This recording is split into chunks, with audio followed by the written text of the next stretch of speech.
more likely it will work. That more likely it will work. So again, pull up some more. They got they actually has it. If y'all pull up the Library of Congress, you can read about plenary authority in the Library of Congress. You can Okay. read all about it. You know what I'm saying?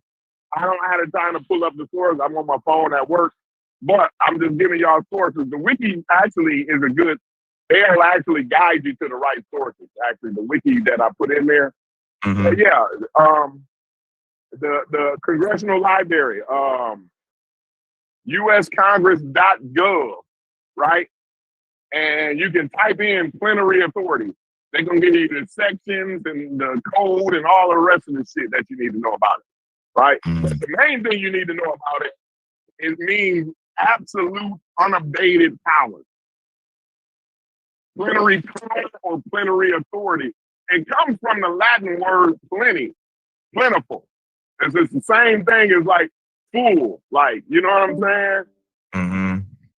Yeah. So I'm trying to understand, meaning full power, like full, like when you're meaning like the cup is full, that's the kind of power, meaning full power, plenary power. It's a Latin word. Right. And I guess I'm trying to understand, like, what type of political climate could be created by whoever forces that will undermine and erode the efficacy of the Constitution. Like, how could plenty authority, plenty of power, plenary, whatever, yeah, I'll get the word right. How can that be centralized in our politics where the Constitution no longer has any effectiveness? Like, how can that even come about? Like, I'm like, it seemed like there has to be some type of social event, because ain't nobody gonna vote on that. Ain't nobody gonna like. No, they're not gonna vote. They're going to court. They're going to the Supreme Court. That's how you subvert democracy. That's how Trump has been subverting democracy since his first term. You see what I'm saying? The Constitution ain't never meant. So listen, you know, y'all understand that the federal judges already told Trump, like, bro, like the bullshit you doing with the immigrant shit, that shit is illegal. And your ass can be locked up for that. Like, he literally can be locked up for that, for not giving people anybody on American soil is due process, right? They day in court. They supposed to get their day in court, due process, right? If you already throwing do y'all understand the gravity of due process? Because a lot of these words get just thrown around, and then we think due process, yeah, whatever. All right. Do y'all understand what they talking about when they talking about due process? Everybody on here, do y'all understand? I got a general understanding, not enough that I can. Yeah, I would like to learn. So no, I've been listening to you the whole time, and I kind of feel like this was the whole thing I was worried about the whole time, right? Like, while we're sitting here looking at what ICE is doing, right, and that could be us. Like that's a pin stroke away, right? You know what I'm saying? Or it ain't even a pin you know what I'm stroke. saying? It's a gavel smack away. It's not even a pin stroke. It don't even take a pin stroke. All it takes is a gavel smack. Bam, the court is adjourned. That's it. That's all it takes, y'all. But what I want to tell y'all about is the due process, right? Y'all understand due process is what you get when you go to court. If they don't give you due process, the police officer that arrests you, it's his word against yours. It's what he said you did. You see what I'm saying? If it ain't no due process, right? It's whatever the motherfucker who pull up on you say you done. That's it. You don't get no day in court. You just go to jail. You just go to prison for however long they tell your motherfucking ass to go to prison. And they might not even tell you in a country where they don't have due process. They're not even obligated to tell you how long they locking your ass up or what they locking you up for. They just gonna lock your motherfucking ass up. That's a part of due process. You go down to the county jail, right? You get your ticket, you get the speeding ticket, right? And it was just your second time or whatever, so they gotta go ahead and arrest you and now you got to bond out, right?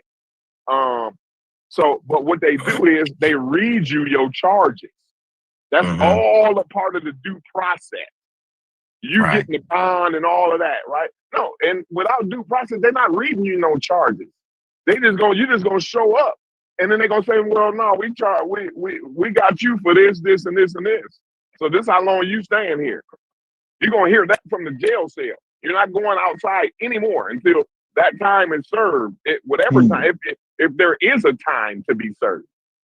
You see what I'm saying?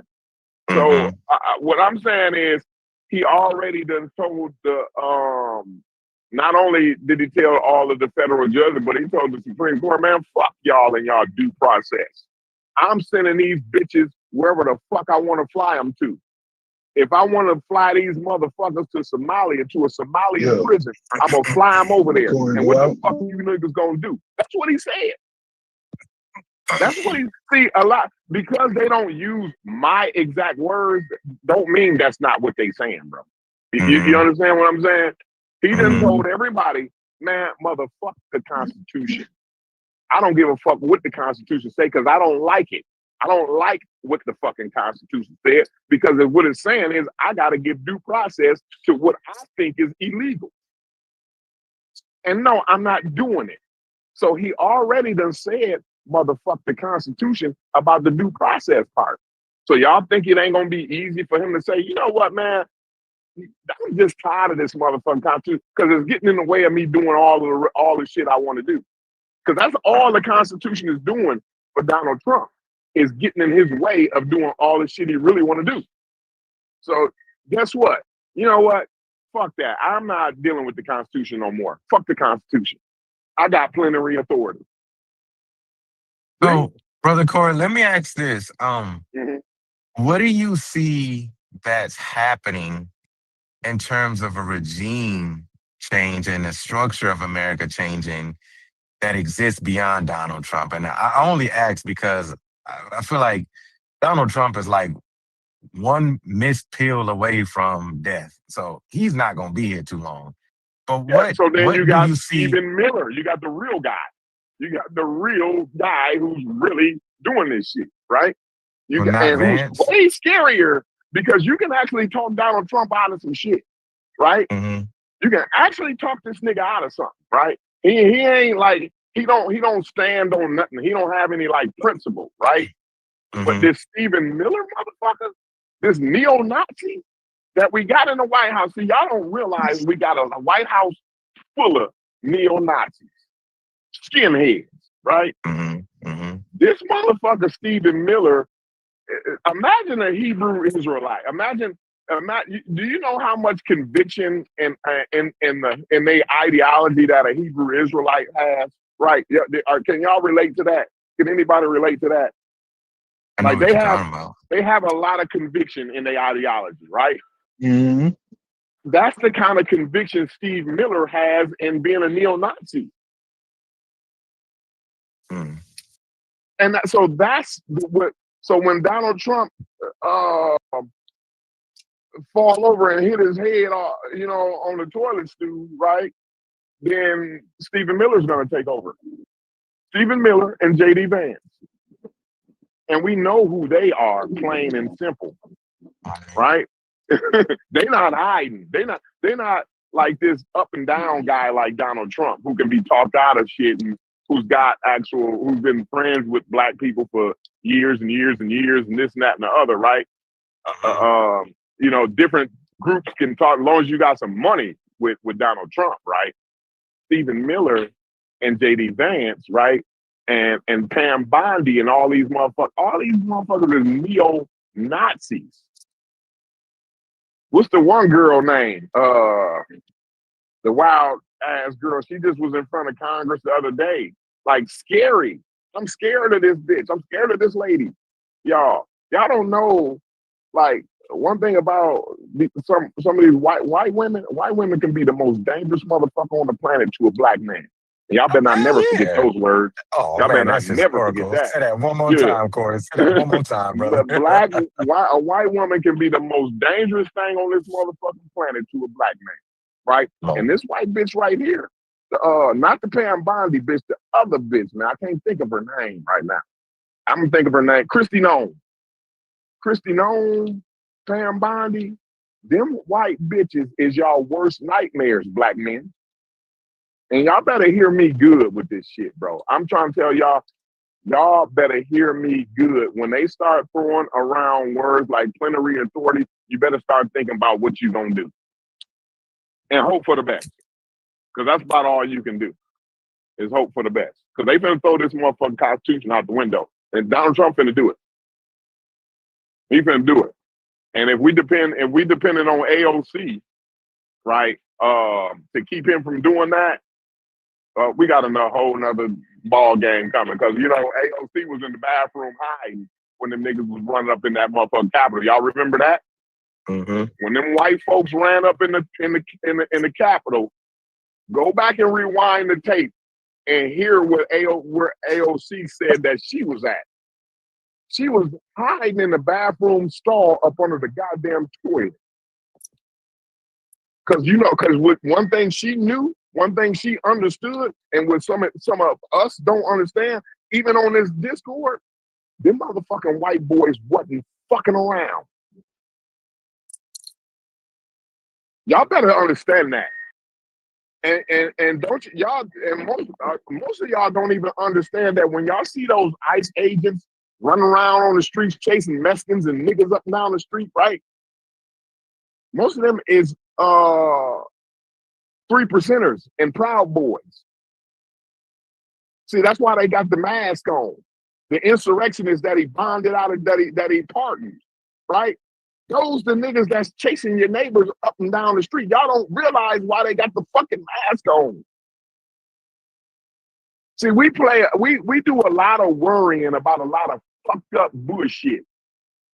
And we ain't worrying about the real shit that's finna hit us in our motherfucking mouth and knock every tooth out we got. We fuck around a lot as not only as black men, but as Americans, we do a lot of fucking around. Wow, Donald Trump, y'all imagine, 20 years ago, if I would have said, man, Donald Trump was gonna be the demise of America, everybody would have cracked up laughing. Like, bro, who the fuck is he? He ain't even no motherfucker. He don't even run shit. Who is he? You know what I mean? He the guy that was on the fucking music video or Home Alone. Or, you know what I'm saying? This motherfucker from Home Alone and Let's Make a Deal or whatever his show was. A goddamn reality TV show host, right, is the president and the podcaster. Listen to me, y'all. We have a reality TV show host as the president of the United States and a podcaster as the head of the Department of Defense. I don't think y'all know where we at. And the only reason why they're in their position is because of all of the hate and bigotry and vitriol and racism that they spew. Did y'all hear? Do y'all hear me? Do y'all hear me? The reason why Donald Trump got voted in office is because of the hatred, bigotry, and racism that he spews. And a lot of people, oh no, he a businessman. That's why they voted for, because you fooling your goddamn self.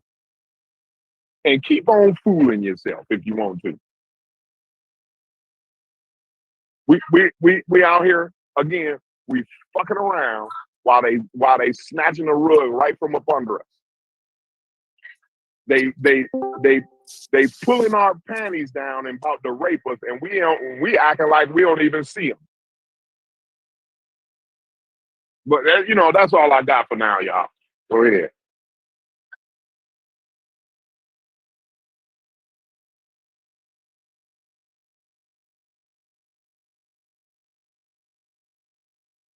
Scary stuff there.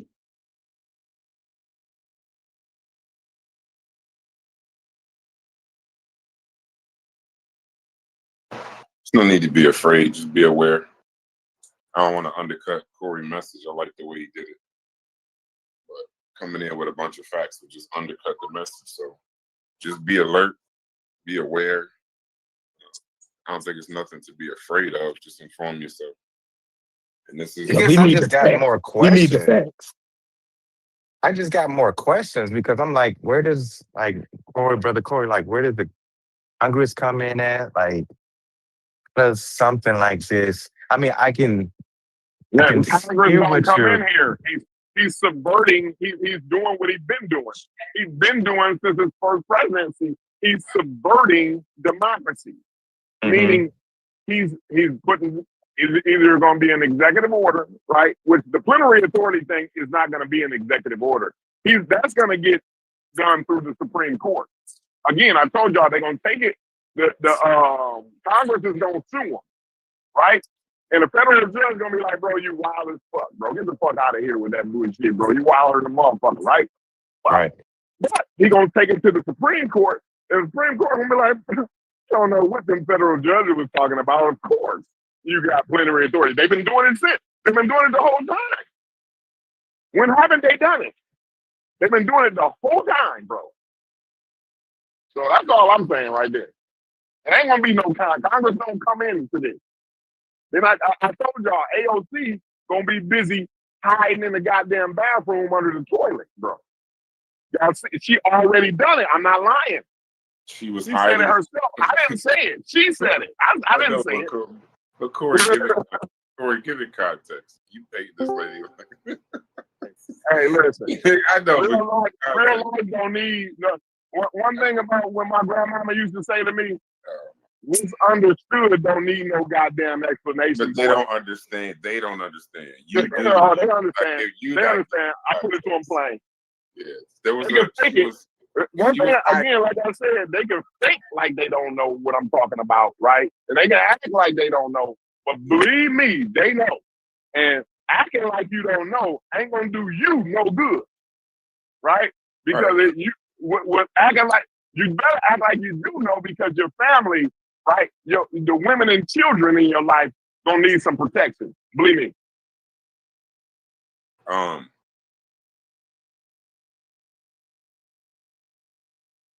Yeah, get informed, be aware. The reason why she was hiding though was not she was doing what she was told to do. That's one. And then two, her particular part, her section where she was, there was a pipe bomb threat. So it was a little different than what was going on everywhere else. So they told her to shelter in place, her and her aides. And that was the hiding part. She wasn't. And then also, I mean, the energy. I don't know if y'all ever been in a rally that went left or something like that. Like not a rally. I won't even say that. Like, you ever been in a nightclub where everybody starts fighting, or you've been in a basketball game or something, a football game where it's 100 people fighting all at once. A melee is the term you want. Huh? Oh, it seems like a melee is the term you want. Yeah, right. But that was a riot. You know, I don't want to downplay what happened at the Capitol. I'm just trying to describe her situation specifically. She got a warning that it was a pipe bomb. That's her, not her. That wasn't even her excuse. Because what Corey said was true, 100%. People was asking questions. But then the authorities came out and said her particular group in that area, there was a threat of a pipe bomb. They told everybody to stay. And that's how she chose to stay in place. But she's still here, so it worked. But as far as plenary authority, just get informed.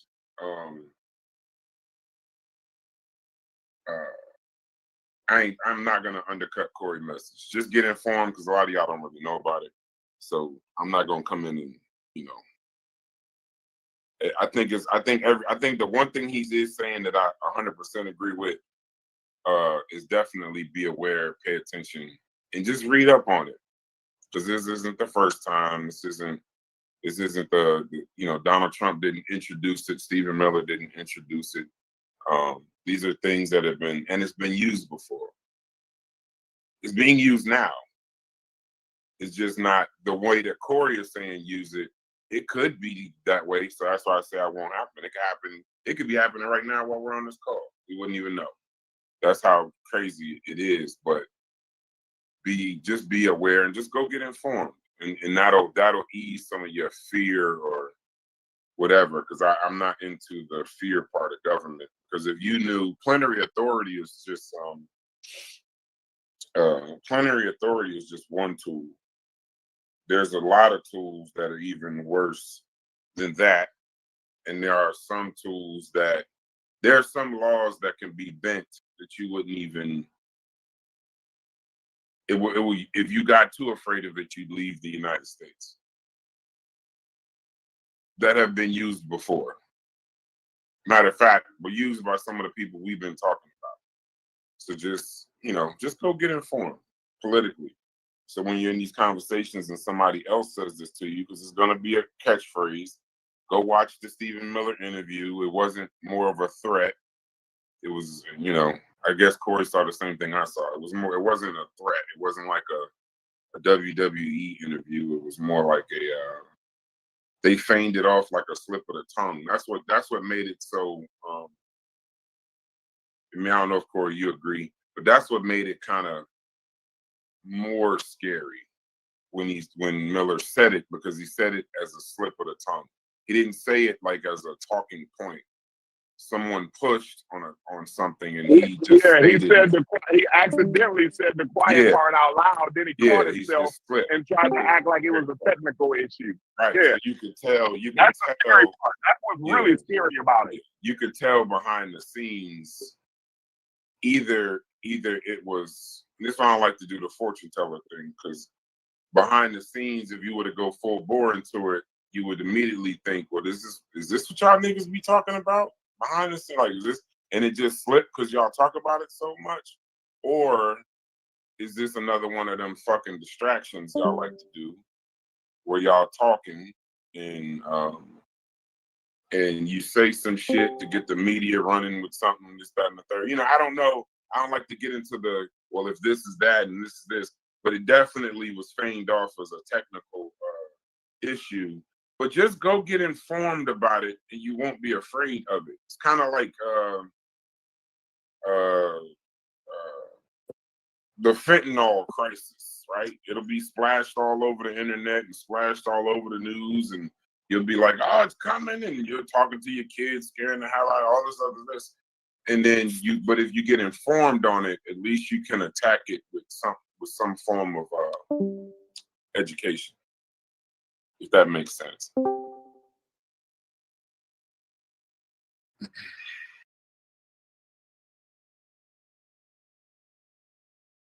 Somebody who doesn't engage in political discourse all the time and probably have the journals or the websites or the podcasts, like, how would you suggest a person getting informed outside of just Googling? I could put some stuff. USCongress.gov. Yeah, but not that. U.S. Congress, the Library of Congress will give you the definition. It'll give you prior usage. It'll give you, what do you call those cases? Case studies, all of that. So it'll give you the section 10 something, 10SC, whoop-de-whoop-de-woo, and all of that. So yeah, the Library of Congress is a good source to get to some information. The information that I was talking about today, the Library of Congress is a good source. All right, I would say go talk. You can. I wouldn't recommend that. That's a good start, but I would say go talk. Go. I'm gonna sound crazy for this. But go talk to your fucking representative. Go talk to. You can go talk to people about shit like this, because it's not something I'm gonna say. I know we think we can Google and ChatGPT things, but sometimes go to someone that knows. Go to because they'll pull that stuff, Corey, and Library of Congress and all some other, but they wouldn't even know how to use it or interpret the information that comes out. Just go to someone with preferably an older person. Ask a teacher. ask a political I mean, I know y'all know someone or social. Mm-hmm. They can point y'all in the way, but I don't like to say go to I don't like to say go to school, but because it's not, you're just trying to learn something, but go to a figure. You can go to local government. In every city hall, the clerk that's there, that's what they're there for. If you really want to use them, they're not there just for, shits and giggles. The clerk is actually the person that's like the point person that can point you anywhere in your city you having an issue, any questions you got about government, if you want your taxes broken down, if you want that's what the clerk is for. The funny thing is, Corey, and you know this, and Josh, you know this, the clerk in any given city is probably the one that does the least work because the people don't really bother them. The only thing they do is answer the phone and send them somewhere else. But that clerk is supposed to be informed enough the buck really could stop with them. But no, I never point people to the Library of Congress, or I don't do that because most people don't do it. You can go to that. There's blogs, there's political there's political information podcasts, and shit. I hate to say it, Corey, do the boring work. Fucking watch C-SPAN sometimes instead of fucking loving basketball, loving hip hop, or whatever the fuck. Is that still a show? Read a book. Read a book. There's a good book called Tyranny by Timothy Snyder, or Snyder Timothy, one of them two. And he that's a good book on the powers that the government have. Okay. But the main reason why I say be informed is just like anything else. Everything is something to be afraid of if you're ignorant of it. Mm-hmm. Look at a lobster. Look at a lobster in the ocean or something like that. Just imagine looking at a lobster, not knowing what the hell it is, what the hell is that? Just imagine being in the ocean and seeing that shit for the first time, or seeing the crab swarm that they got over there, the red crab swarm. And you like, man, what the hell, is the world ending? But if you were informed and you know how amazing a lobster tastes, or that this or that this crab swarm happens every X amount of years, then you would, you know what I'm saying? You would be less fearful. But the reason why I don't want to dampen Corey's message, and I want everything Corey said was true. There's no need to dampen it. Sometimes you got to be a little hyperbolic and add shit, but he didn't add anything because everything he said happened. But what he just didn't give you the information, you go and do it. The worst thing y'all could do in this conversation is leave this conversation and go start telling people, plenary authority. Find out about yourself so that you can have a more well-informed conversation about it. But it's been used before. That's all I will say. And recently, it's not like, and it wasn't Donald Trump, and it's been used by old Honest Abe before too. It's been used a lot. It's been used a lot in American judicial period. Yeah. You don't think it in Donald Trump's hands it could be more dangerous than other people who had it before? No. I think every time it's been used,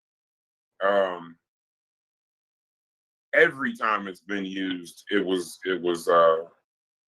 was dangerous, and whoever's hands used it, because it's the absolute power corrupts absolutely. So remember when we were having that conversation about communism, one of the main reasons I have an issue with communism is it gives the government above you too much power. So and under communism, it always has this dream of that they'll just give it back. And once you start, I think a person, any human being, when they start down that road, Oh, I could do this? Oh, for real? Okay. Oh, wait, I could do this too? Oh, okay. You know, it's like the video Yeah, game. Brad. It's like the Let me ask video you a game. question about strategy, Jesus Christ. Go ahead. because it seemed like the fear mongering come when we want like a head-on strategy to fight these things. But when I watch them, sometimes they don't. You know, it's always like Donald Trump right now, and it's a manipulative strategy, right? Just give the public school or the Brown versus Board, whatever we call it, right? The desegregation thing, and how they flipped it to benefit them, where they gave us the illusion it was going to benefit us. How come sometimes we don't use that like judo technique, where we kind of look at something and we see, well, in the long run, it's going to benefit them this way. So we should flip that this way and make it benefit we. And it may be a strategy where there is no direct confrontation. It's, you know, you flipping them, you using their force against them like a judo or something like that.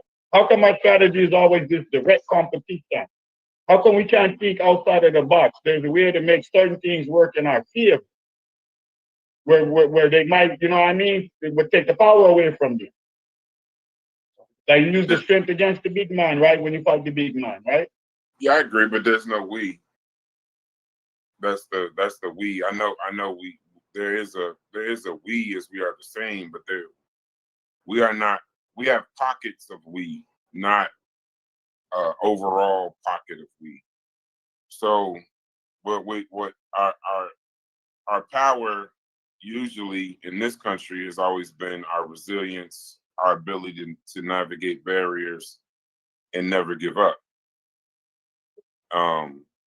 Matter of fact, excel in the light of that. But there's no, one of the things we haven't always had, we've had pockets of time where there was a we, but like a consistent overtime we, because this is a long fight. It's not a one strike that you would be looking at for what you're talking about. You're talking about something. No, see, well, I'm not even talking about we in the sense as a collective we. I mean we is like as an ethos.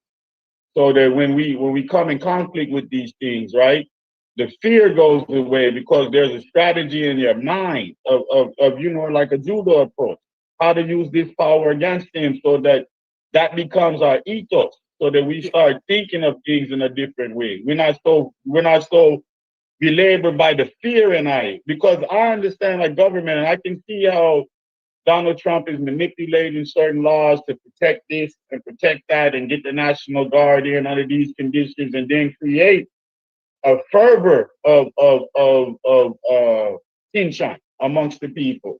When certain people could have just back off that, you understand? And let other people confront that, and we organize more around what we have to do. Because if you have the presumption that, yeah, they're going to start chasing niggas, it's because niggas is doing something to get chased for. But there's no reason to be chasing niggas if niggas is not doing nothing to get chased for and giving them the power to do that. Under the presumption of, well, if I just resist, I'm exercising my individuality. But then people is doing something governmental and manipulating you into a response. And in that response, you're going to lose.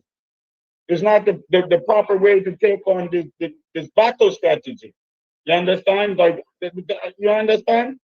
Because I'm talking more than resilience. I'm talking, that's why I'm using the judo on them someday. I'm talking about, you know, using force against force by flipping, you know, because the force is too much sometimes. I I don't mean, know if you understand. I don't know what the foreigners, at least what all of them did to be just, you know, for ICE to be dealing with them like that. But I think we were more so saying, let me ask you a question, Brass. I ain't ask you a question. You know what I'm saying?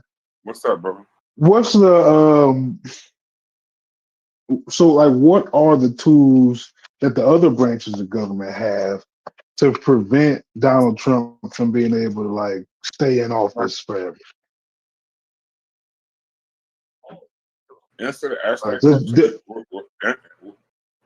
Do me a favor. Ask that question again, and then is that what we were? Okay, just ask that question again. Yeah, that's what we were talking about, right? Because like how does him having the plentiful power, does that give him an advantage, or does it make it easier for him to bypass the other processes that don't allow him to stay in office forever? Or the Constitution. I mean, I'll Yes, start. the Constitution. I'll just start there. Listen, let people make you believe that the Constitution is a weak document and it can just be bowled over and it can just be, this, that, and the other. But just understand logic. When was the Constitution made? When was it written? So 16. I mean, I don't know. Way back then, Well, bro. look it Old up. shit. Take a sec. I just want you to look it up. I can tell you very easily, but just when you get a chance, look it up. It's a living. Hey, just real quick, because I was listening while I was working, right? But my point was only an informative point. It was never to pump fear. Like, fear is not my point. My point is being educated. That's my point. My point is understanding what the fuck's going on. When they start talking about this, talking different shit, I want at least us, right? At least us on this Discord to actually know what the fuck they talking about when they talking about it, right? Because most people don't know. And they don't know the ramifications behind what they talking about. And like, again, my point is always to educate, not to fear monger. I'm not Stephen King or nothing like that, right? I'm not some guy that's gonna write a scary movie or nothing like that. So I'm here to inform, right? Like, so this is what's being talked about in my union meetings. You see what I'm saying? So that's why I'm talking about it to y'all. This is what the white folk, right? My business agent and my business manager, this is what they brought to me. This is what they brought to the members in my union hall. You know what I'm saying? So, like, and it was not to fear monger us.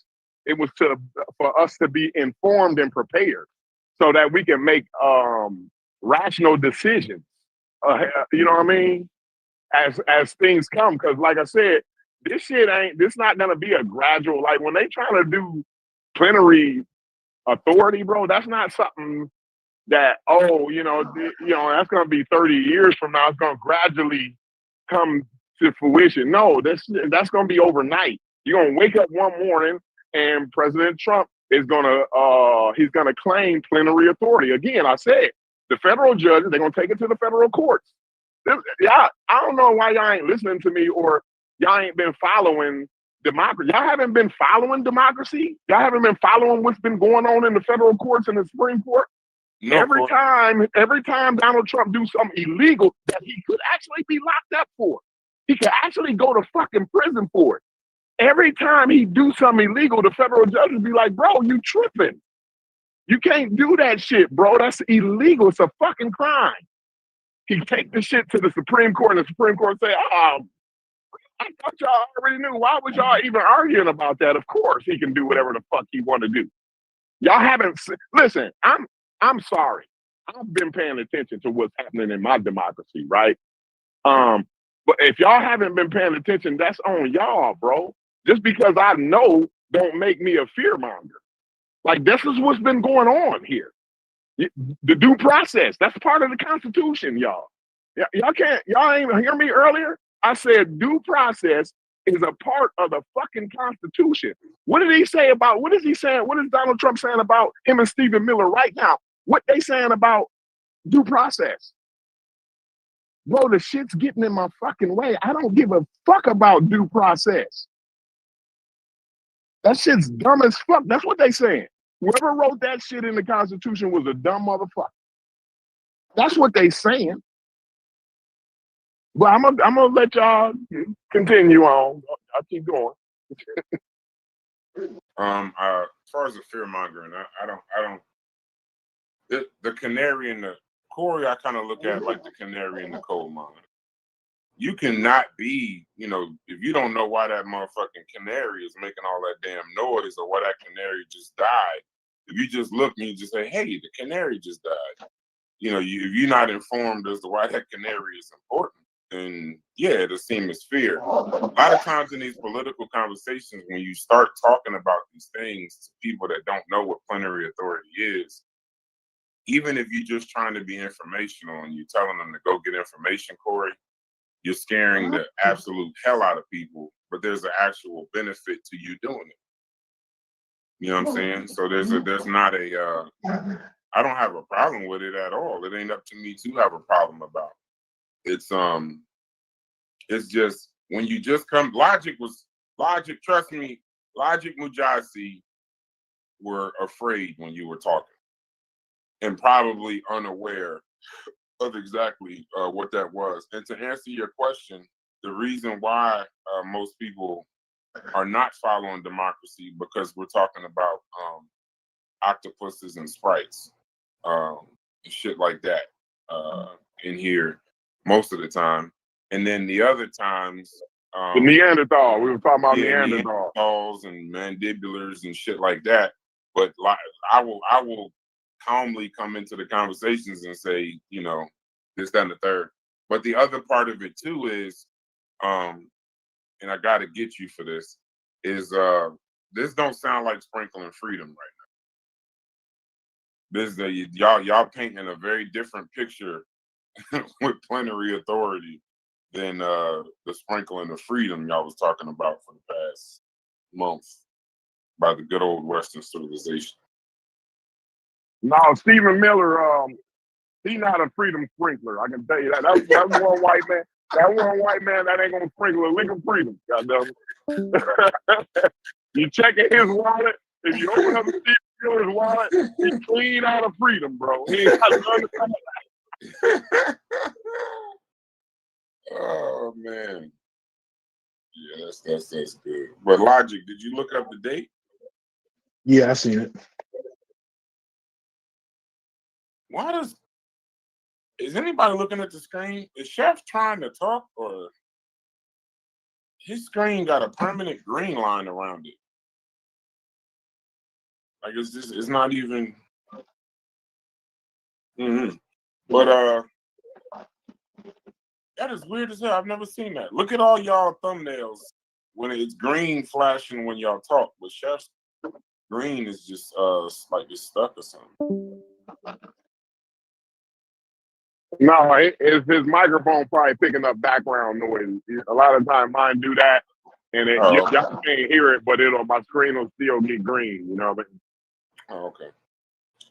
But yeah, the beauty of the Constitution, Logic, and they call it's the law of the land, but it's the beauty of the Constitution is they wrote it so far back and it's still relevant in 2020. You know what I mean? That it's faced a lot of different forces. It's faced a lot of different you know, it's been through McCarthy, it's been through Nixon, it's been through even when Lincoln overreached with his stuff. It stood the test of time. So until we get something different, I mean it withstood 9/11, and that was a plenary act. No, I feel you, but I guess maybe I'm more so asking you to like the intentions of Donald Trump being different from all them people, right? Like the lengths he willing to go versus some of them other people. You know what I'm saying? I don't. Maybe that's more what I'm speaking to, and you might not agree with me there. Well, no, just understand plenary. That's what I meant when I was like, in his hands, do you think it could be more dangerous? No, well, that's why I was asking you what you're specifically talking about. If we're talking about term limits, plenary power only exists within the like the boundaries of the Constitution. Breaking the 22nd Amendment, that's outside of the Constitution. That's not plenary power. That's something different. Yeah, if that makes sense to you. Like if you were that's a fact, though. What you're saying is a fact. Yeah, if you were to skip term limits, that's not plenary. That's just you're you'd be effectively breaking the Constitution. FDR, the reason why we have the 22nd Amendment is because of Roosevelt. And people have joked about it since then. If you look in other countries, that's how they usually have to break their constitution to be quote unquote president for life. I think Z did it. I think a couple people in their constitution. There's always some kind of limitation, but in other countries they just break it because whoever has the military power tends to do whatever they want to do. But here, just go back if you want to get some information on the term limits. But we didn't have them before Roosevelt, so go look at FD. But we have them also because of Franklin Roosevelt, because he ran. Oh, I think he ran. He was trying to be president forever. You already had a person trying. No, the Constitution there were no term limits yet. No, it was war. It was war. Yeah, right. So he was saying it was actually the war. Yeah, he was saying I should still be president because this is something I want to see this through. He ran 4 times, and then Congress essentially it was legal. I mean, basically, he didn't break a law, but because he had such a long tenure, they passed the 22nd Amendment. So you got Reagan and Clinton and them joking about it. Hey, I'll just but nobody ever this, that, and the other. But Trump's use of propaganda and fear, you'll see the Trump 2028s and things like that. But and people have brought it up over the years. They brought it up during Obama. They brought it up during not Bush. Was it Clinton? I think they brought it up during Clinton too. Several people, members of Congress, have brought it up. But it's just never. The 22nd Amendment is the 22nd Amendment. If you break that, it wouldn't be. There's nothing judicial. That would just be you trying to break it, and not on noon of the first. What's the name in January or I think it's the 20th. There will be a new president every 4 years unless that president got elected. And I'd like to see them break that. There's certain things in the Constitution, whether it's attacked or this, that, and the other, there's been stress tests of the Constitution. It's been pulled to the brink. In some cases, you could say they broke the Constitution, but we still have it. It's still a living document. It's something I believe in. I think that most of y'all think because he wasn't successful the first time when he tried to subvert democracy. I think that because he wasn't successful, that he ain't gonna be successful this time. And I'm here to tell y'all, he got rid of all them motherfuckers that was wanting all them bureaucrats that just go by the rules and shit. Them motherfuckers ain't in there no more. They long gone. We got podcasters and Fox News hosts and Robert F. Kennedy and all the rest of the motherfuckers. And like, he done away with that part of the White House and the executive branch, right? Y'all got to understand that part. And he knows why does he got to use trickery and deception and manipulation, man? Why he just can't move it? Why he got to work within the limits of the law? Why you got to find an extreme point of the law to manipulate? How come he's just not moving in mass and force if you got all of this? It don't work like that, bro. We talking about real life here, man. He's not just gonna wake up and be like, you know what, fuck it, I'm going against everything. You actually have to convince the country, bro. Like, I don't, you know what, I'm just gonna be the fuck quiet now. You know what I'm saying? Because a lot of the times, again, it's exactly what I said when he got elected in. America is gonna get exactly what the fuck we deserve here, y'all. We're gonna get exactly what the fuck we deserve. Right? The economy fucked up. That ain't good enough. You know what I'm saying? When I was talking about how you gonna fuck off the economy, right? Y'all said, oh, you know, do this now. Corey, you're fear-mongering again, right? When I said the first time he wasn't going to leave office, right? They said I was a wild ass nigga, right? Then he started a riot. They tried this. They was because bro, y'all just don't understand what they tried to do there. Yes, they were unsuccessful.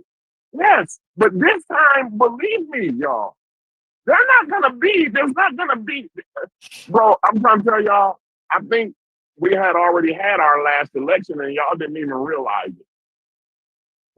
Y'all didn't even realize, like, when y'all voted the last time, that was probably gonna be the last time y'all vote. That's what they trying to do. But y'all go ahead and keep on saying that, the three equal branches of government, when he already said, man, motherfuck y'all on everything he done been took to court on.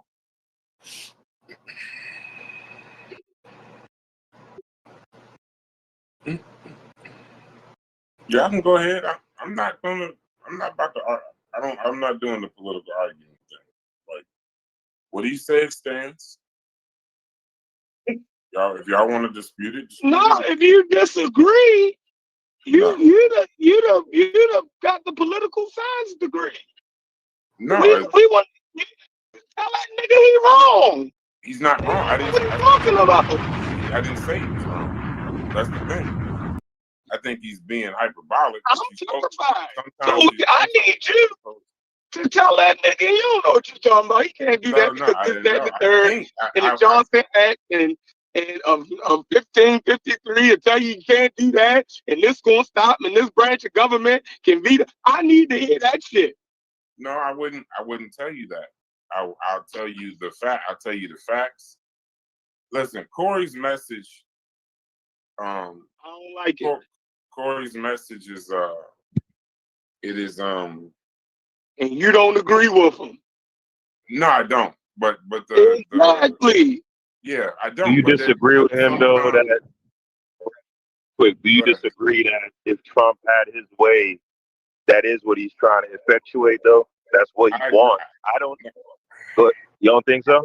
I agree that any person, unchecked power by any person is dangerous. So just so we're clear, right?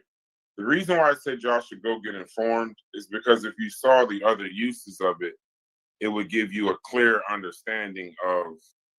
I disagree with him on that part of it. The plenary power, he has that part of it wrong.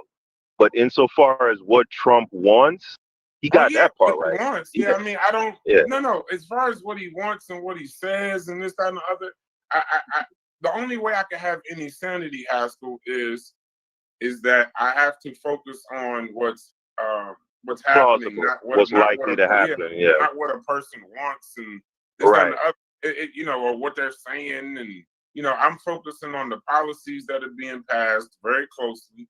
I'm paying attention to. I'm not paying attention to. You can't, Haskell, because if you do, then now that's that sky is falling syndrome. I don't have the energy, nor the time, nor the patience to have political conversations about the worst possible scenario every single day. Like, but I'm sitting here reading 2 days ago in Los Angeles Times, California Attorney General Bob Bonta has won multiple lawsuits against President Trump, protecting over $160 billion in funding. So why does he just keep winning? I don't understand this. He tried to take California federal troops to invade Portland, Oregon, National Guard troops, and he said no, and he lost. Like, he keeps losing. There's people fighting him. I think what Reggie looked. I mean, not Reggie. I meant to say Corey. He's looking at federal court. That's what I told y'all. He's looking at. They took him to federal court and they won, but then they took it to the Supreme Court, and then the Supreme Court said, "You niggas is fucking crazy. He can do what the fuck he want to do." Y'all ain't listening to me, man. You niggas to me. We didn't win. They didn't do that for you know what? Since y'all not listening, I'm just gonna be quiet, bro. I'm gonna let y'all ride, bro. Because y'all ain't following democracy. I am. Hey, Chef, y'all not following it. I am, though. Get that nigga. That's why, Chef. Because the thing is, he's not incorrect. And if y'all just do simple searches like what Anathema just did, Anathema would be correct. But just understand, if I told you It's like working in a nuclear reactor, Chef. So both of them right? No, somebody got to be wrong. No. They're both correct. What you didn't listen to what Corey said, then you don't understand what I'm saying. No, I do. But if he said that to counter what Corey said, and Corey is ultimately right, then anathema is wrong. No, he said that no, he's not. You're not. Listen. Oh my God. What anathema said was what anathema said happened. That was right. He was correct. I know, but it got to be the spirit of what somebody said. You got to take into account. I don't even know what them two is talking about. I don't know the spirit of what they're talking about. So hold on. So that's what I'm saying. So one of them has to be right. If Corey already then laid out that the Supreme Court then struck down with the law of federal court, what they won with the law of federal court, then if Corey is right, then anathema is wrong. Anathema said that the counter what Corey said that Trump was actually doing. Okay, so what Trump tried to do in California, anathema is correct that they won the initial lawsuits, correct? Yes. And then when Trump went behind, or not behind, went above and went to the Supreme Court, the law of the land, it took some time, but then he won. So anathema wouldn't be incorrect in what happened in the smaller courts. What happened? He would be wrong. Does anybody else understand what I'm saying? Yeah, that's why we don't never get no understanding. No, we don't get no understanding because you want to yell and figure something out a different way. You just don't want to deal with it. It got to be simple. No, it got to be simple. No, it's not. Politics is not simple. Bro, who won in the end? Corey. Exactly. So I'm laughing because today. Who won in the beginning? Wait, and Logic. Who won in the beginning? No. No. Hey, you won the first quarter of a basketball game. Did you win the game? But if a person won the first, if the score after the first quarter was anathema 25, Corey 21, and anathema said the score was 25-21, he would be fucking correct. And then if Corey said, but I won the fucking game, he would be correct too. Two things would be correct. I'm not trying to argue with y'all, bro. Like, hey, can I say something? I'm laughing because Chef is arguing with you about not arguing with him. He arguing with you about not arguing with Corey. That is just making me laugh. I'm sorry. He said, tell that nigga he wrong. I feel like y'all playing double dutch. Like that don't even make sense. No, we just not. Tell that nigga he wrong. This dude shut his face.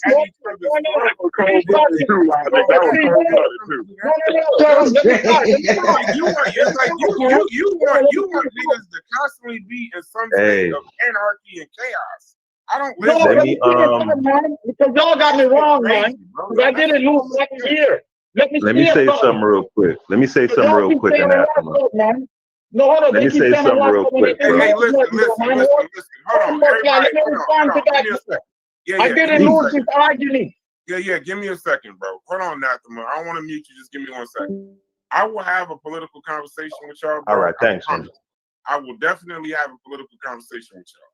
But if y'all want to have a conscious community type political conversation, I'm not participating in that shit. Everything ain't got to be anarchy and chaos and fucking the sky is falling. I'm not gonna tell Corey. Can I say something real quick? This is crazy. I think ultimately what it comes down to, Brass, is Corey is correct. You know, Trump has, been successful in so far as subverting the Supreme Court. But I think ultimately the point is it's still not nearly enough to bring about the type of autocracy that him and his cronies would like to see come in.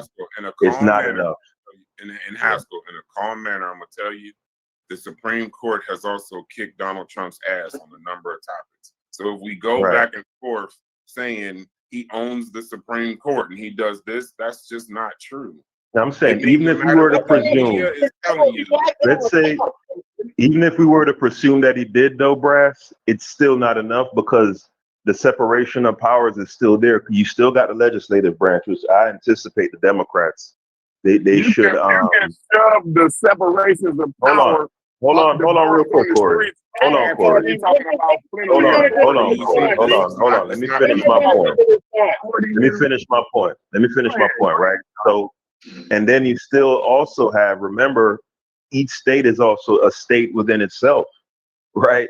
You still have the legislatures of those states, right? So, yeah, I agree with Corey. That is what Trump is looking to effectuate, but it's not enough. And to Brass's point that he brought up, he's been rebuffed by the Supreme Court also. So the sky isn't falling.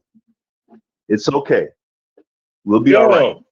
Go ahead. To my point, I wasn't just talking about the little thing that they lost in the court. I was talking about the actual wins. I can read them off if you want. They just won and forced the U.S. Department of Education to pay money that Trump was trying to withhold. They just won a permanent land injunction against the feds when it comes to payments associated with state. They just won everything that Trump tried. They won over $160 billion of cases were won against Trump. And then y'all talk about the one little incident where he went and got something overturned at the Supreme Court and then say I lost.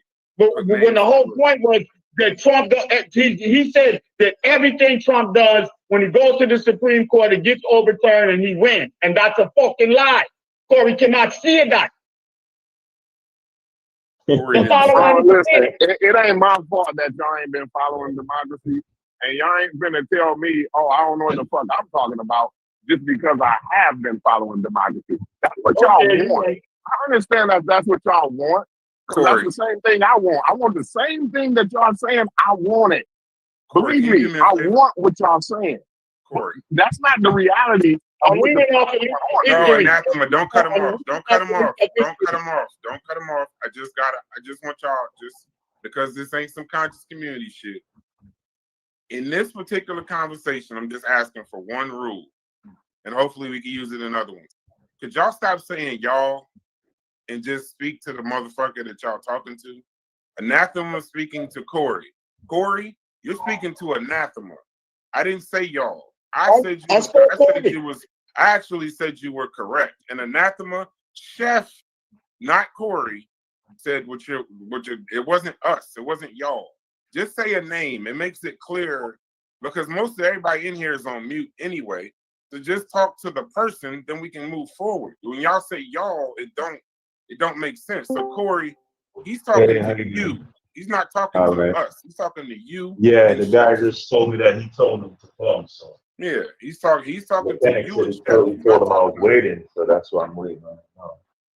So go ahead, Anathema. Just say Chef said that's not true. So Chef can respond, and we can keep the conversation correct. I don't know what y'all talking about. He just said you were incorrect. He just tried to say it was all of us saying that, but he's saying he's speaking to you. He's not speaking to us. So go ahead. I just came back in. What was I incorrect about? Ain't none of these my argument. Go ahead, Anathema. I was trying to get clear what y'all saying. Is that Corey said odd. That's what he said. He said everything that Trump loses in when he goes to the Supreme Court, it gets overturned as though he has this impunity. And I counteracted. I said, no. Never said all. I never he named the specific all. I never said the word all. Just to let you know that. All right, man. All right. Okay. All right. See how it easier when y'all talk to the person, not just the group of everybody. If you didn't say that, you implied it directly in your statement, man. Because you said everything. Every time he goes there, whatever he lost gets overturned. You didn't say some of the things or the most important things get overturned. That's not what you said, D. You and knew the way out of it. That's a thing.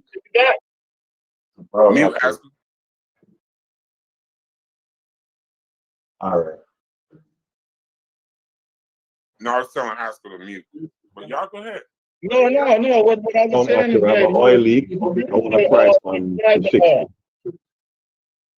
Because he said when he went there, he's always getting overturned. His victory, he corrupted the whole Supreme Court to where anytime he loses in a federal court, the case get overturned in the Supreme Court.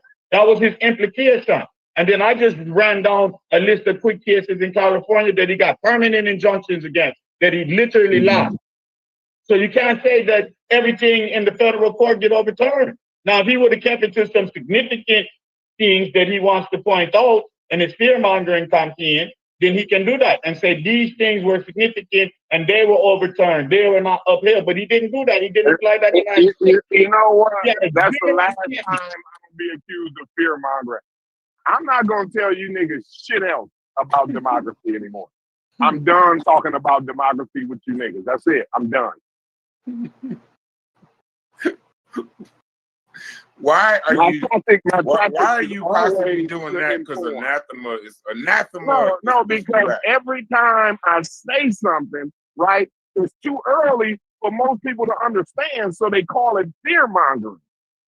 But the thing is, I follow this shit. That's why it comes off as too early to y'all or fear-mongering. Because I actually follow this shit. I literally been hearing Brass definitely tell you that he's not saying you're fear mongering. I'm not saying it, and I think that you raising a good question. I'm talking about that. Well, he the only one saying that. I'm just making sure that you hear the only person saying it. So, but I think it's an interesting question, and that's why I'm trying to. I'm trying to get Brass to say more of so potentially. If he actually did have this plentiful power, would a person like that, does it give him a better chance of doing it? Like, if we kind of getting off topic. Better chance of doing what? Better chance of doing what? Better chance of keeping his seat longer, right? Or having the potential to do more things outside of the Constitution. No, because Plenary gave y'all the biggest clue. So what's the biggest clue? He didn't even realize he gave y'all the biggest clue. He said somebody stayed in office because it or was going to stay in office because of a war. Right. So what is it? Y'all didn't look up plenary authority? Nobody looked it up. I already know what it is. I didn't need to look it up. No, I'm asking other people than you. You got a political science degree, so I'm not asking you. I'm asking everybody else on the panel. Nobody took the time.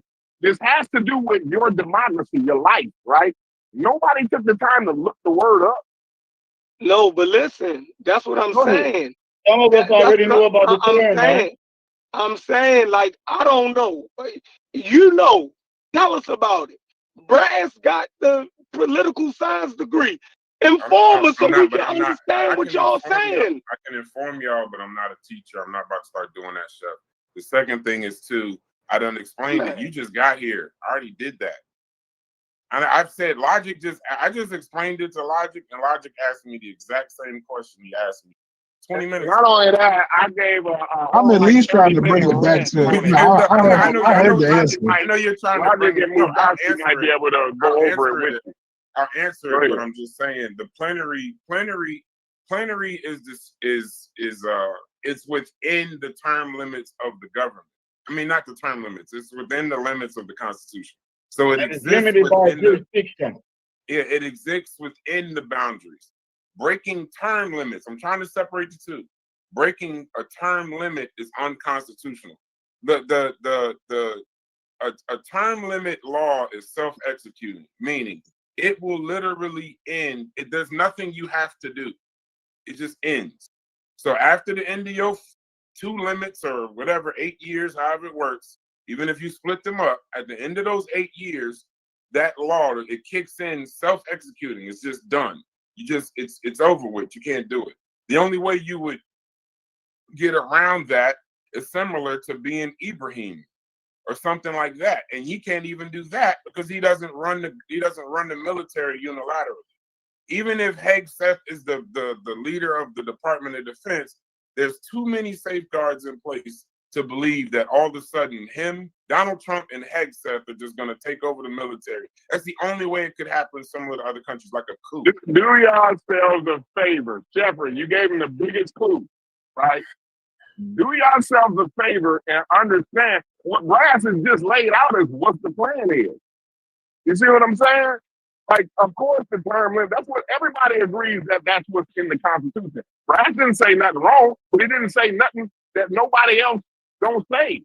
The term limits are constitutional. The legal term, plenary authority, that's in the Constitution. I never said none of that wasn't in the Constitution. That's not my argument. That's why I didn't say you were wrong.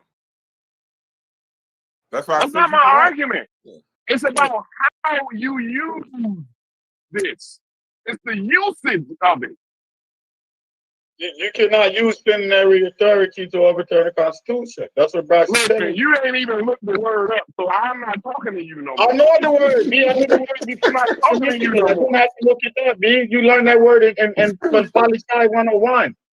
If you go to college and you take political science 101, they give you that word. So come on, man. Did you pay attention when you went to college? Yeah, the military can't keep a president. Listen, and this is why I'm trying not to. And I understand Chef's. Now I'm kind of understanding what Chef's saying. I can definitely give y'all the information, but the only way I could do it is by somehow it's all going to go against, other than the facts of Corey's argument. But when he keeps saying there's a canary in the coal mine, why he keeps saying the war. But even the war, the 22nd Amendment is absolute. Even wartime, and when we're talking about FDR and war, remember, the 22nd Amendment didn't exist. Term limits happened after Roosevelt.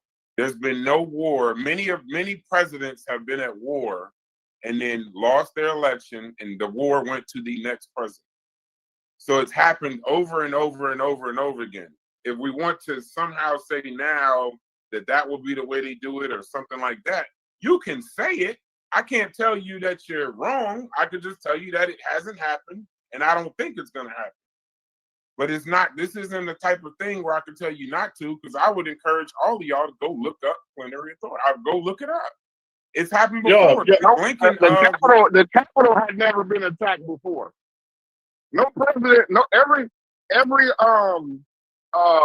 change of power has went smoothly. Every single one in American history. The overchanging of presidential power, one president to the new incoming president, every last one of them motherfuckers in U.S. history has went smoothly. Except for one. Yeah, what are you talking about? Now, from president to president. That's not. I can just go Bush Gore, Corey. We all know that didn't go smoothly. We can't even have an honest conversation. Well, no, because you just for you to say. No, you just made an absolute statement like Gore that. That doesn't make sense. Gore conceded.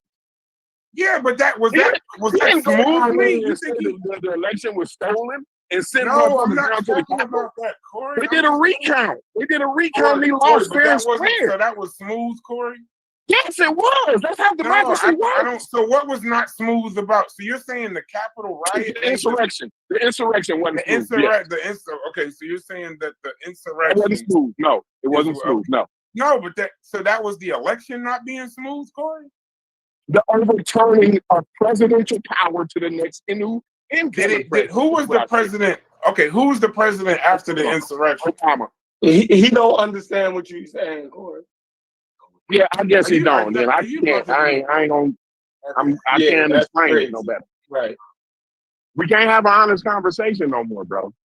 This is what I'm saying, how we get to where we get. And now that Robert F. Kennedy is the Secretary of Health, bro. Y'all think that don't got nothing to do with this conversation? See, this is the problem.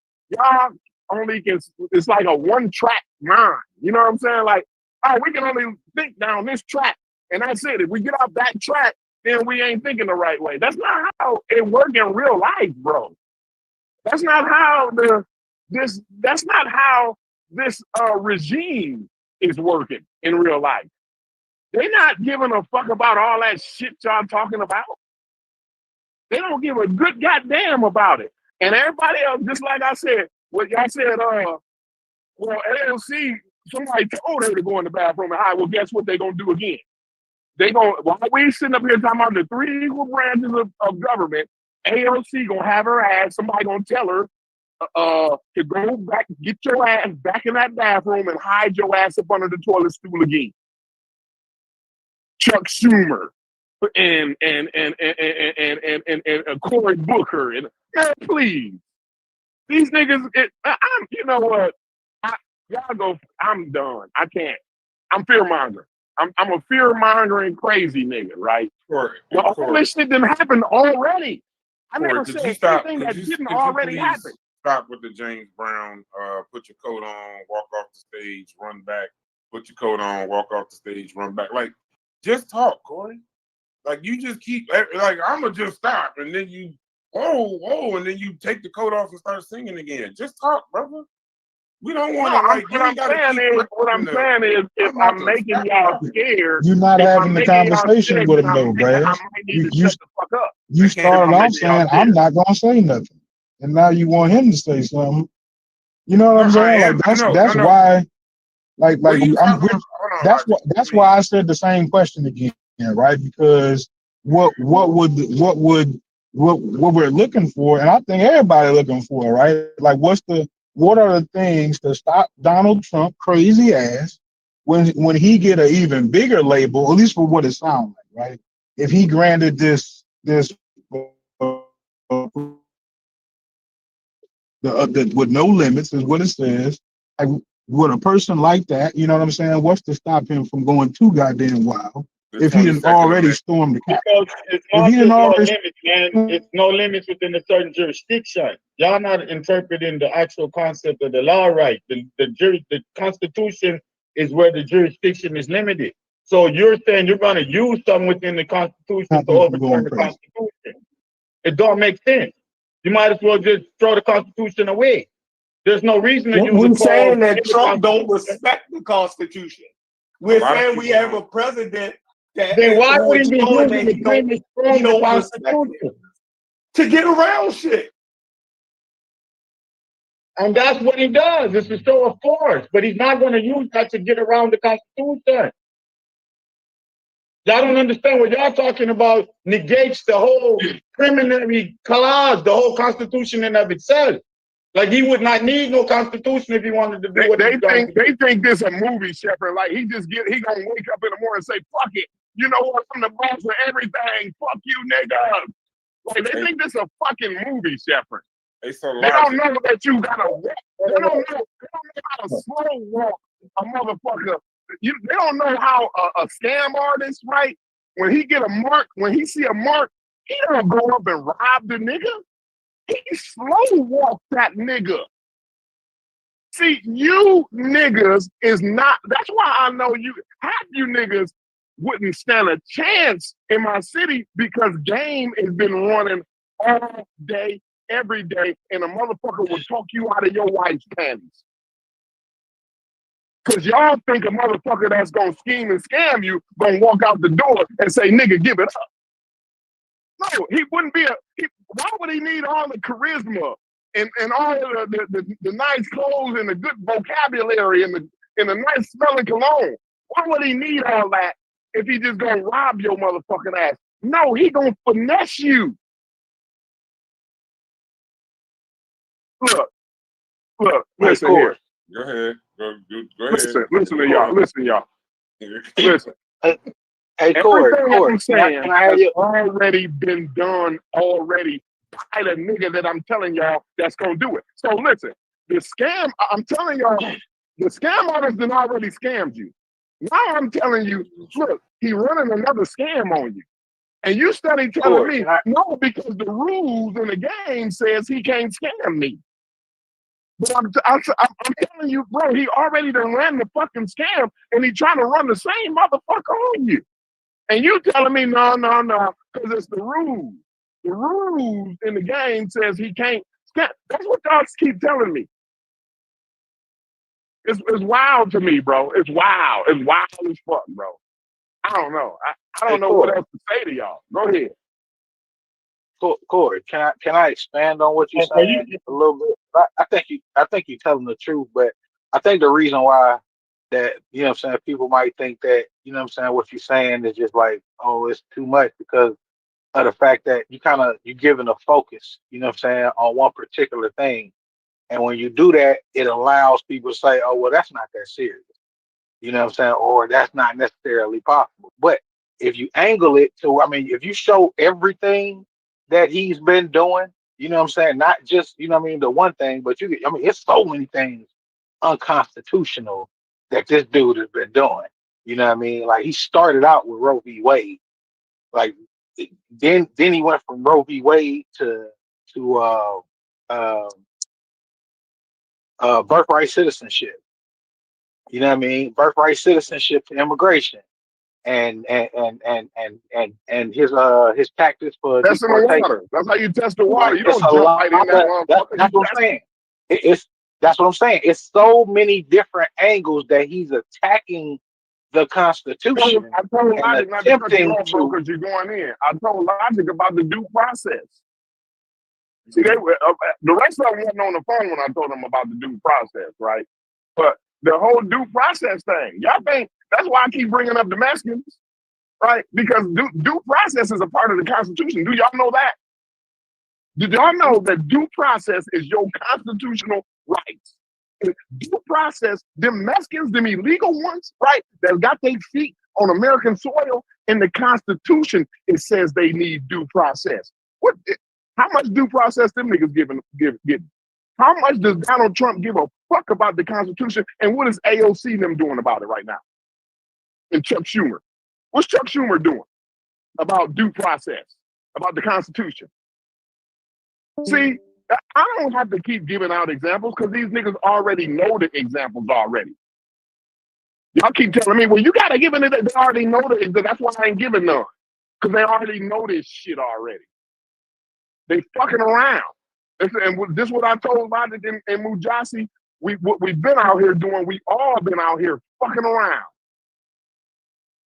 America, the whole United States of America, been out here fucking around. And you know how I know we've been fucking around? Because we finna let a reality TV show host ruin our goddamn democracy. We already can't even trust elections no more.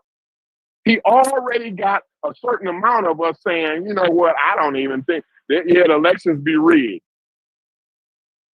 The deep state and all of the rest of the shit that he talk about. You see what I'm saying? But go ahead. I'm just a fear monger. Go ahead though, y'all.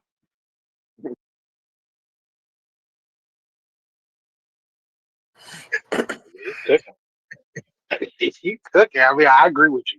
So I just wanted to expand on it, you know what I mean, a little bit for maybe the audience or whatnot. But you cooking. Like I have no argument with nothing you're saying, Corey.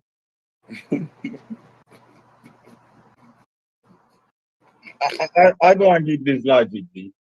I don't get this logic because if you destroy the Constitution, you don't have no union no more. California is not going with Donald Trump. They got the fourth largest economy in the world. Those white people are going to fight him. There's going to be war. It's not like you just become some dictator and all the states are going to stay together and you just running a union. You can't send the National Guard everywhere because they're from those places. They're not going to fight on that side when it comes to that. They're not getting paid no more like that. Their funding is going to start being state-oriented. What you're saying is that they're ready to just go to civil war and have a Republican side of the country with a dictatorship, right? That's what you're saying, right? This nigga ain't seen everybody's just gonna put it under Donald Trump. You thought you believe it? That's crazy, man. He ain't seen that yet. He ain't seen it.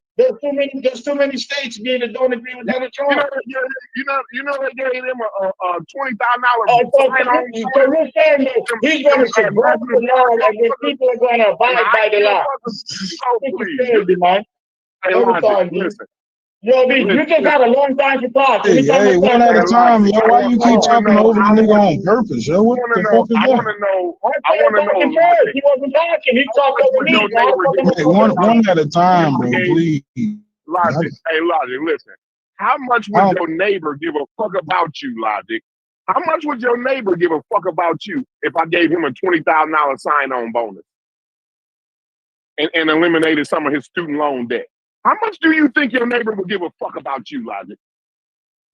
We better quit playing. You niggas, and you see it on TV. You ain't see them Mexican ICE agents shooting other Mexicans in the fucking face and dragging Mexican women down the fuck. Man, y'all quit. You niggas is living in some type of land or dream world that I don't know where you niggas is from, but I want to be there. Give me a ticket. I need a ticket because I need to be a resident of that motherfucker. Because that's the most utopian dreamland place in the fucking world right now. Oh, these people is from there. So you ain't Right. watched So none of the news lately. Then. You niggas ain't watched no news lately. Because these people from California, they ain't gonna smack their own California neighbors upside the face. Logic, again, I ask you again, Logic. How much would your neighbor give a fuck about you if I gave them a $20,000 sign-on bonus? I bet you won't answer that question. nah, they wouldn't. They ain't gonna get no fuck about me. I'm in a bad area though. You probably can't even hear me. Yo, and I just want to say, I don't know why why you talking about war? Like, why you think it's gonna be a war though? Like, what kind of war are you talking about? Like a war in the courts? You're telling me like California ain't all Democrats. What holds the country together is the Constitution. Then you're telling me the man is going to destroy the Constitution, and then somehow there's still going to be a union around him being a dictator? That's what they're going to be the union around? Did you destroy the Constitution? Who's going to buy? What's going to hold the states once he destroys the Constitution? Well, I didn't say destroy the Constitution. What we point out has been, let me give you what the actual, argument is. The argument is that Trump has been attacking the Constitution at every single turn since he's become president. As soon as he got in there, he started attacking the Constitution and started trying to reinterpret the Constitution to the point to where he has taken things to the Supreme Court, which he has favor in order to get things interpreted in his favor. So if we're seeing this in natural real life time, why would you then sit there and say, well, the Constitution is perfectly fine. It'll be ain't nothing wrong. Bro, it's a reason why the Republicans. It's a reason why the Republicans stacked the courts. It's all strategic. Everything that they're doing is strategic. Not only do you have to listen to it from Stephen Miller, but you can also go to what's old boy named Steve Bannon. Steve Bannon is telling you, it's giving out the whole plan. Like all of these people on their side and in power, in position to make choices, are telling you what they're doing, and you are saying, no, hell no, y'all tripping. That ain't gonna be able to pop.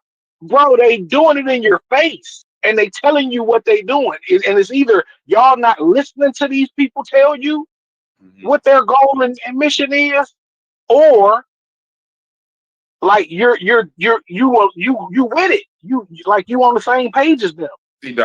And that's I'm sorry, go ahead. No, can I respond, man? I just want to ask I'm not going to finish the fucking point. Anathema. Can I just ask? I just want to ask a question, and you can take the mic, bro.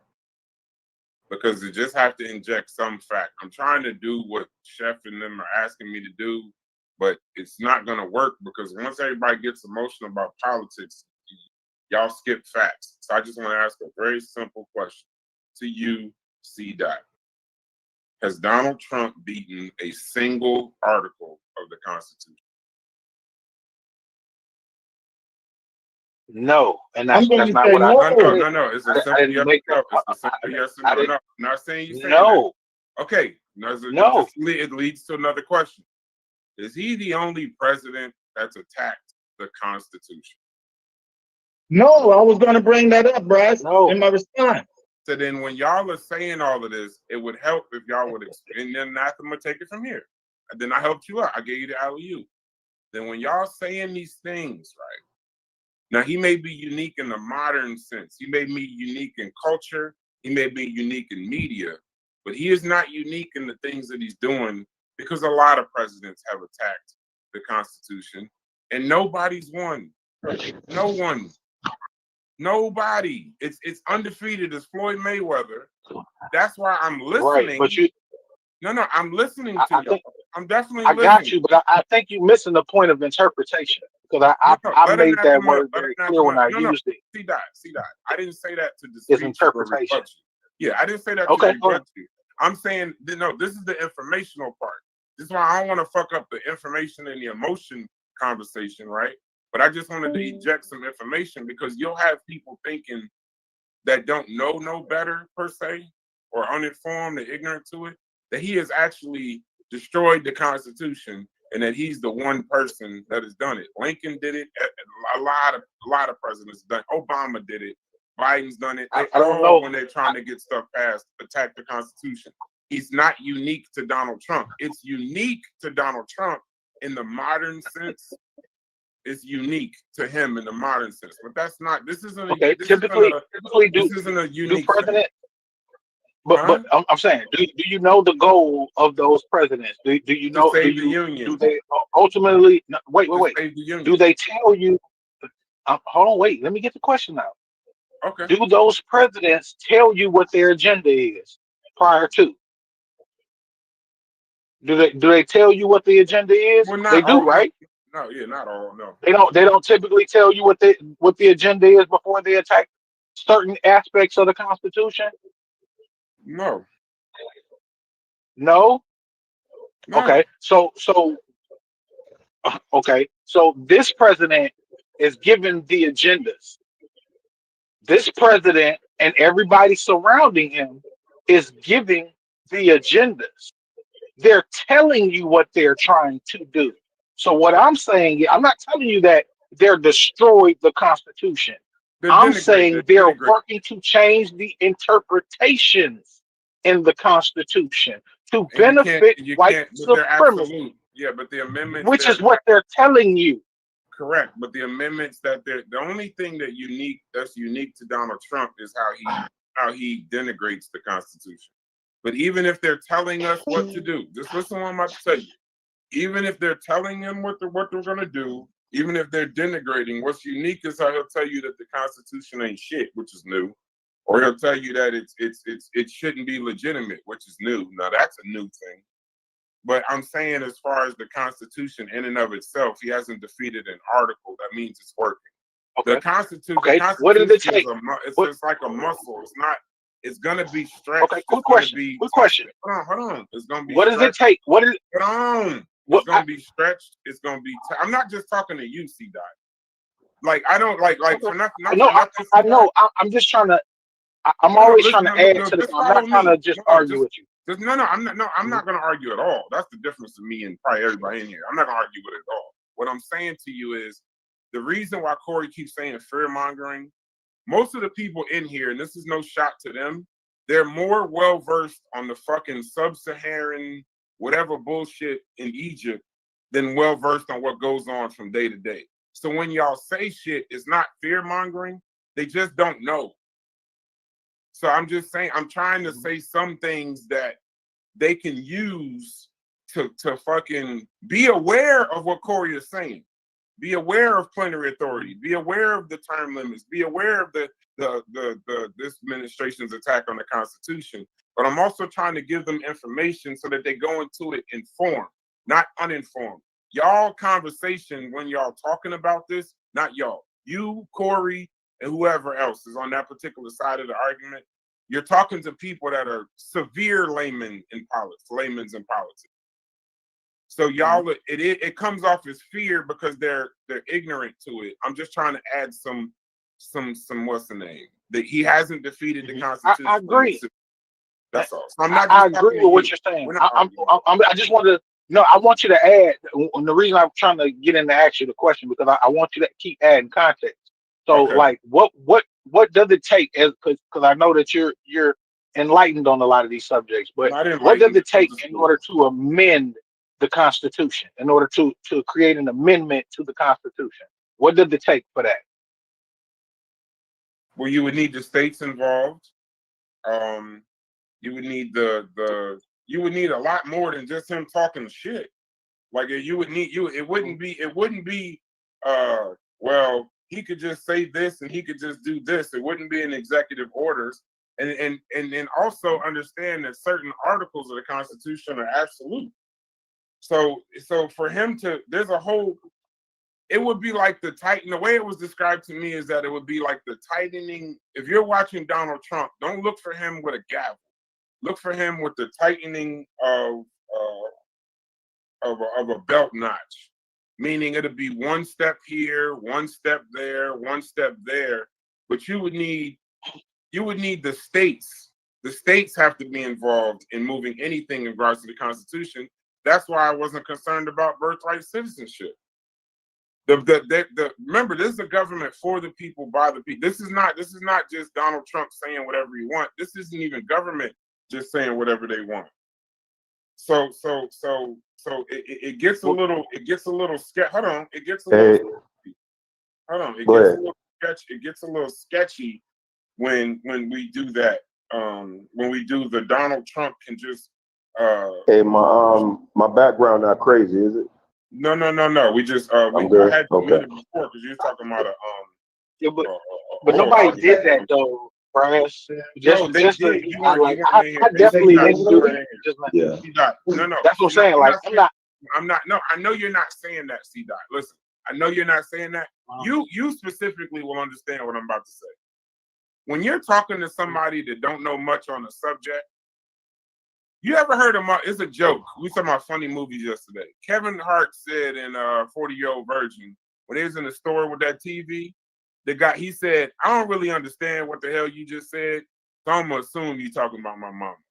You ever heard that statement before? When a motherfucker really don't understand what you're talking about, it can only come off as fear. So when y'all saying plenary authority and all these terms and this, that, and the other, you would think Donald Trump just created some shit and he's about to fucking I call it the sky is falling syndrome. Right. And I get that. I get what you're saying. We gonna cut off anathema 1,000 times. Let anathema go. Let anathema go. Never fucking talk on here, man. Go ahead, brother. You know what I mean? In high school government class, you learn about they gotta propose an amendment, and then after the proposal gotta go to like the committee or Congress for the 2/3, and then after that it gotta be ratified. There's a whole fucking process. You just don't change the Constitution because you willy-nilly.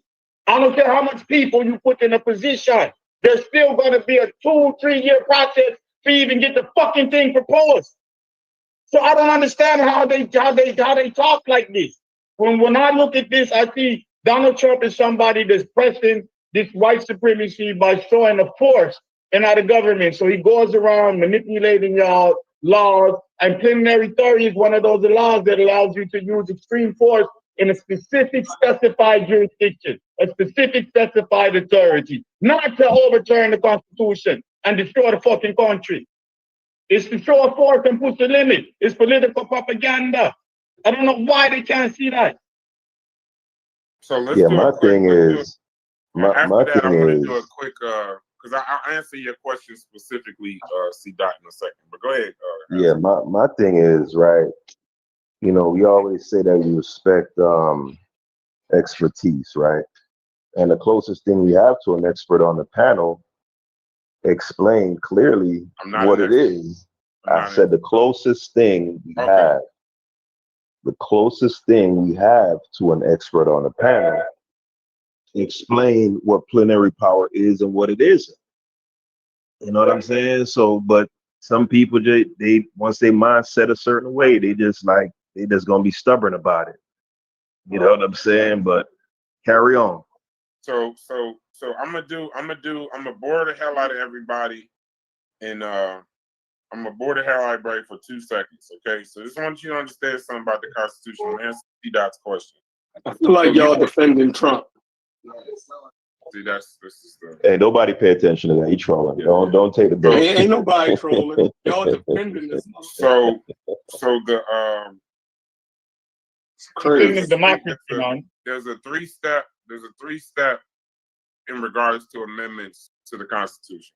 There's 3 steps. Now, see, Anathema, he said part of it, but it's actually deeper than that. So the 2/3 he was discussing, simply put, the 2/3 is just the proposal part. So you need 2/3 of Congress, and then you'd have to go to the Constitutional Convention. By the way, in 235 years, the Constitutional Convention has never even been used. So when we're talking about changing amendments in the Constitution, just understand that the first step, the second part of the first step, We off topic. Yeah, you know what you said the other day, that niggas could not go to a school that you went to because nobody would ever learn. You're 100% correct. You diagnosed yourself. No, C-Dot asked the question. Well, yeah, but now we acting like that. See, but you see how you said you the political scientist, you the one that could bring it, but you don't want that, bro. But you don't want that. You just want to argue, bro. And I we were talking about for real. I see why Baltimore failing though. I see why. Yo, because he's telling you the process after the two. You gotta go to the two ratification. Oh hell yeah! They don't understand law. No fucking question. Psycho, jump in here. We having a political conversation, but I was answering C-Dot's Yeah, because I'm still because a bunch of red herring. I don't know why he keep talking about people don't know what they talking about. But I actually, you know what I'm saying, understand how I know you ratified. Yeah, no, I know you know. Yeah, I'm not saying I'm saying I'm not talking about from you, Brad. I'm talking about from Stupies. Is that Stupies or Buddha? No, man, Buddha, man. Listen, it's me, man. Buddha. I'm sorry, Buddha. No, listen, like, no. I understand. I'm not saying that's it in why that way, but I'm saying when you leave all of that out and just say Donald Trump could just somehow skip over all of that, then you stand the No, I didn't say that. But I didn't say that. That's what I'm saying. Like, I think you mixing up my questions with like the argument that was going on beforehand. Like, I came in on the back end of the argument. I can concede so what I was trying to do was and what I was doing was adding context. That's why I came in and told Corey, like, allow me to add some context so it won't be looked at like you just saying this specific thing. So if we widen it out and you show the different ways that Donald Trump has attacked the Constitution in multiple different ways, and then also everybody can go and research Steve Bannon. You can go and research Stephen Miller. I mean, you can go and research all of these different people. Go and research the Heritage Foundation. All of these different people that have control in his party right now. I mean, in his cabinet right now. If you go and research these people and research what they say and what their agenda is, they tell you. So I'm not jumping off a bridge to try to fearmonger anybody. I'm saying, like, I get where Corey coming from. I get why Corey is as passionate as he is about it, because I'm the same way. You know what I'm saying? Like, I'm as passionate, but I think it's a better way to break it down to where people don't feel fearmonger, because it's not necessarily fearmongering when it's facts. You just giving out the facts of the situation, bro, doing some real sketchy shit. Like, and it's all based on a white supremacist, white nationalist, Christian nationalist agenda.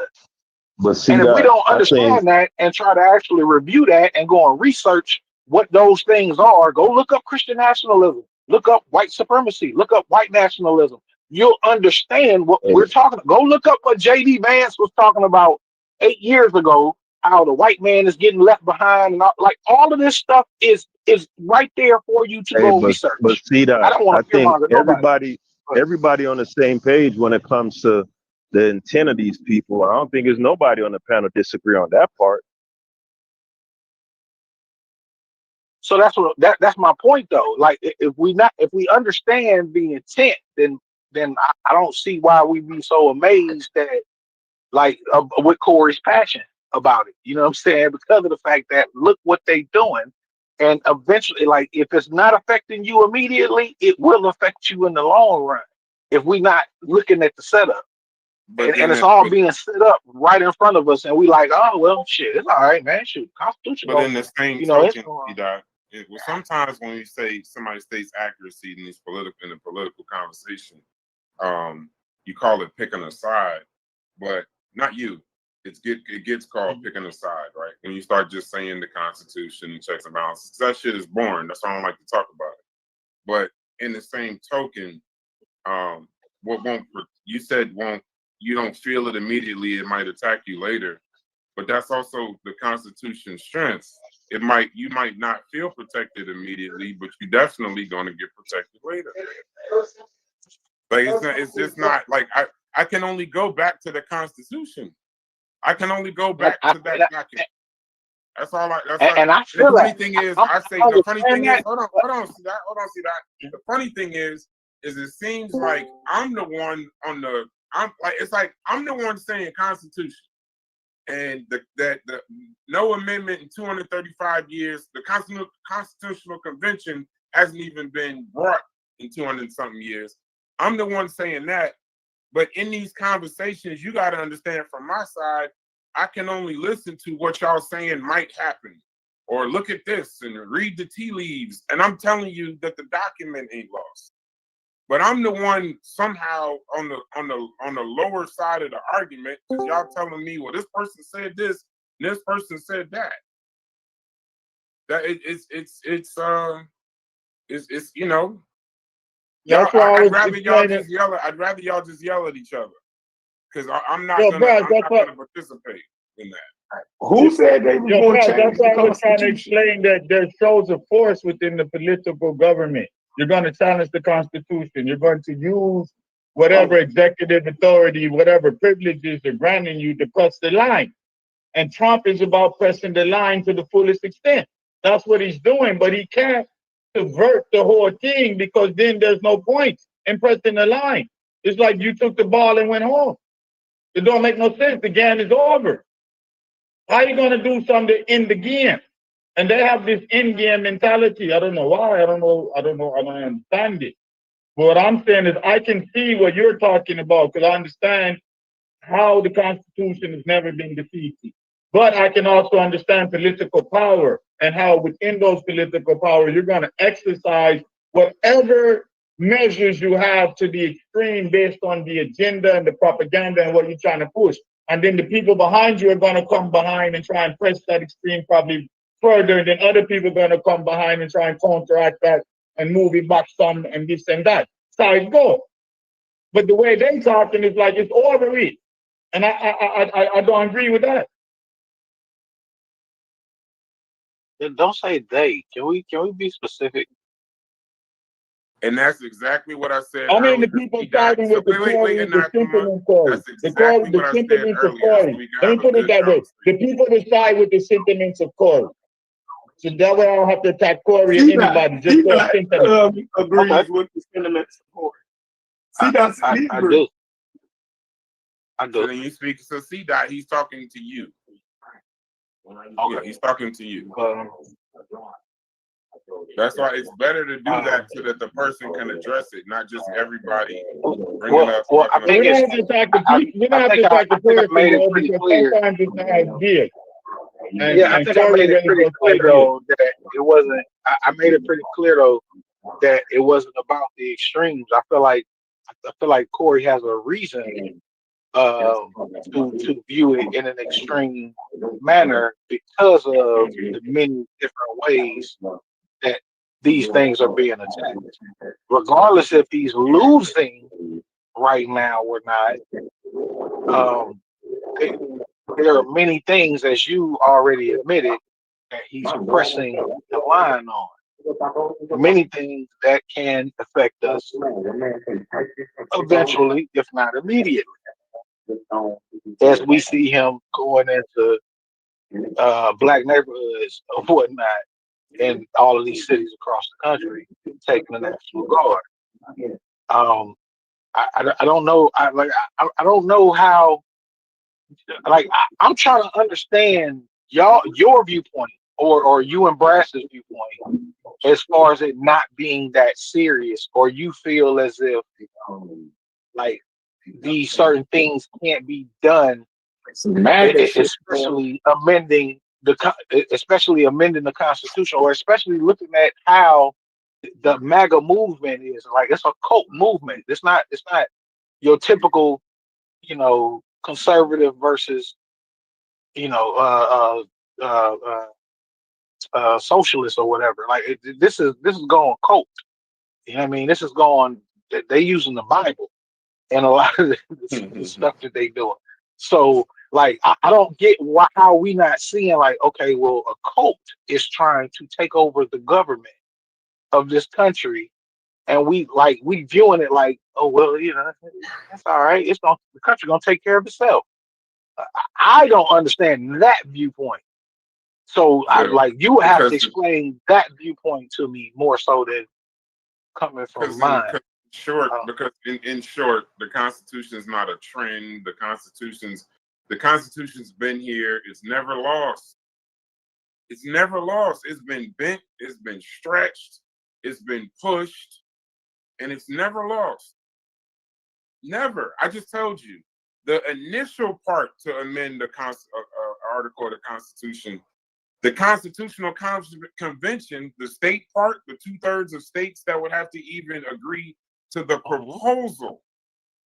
They had the Constitutional Convention. Hold on, the Constitutional. I'm not just talking to you, see that. The Constitution. I'm not saying that as a. Sometimes when he shows you educate. Oh, no, I'm not. Oh, my bad. I'm on mute because I was just agreeing with you. I wasn't. I wasn't trying to. No, I got you. But the Constitutional Convention has never been used. And that's just in the proposal. We ain't even got to the other two. Like, you haven't. That's why I was trying to read it earlier before the nigga in the back of the class started screaming out because he didn't take his medicine this morning. I was trying to explain to you how difficult it would actually be. So is he testing it and attacking it? Yes. Am I saying I'm the one saying everybody needs to be aware? But I'm saying don't just be aware because you watch the news. Corey has a unique insight. Y'all think Corey just watched the news. So when he say you ain't see this on the news or you ain't see this on YouTube, Corey actually is a nigga that'll go to Congress. He will go to the Library of Congress. He will go to Turner's Library and Lynn's Library. He'll go to these places and read these documents and get well informed and then make statements. But he makes a headline statement, or he makes it in the concrete Corey way, and y'all think he just ranting. No, it's a lot of information behind that shit. But when you saying it to people and then they just go watch the news, or they just go watch YouTube or some shit like that, now you created fanatics. They don't know the actual steps that have to take place. The Constitution has never lost. So in my stance will always be aware, C-Dot.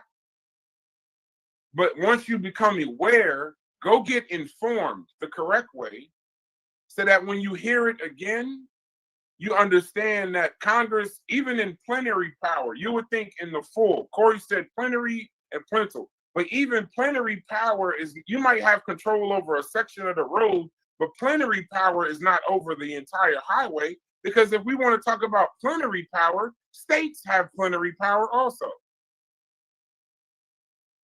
States have plenary power over education. No, hold on. They have education over zoning.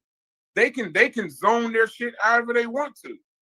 So plenary power is not a headline thing. It just sounds crazy when people don't know what it means. Well, no, I think that's what I'm saying. I think the way that Corey brought it, not to speak for Corey, but I think the context in which he brought it up was that Stephen Miller mentioned it in the interview. So after Stephen Miller, after he said it, he caught himself and act like he was stuck in a trance. So I think that was more so the sketchy part, like why he brought it up, why he caught himself bringing it up, and how he reacted after he did it. Because it was like almost damn, did I just say that out loud? Damn, I ain't mean to say that. Yeah, you can tell they talking about that shit. Want to back that up. Yeah. So exactly. And that's the scary part.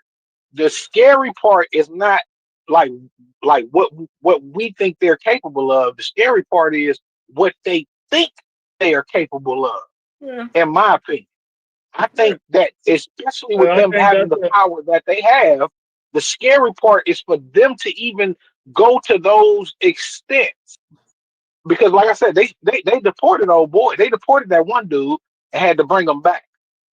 They deported him, had to bring him back, but it was 3, 4, 5 months later before he got brought back.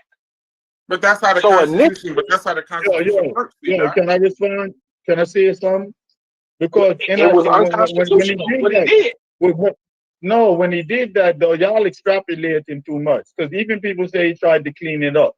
But when he brought up the article after that, under which he could have plenary powers about protecting that is true. He can have plenary powers within that specific jurisdiction about providing resources to support the National Guard while they're in deployment, doing something for the sake of the government. And he can exercise that clause within that context. But I don't know if this is on purpose. Y'all take the phrase, but y'all don't look at the context in which the phrase is actually being employed and used. And then y'all act like that's an excuse. And y'all just extrapolate from the phrase to mean dictatorial authority, which the phrase and dictatorial, they're not synonymous. And that's what's going on here. Nobody said they were. Nobody said they were. I don't know what part of what I said you was listening to. I don't know what part of what I just said you was listening to or not listening to. But what I said was the way that it was done during the interview, and as soon as he said it, he stopped as if he knew he mistakenly said this. That was the scary part. It's what they're thinking. I'm not even discussing what plenary, plenary ruled. I'm not on that no more, bro. Like, you don't have to keep stressing that same point.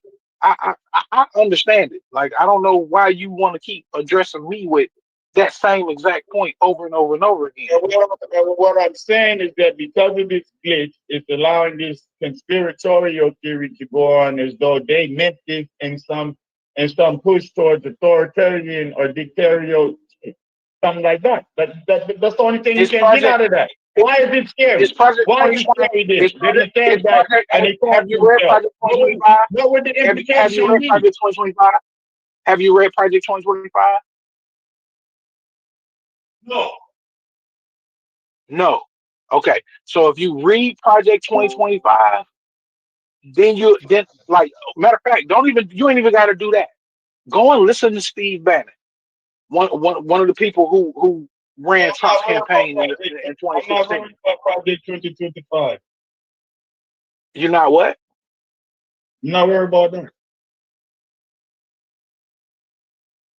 And see, that's what I'm saying. So that's why I'm not we're not. It don't even make sense for us to have a conversation because you're not worried about what their agenda is. So why are we? Why are you even? I don't get what the point is of talking to you. You don't care about the people in power's agenda. Why are we having a conversation? Bannon isn't empowered though. I mean, he has the ear of the president and stuff like that. That's just like, your J.D. Vances and your Charlie Kirks and all them. Not only the president, his entire administration. We know his whole they're all white supremacists. We get it.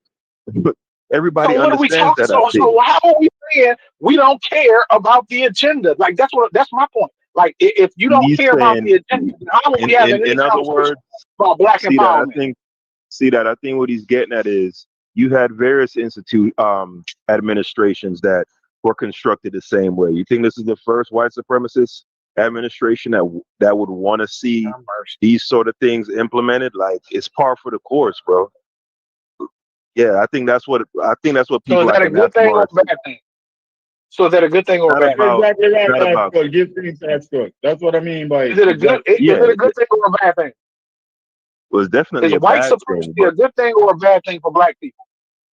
It's a bad thing, but the point that he's making is if you weren't running around saying the sky is falling 4 years ago or 8 years ago or 12 years or whatever, there's no need to do it now. Because this guy has a lot of bluster and he makes a lot of noise and put out a lot of propaganda. Is nothing especially different between now and the past for us to be really going crazy about it. He's just louder. He's louder. I don't understand this. Save my life. And I think that is the scary part for me. And like I said, that's the part of Corey's passion that I could understand is because you have people that make like the kind like I don't understand it. I don't understand it to say, and it's like this whole. I don't think Well, you know what? It's He talking. He talking. so if it happens, who cares? Let him get his point out and act. Yo, he been making the same point for a long time. All right, go ahead, cut him off. Okay, go ahead. I wasn't trying to cut him off. I was trying to add to it the same way he did. I wasn't trying to cut him off and necessarily contract. I was just trying to add to the statement in the morning or the floor. Because I think he said something interesting. But then you say I cut him off, but we can't even have a conversation. It's on you. The floor is on you, brother. Go ahead. No, you had said something, and then when Sheffrin come in with that, it make me feel like I forget my train of thought because I was trying to capture in the conversation flow. You just said something that triggered my mind for a second. And I was going to respond to that quick because, I went on for a minute. And I was like, yo, let me catch him right there. But then Sheffrin come in like me just cut you off, and I wasn't trying to be disrespectful. I was just trying to add on to a team. No, go ahead now because he probably lost his train of thought. I'm cool. I can still go. I mean, because I was saying that, you know what I mean? Like, I don't get it's scary to me how black people can see that white supremacy and power and be like, it's all right, it's cool. I don't know I don't get the non-urgency personally. I don't get it. I don't see how or why black people will feel like, hey, this is it's just par for the par for the situation is what we do. Like I don't understand that type of thought process. No, what I was saying is I think there's an overreaction to what's going on. That if you get power, like I said, within the limits, you're gonna find the loopholes and this and that to push your agenda to the fringes. Because now, once you push it to the fringe, the other people gotta come and respond to that. You just same way the liberals did. Once you get too liberal, you gotta come with an extremity to push it back a little bit, and then people gotta respond from that point. So once, they had the whole liberal thing going, now they done went far extreme. And then they're gonna measure it back. That's how I see it going on. So this overreaction that suddenly all of a sudden, because they have this agenda to try and push this fascism and this authoritarianism, that's already been going on. The fascism, the authoritarianism, the same parties coming out of the same college and the same the contestants being in the same club and all of that. Those people already been in a conspiracy for maintaining that type of power control. And the whole of we know of that. So there's no way this man is going to just come in and collapse all of that because there's some racist people that he puts over here and puts over there. No. That's not how America works. I don't believe that. Because I haven't seen that. Okay, but but it should be overreaction, right? And that's the biggest problem. Like, I know y'all gonna say I'm doing too much, but one of the biggest problems with Germany in the 30s is people were saying that it was no overreaction. So they got slowly rolled into shit that, was irreparable after a while. You dig what I'm saying? So if you say, okay, we always had racist presidents and there was no and the shit ain't go to hell, but there was always supposed to be overreaction to that shit. You feel me? Like if your laws and stuff is getting twisted around and that shit is gonna affect when Roe v. Wade and all of that shit got overturned, you dig what I'm saying? There should have been great overreaction. You dig what I'm saying? Meaning all of our lives is changed and affected by that. You know what I mean? So there should be overreaction to due process being shitted on. You dig what I'm saying? Because it might be happening to the Mexicans now. You dig what I'm saying? But you think that shit can't start rolling back on us? You feel me? Man, get the fuck out of here. You overreact. Now explain. Okay, Now explain. Hold on. It's the same thing. Hey, let me respond to Steph, please. I will be brief. He wasn't talking to you, Anathema. He was talking to everybody. I'm talking to everybody. He wasn't talking to you, Anathema. You don't got to rebut that. But now explain the difference between the climate, not because you know history. Explain the difference between the climate of Germany and the structure in Germany. I'm not. That's why you trying to throw me off. That's what y'all do. I was just using that as an example of how shit can roll. Well, my bad. Well, strike that from the record. And then use everything else I said. I had a more focused response, Chef, because what I'm saying is that the overreaction is just a response to Donald Trump, right? The overreaction is not creating more civic engagement. It's not making you vote different in your local community. It's not making you counteract by put people in power. You are just giving up and saying that we got to overreact because you're treating him like he's the Führer. When you have, like, but Brass is speaking to, you have far more civic opportunities to oppose this, even in your local community. So even when you got rid of federal Roe versus Wade, that don't mean that you can't change it in your state. But most people give up in our state. Most people give up in our state. And they say they state is Republican, or they say it's Christian, and they say they don't want these things. No, I do know, because in other states it's still legal.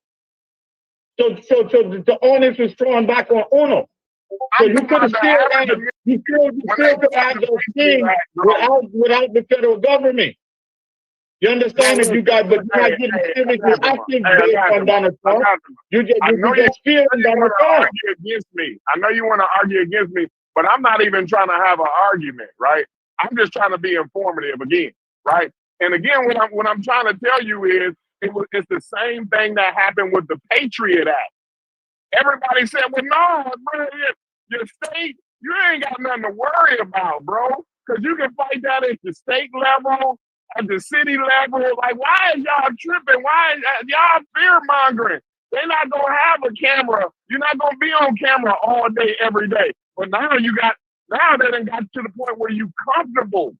Before, like 25 years ago, you would have never been comfortable with the amount of surveillance that you're comfortable with today. That's what I'm saying. They don't jump out the door tomorrow and say, oh, I'm an authoritarian today. Like, y'all keep thinking that's what I'm saying. I'm not trying to fear monger. I'm saying those things that y'all saying to do, if you ain't informed, then how the fuck you gonna know to do it? That's all I'm saying. Being fucking informed is all I'm saying. I'm not saying go pick up and go hide under the fucking bed. I'm saying understand what the fuck when games being fucking ran on you motherfuckers. That's what I'm trying to tell you, nigga. And Good.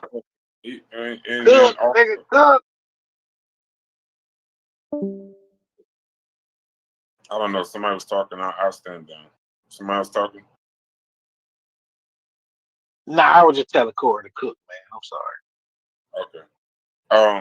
Even within the Patriot Act, if you really want to look at the Patriot Act and understand how the Constitution works, like Corey is saying, go look at where the Patriot Act stretched, bent, fucked with the Constitution, attacked the Constitution, and then also look at today versus 2001. Look at today. Look at today versus then, and that'll give you a good history lesson. If y'all want to do a class on that shit, it would be boring as hell and nobody would show up. But I can also show you how the Constitution worked in the Patriot Act, and I can show you the difference between Nazi Germany and the United States in 2025. But that wouldn't be, I don't think that y'all would enjoy that. So it is what it is. The fear, I would. It would definitely be, what's going on is this is headlines versus just simple law. And I know you're saying, well, fuck the law and this, that, and the other, but in every case, the Constitution, that's how the Constitution works. It bends, it stretches, and then it checks itself. Part of the reason why we haven't had that convention in 235 years is because, and Corey, Okay, I'll pose a simple question to the panel and see if y'all see where I'm coming from. Corey or anybody who says they know civics, why hasn't there been a convention on the proposal, like where it passed Congress and went to the states on a proposal in regards to changing the Constitution? What is the actual reason why it's never even made it that far in 235 years? Y'all go. They decide the case over states' rights or federal rights issue, and one of those triumph, so that they don't have to go into constitution. No, but what's the actual danger? What's the danger? What's the danger? Oh, the danger. The reason why it never makes it to that convention. Why? Why is it so dangerous for why it doesn't make it in 235 years? Why hasn't it made it to that convention? I would still say the same answer. It violates the relationship between state sovereignty and federal sovereignty. I'm asking a question. Did CDOT ever say that they were trying to change the Constitution? Yes. No, sir. You said that? No. I ain't hear you say, hey, Corey. Hey, Corey, did you say? Yes. Yeah, we were talking about, yes, you talk about time limits. No, Yeah, I did. They didn't say that No, but we were talking about time limits. Corey said verbatim, we've had the last, do y'all know that we've had the last election we're ever going to have? That's changing the Constitution. I don't know if they listening. Was you saying that, Corey? He did say that. I never said anything about changing the Constitution. I said No, you said it was the last election that we had. You said that. We've ever had. That's changing the Constitution. That's changing the Constitution, right? Damn. What are y'all saying? Hold on, let me get over here because I can't hear y'all. I think y'all. Maybe he said Trump said that. Did he say Trump said that? I feel like No, he said, do y'all know? Oh my God. Hold on. I'm gonna be able to hear you in a minute. All right, go ahead. I can hear you. Did you not say? Do y'all not know we've had the last election that we're ever going to have? I said it could possibly be the last election. Absolutely. Well, it could you didn't say possible. Why?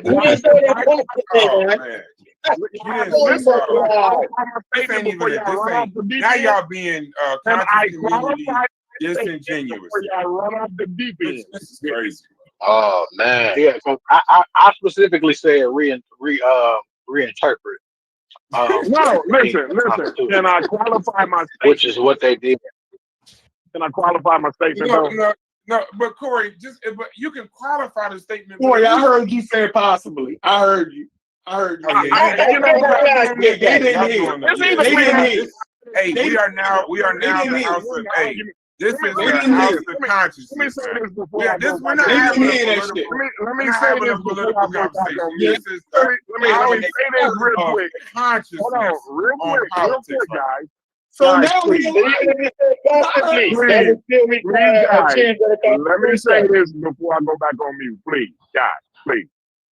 If the conversation is just to win an argument against me, then fine, I'm gonna concede, right?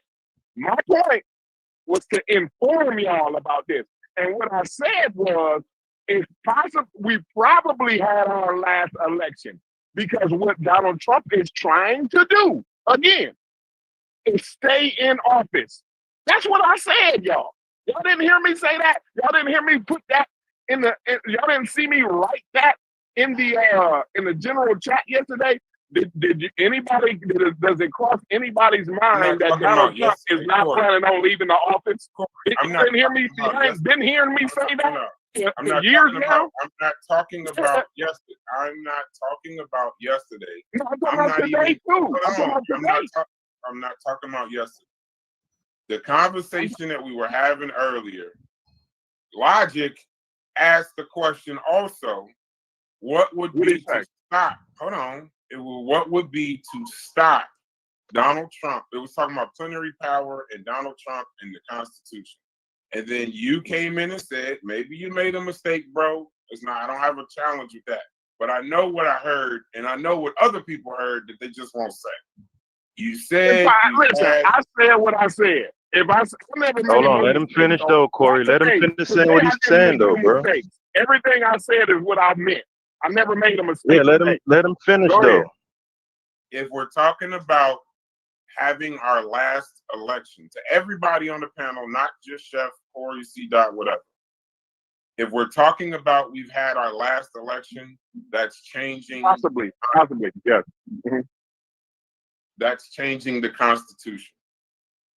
What that's doing is doing what I said earlier. That's taking the Constitution and wiping your ass with the You motherfucker. cannot take You the ain't changing 22nd it. Amendment and wipe It's your ass not with it. It ain't changing that the fucking easy. Constitution, bro. You It's not cannot changing it. You cannot, no matter what y'all can yell these headlines and all this, that, and the other. That's fine, and I'm not gonna stop you. I didn't say because nothing about changing it. No, but I think go ahead. you would, in order for it to be our last election, you would have to change the Constitution. Or you can take that motherfucker and you can wipe I your don't know ass why with y'all. You know what's funny?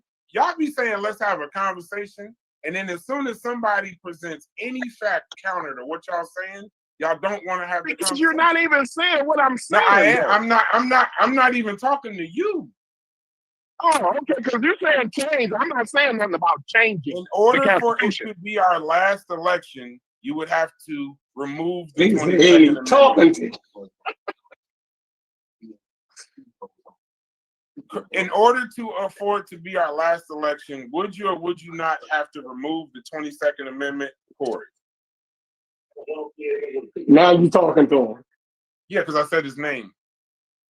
Oh, Well, he's building America. So for the people on the panel, in order for Donald Trump to saying the same thing over. I'm not talking about changing anything. If you're asking me about changing something, I'm not referring, and I've not been referring to changing anything all day to day. What I've been saying is, what he's trying to do is take that motherfucker and wipe his ass with it. Is what I'm saying. And what's going to hold the country together? Him and what's going to hold the states together? And a bunch of other presidents have tried to wipe their ass with it, and then they came and went. He tried. Y'all could say there was an insurrection, and it wasn't a smooth transition of power, and the transition of power. All that shit happened. I'm gonna say some facts. All of that shit happened at the Capitol. Whatever you want to believe, whatever you want to think, whatever you saw on the news, and then the motherfucking transition of power happened that same fucking night. So if you're saying the insurrection delayed the change of power, cool. But that shit it literally happened at around 3 o'clock in the morning. It just got moved to 3 o'clock in the morning, and the power transition just as smooth. And I'm telling you, the Constitution is built in that way. Sometimes it will bend, sometimes it will stretch, and then that motherfucker will snap back with immediacy. I don't even know if that's a word. So I will believe in that more than a motherfucker making a slip up in an interview and causing the whole world with social media now, Instagram now, motherfucking you say something at 4 o'clock, at 4:01, the whole world's gone crazy with no education. None. Corey, you just said it yourself. You sat in here and talked about plenary power, and all the motherfuckers most of the motherfuckers that's up in arms about it, that's gonna hear this show, don't even know what the fuck it means, nor will take the time to go doing the research and understand how it works. So what I'm saying to y'all is, yes, it will be bent. Yes, it will be stretched. It's a muscle. It's a living thing. It's been attacked by more people than Donald Trump, Lincoln. It's been attacked by Reagan. It's been attacked by Biden. It's been attacked by Obama. It's been attacked. Presidents attack that shit to get shit done in their way, to speed the shit up, because the Constitution is built to move slow. But the other part of the Constitution is that they know niggas like Trump was going to exist. That's the beauty of the motherfucker. They knew then that a nigga like Trump was going to exist. Because remember, they were trying to get away from a king. The Constitution is built for niggas like him. So he can talk, and he got Twitter, and he got all this shit that he can use. But I'm telling you right now, the change that we're talking about, and I'm talking to the panel, not just you, Corey, not just you, Chef or C. Dot, everyone. Understand, go and do your research on if the Constitution has ever lost. It's built to snap back. The Patriot Act, yes, That's a perfect example Corey gave of the Patriot Act. Where they bent that motherfucker, they stretched that motherfucker in regards to privacy. Now understand the years after that, how that motherfucker snapped back through lawsuits, through checks, through balances. So miss me with all this. I can listen. Hold on, Corey. I'm putting y'all. I'm taking y'all headlines. I'm taking y'all headlines and putting them up against Floyd Mayweather. A motherfucker that might have got his teeth knocked out. He might have got stumbled a little bit. He might have got chumped a little bit. But the Constitution is Floyd fucking Mayweather. So y'all miss me with all these motherfucking headlines and, oh, well, this could happen and this could happen. And, you know, we might have had our last election. We possibly had our last election. Well, goddamn it, the sun might not come up, but that bitch keep coming up. So tomorrow morning, I'm going to assume that motherfucker is going to come up again. So if y'all think y'all headlines somehow beat an unbeatable document, y'all crazy as hell. And that's a conversation we can't have. Because y'all just yelling, y'all doing headlining and all this dumb shit. I'm bringing the Constitution and y'all bringing headlines and slips of tongues and interviews and shit. Leaning on the goddamn Constitution. I never slipped the tongue. I know you keep throwing the shot like I slipped the tongue. I never slipped the tongue. I said what I meant. I never made a mistake. No, the slip of the tongue wasn't you, Corey. No. The slip of the tongue was not you.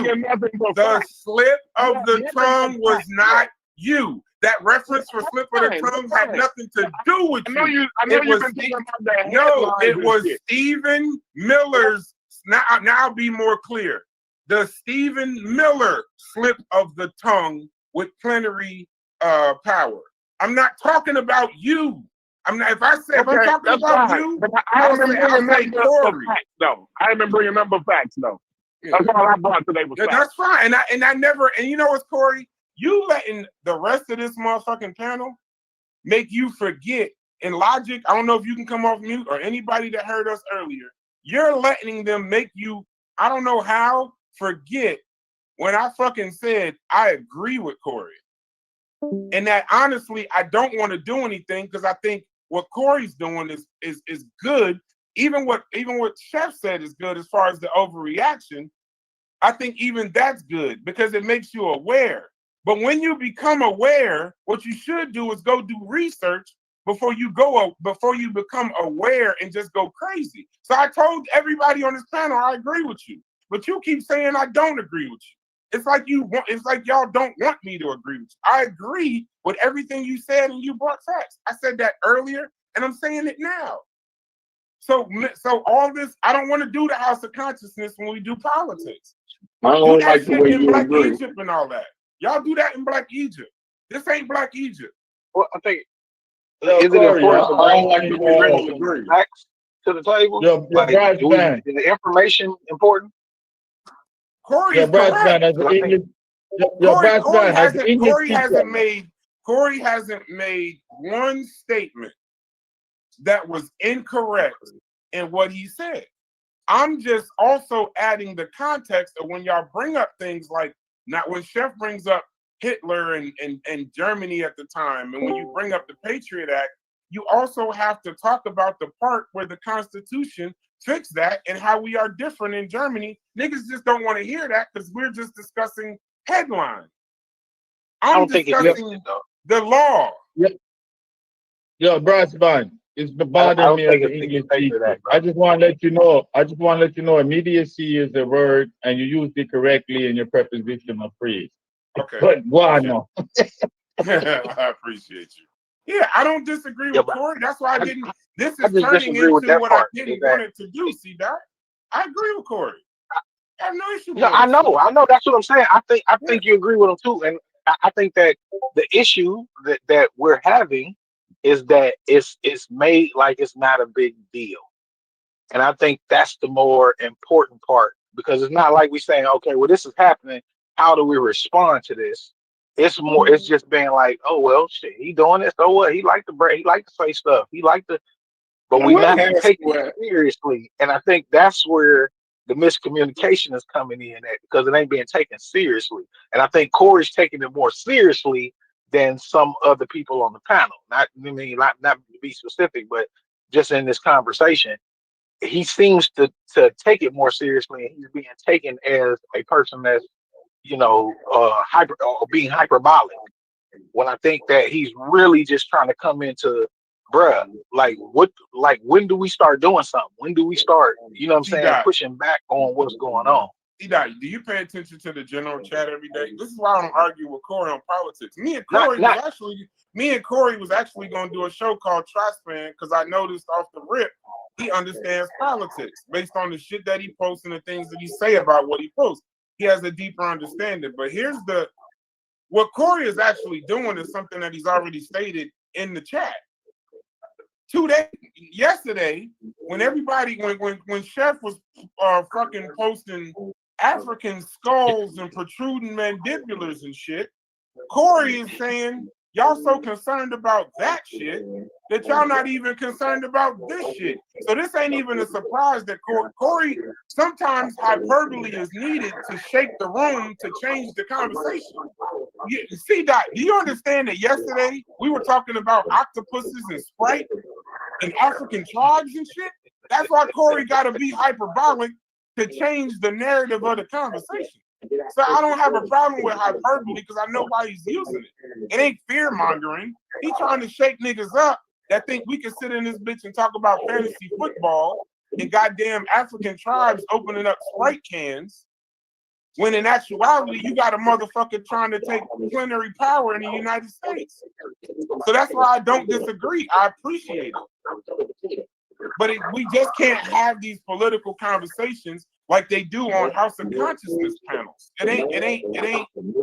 Now we back to octopuses and sprites. Just separate the headlines from the constitutions. Separate your theories and what you think could happen from what has happened for 235 years. That's all I'm saying. It's like if a nigga say the sun ain't gonna come up, lean on the fact that the bitch always came up. I dig what you're saying. I just, like I said, I think that is the miscommunication coming with seriousness of the situation. Nobody's really taking it serious. So I get what you're saying though. 1 minute, you know what I mean? If you're gonna take something serious at one point, you know what I mean, or whatever, you gotta do it all the time. But at the same time, I agree with everything that you just said, and I think that it'll help if people bring more information to the table. You know what I'm saying? Yeah, I don't mind just though. feelings. You know what I mean? That's why I was trying to explain the logic. Yeah, that's why I was trying to explain the logic about plenary power. Plenary power has nothing to do with term limits. Nothing at all. Plenary is a power. We have plenary power over immigration. So that's why when y'all keep saying shit like, well, what he does to the Mexicans and all of that, when Chef says what he does to the Mexicans, I don't know exactly what he means. Sometimes Mexican is just all Hispanics or illegal immigrants and shit like that. Well, what he's doing to them can happen to you. That's a headline. But we do have plenary power. Congress has plenary power over immigration. That's within the Constitution. But when we start then trying to stretch it out to, well, if he did it with the immigration, then what about term limits? No, that's a whole nother conversation. That's the 22nd Amendment. And now we got to get into learning about how to get that kind of shit done. And in my original question, Anathema, about the convention, the actual danger, Corey, I hope you could chime in on this, the danger with bringing in, there's a reason why it never makes it to the convention. Because what can happen in the convention is this, and this is what most of y'all don't fucking know, is that when it gets to the convention, they can change everything.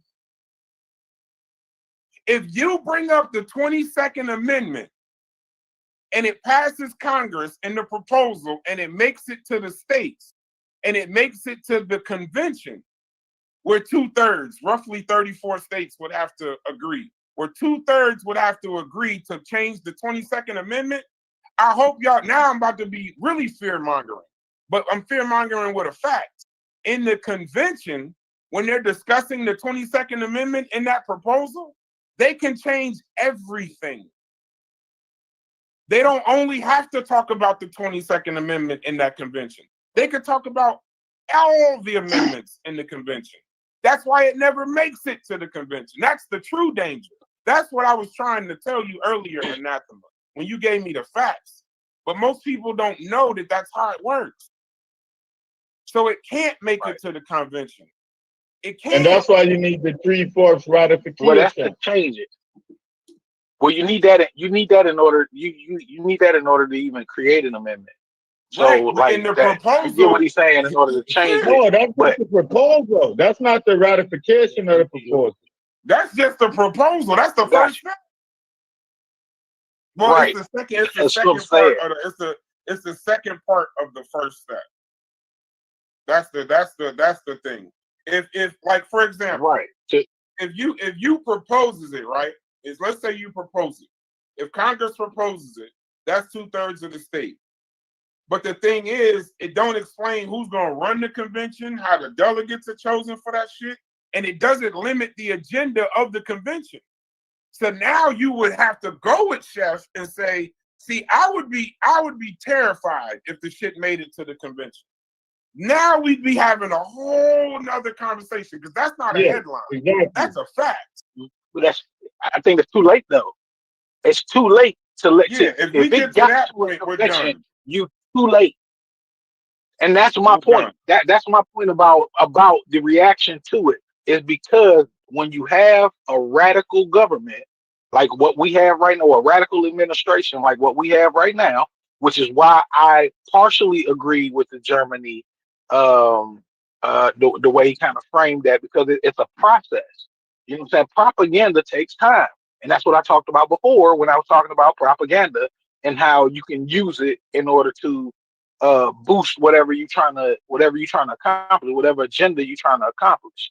And what they're doing with their propaganda has been extremely effective to the point to where a reality TV show host is the president of the United States of America, not once, but twice. All of these beginning processes that we see in are not new to history. I agree with that part. It's not new. But the nuance is it's so relative to authoritarian governments from the past. Even though it might not be exactly like it is so similar. And even, like I said, the cult-like following that is gained from it. It's not just a basic old, Democrat Republican thing. No, he's completely turned around the Republican Party. You cooking? Completely. You cooking? See, they don't add in. Forget to add in the cult-like following. See that? They forget to add that part in. MAGA is real. That's what I'm saying. Like all of these things have we had are real aspects. Have we had cults before? Let me ask you a question, C-Dot. I think I'm gonna just this is how I fight from this point forward. We've had cults before, C-Dot, correct? Right. We have that cult. You mean just cult in the country? Yes. We've had powerful cults in this country before. We've had the Dixiecrats. We've had all kind of shit. Have any of them ever beaten the Constitution? Beaten it? Yeah. I don't know. That's what I'm saying. Like I don't think. Like, okay, I have a different understanding of the Constitution because I feel like the Constitution was written by white supremacists. So of course, it is going to benefit white supremacists, but it's never lost. Well, this is what I'm saying. All I'm saying is that I think that the Constitution was written by white supremacists. And I think that it's written to benefit white supremacy. So I think that it's already set up to help white supremacy. So if I'm not leaning on the Constitution like, the Constitution is gonna save black people. No, it's not. You know what I mean? So that's my point to it. I didn't know that's how you looked at it. So that explains something more. That gives me context. Yeah. I think amendments have been important for the Constitution. Because without certain amendments, then we wouldn't, it would just be pretty much reckless out here. So I think that originally, I'm not a type of person that will call myself a constitutionalist because I don't go by, like, I know that them white folks was thinking about other rich white men when they wrote that. They wasn't thinking about no black people, no Mexicans. They wasn't thinking about nobody else but rich white men in this country when they wrote it. So it was written to benefit them. You say what? Go ahead. I'm sorry. Go ahead, Logic. Logic, you were saying, could we hear you? Go ahead, Logic. Nah, I mean, I was riding through a bad area, but I was acknowledging.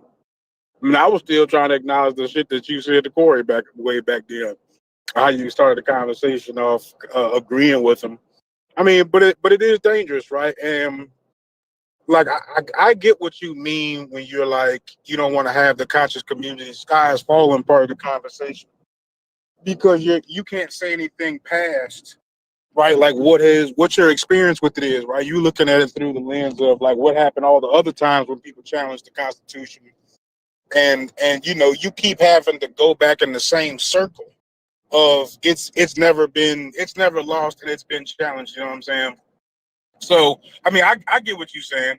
I don't know if anybody else can hear it that way, but I at this point I guess I don't expect Brass to give another answer, you know, besides this because he's kind of made it clear that he don't have anything else to go off of, right? And we're kind of free. I ain't gonna say we, but you know, everybody kind of free to just use their imagination to create scenarios where it doesn't work. And he's saying the last 200 years shows that it actually worked, at least to stop Donald Trump from being able to stay in office forever. To that specific point, that's what he's saying. It has shown itself to hold up. That's it. I agree with that. You have to put me on the side of Bryson or these ones. I don't think nobody was ever saying that for me. So I'm looking at it where I stand at in the conversation is nobody. I'm thinking from my education. You get what I'm saying? That everybody who's been talking has been basically saying, you know, interpreting the Constitution, not changing it. Like the way that the Constitution is interpreted is what gives us power and what fucks us over or restricts us, right? Is the interpretation of those of the Constitution. Is how the executive power is able to use those laws. You dig what I'm saying? Enforce them by the interpretation given by the goddamn Supreme Court. So I think that's what we were talking about, not changing it. So when we keep going back to changing it, I think we're getting around what I thought the conversation actually was. That's why I always talk about, like, when a motherfucker say, they ain't gonna change it, now we getting into a red herring. What is people really saying? If ain't nobody saying that, but you make a straw man to beat that up, then and if you're just trying to be specific, right? So you can give people better understanding. But if you're giving them better understanding of something that they wasn't saying, then we missing the point. Yo, Chef Ron, let me show you this. Let him finish. As the Constitution as it stands. Let him finish talking first. Oh, I thought they had finished. We make points. We after somebody make a point, right? If I make a point about something, and then somebody come back and correct something that wasn't in the spirit of what I'm saying. Now we stuck on that. Like when I mentioned something about Germany, you get what I'm saying? To talk about how people in the society can go along with shit and not be motherfucking not be up in arms about it. And next thing you know, you look down the line a couple years ago and all your fucking rights and shit has been eroded. That was the point, not that we was going to become. You have to be aware of those type of things. You get what I'm saying? But we don't take that. Hey, did we ever turn into Germany? And you want to know about that? So we do that shit on purpose. You feel me? That shit on purpose. I hate agreeing with you. I hate it. I hate it. Like, I try to understand what a person is saying, not to just counter what shit and take the shit somewhere else. Like I try to really understand what's the spirit and what they're saying something in. Because I can counter it and then say, well, I ain't really disagreeing with you.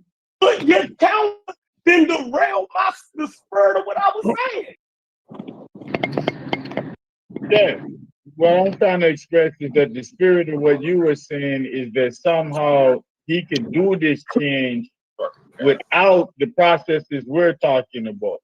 And we already agreed to, like I said, you can press the line, you can have political propaganda, but the type of change that you're talking about in comparison to Nazi Germany would have to deal with the process that Rob laid out, or it would have to be overthrown. It would have to be overthrown. No, it was required, Chef. Like you saying, I'm talking about the people. You saying I'm talking about the people. You see how people sit there and we don't get up in arms about, you know, certain shit getting changed. We watch the Mexicans get dragged out their houses and shit and all of that. I'm saying the people allow shit. I'm saying it was like the German people by them allowing certain things. Then when you look up the whole fucking situation and flipped on everybody. I'm not talking about the government per se. I'm talking about the people in that aspect. I'm comparing Americans allowing shit to happen to the German people allowing shit to happen. And but what I'm saying is that there's cities and sanctuary cities that's fighting against that. They're showing that's not against the will of the will of the people, and that's just exercising this federal authority under certain manipulations of the law. But there's a lot of people that's fighting against that. So it's not like Germany. Yeah, you think there wasn't people that opposed shit that was happening in Germany? Are we gonna sit here and you know what? Never mind. What are you saying right now? The crazy part, Chef, is it was niggas. Chef, what you saying right now, Chef? Hold on. He can't. This is the shit. He's trying to have what Chef is trying to do, and I understand what he's trying to do. I don't know how to. Okay, what he's trying to do is, I can't hear the words.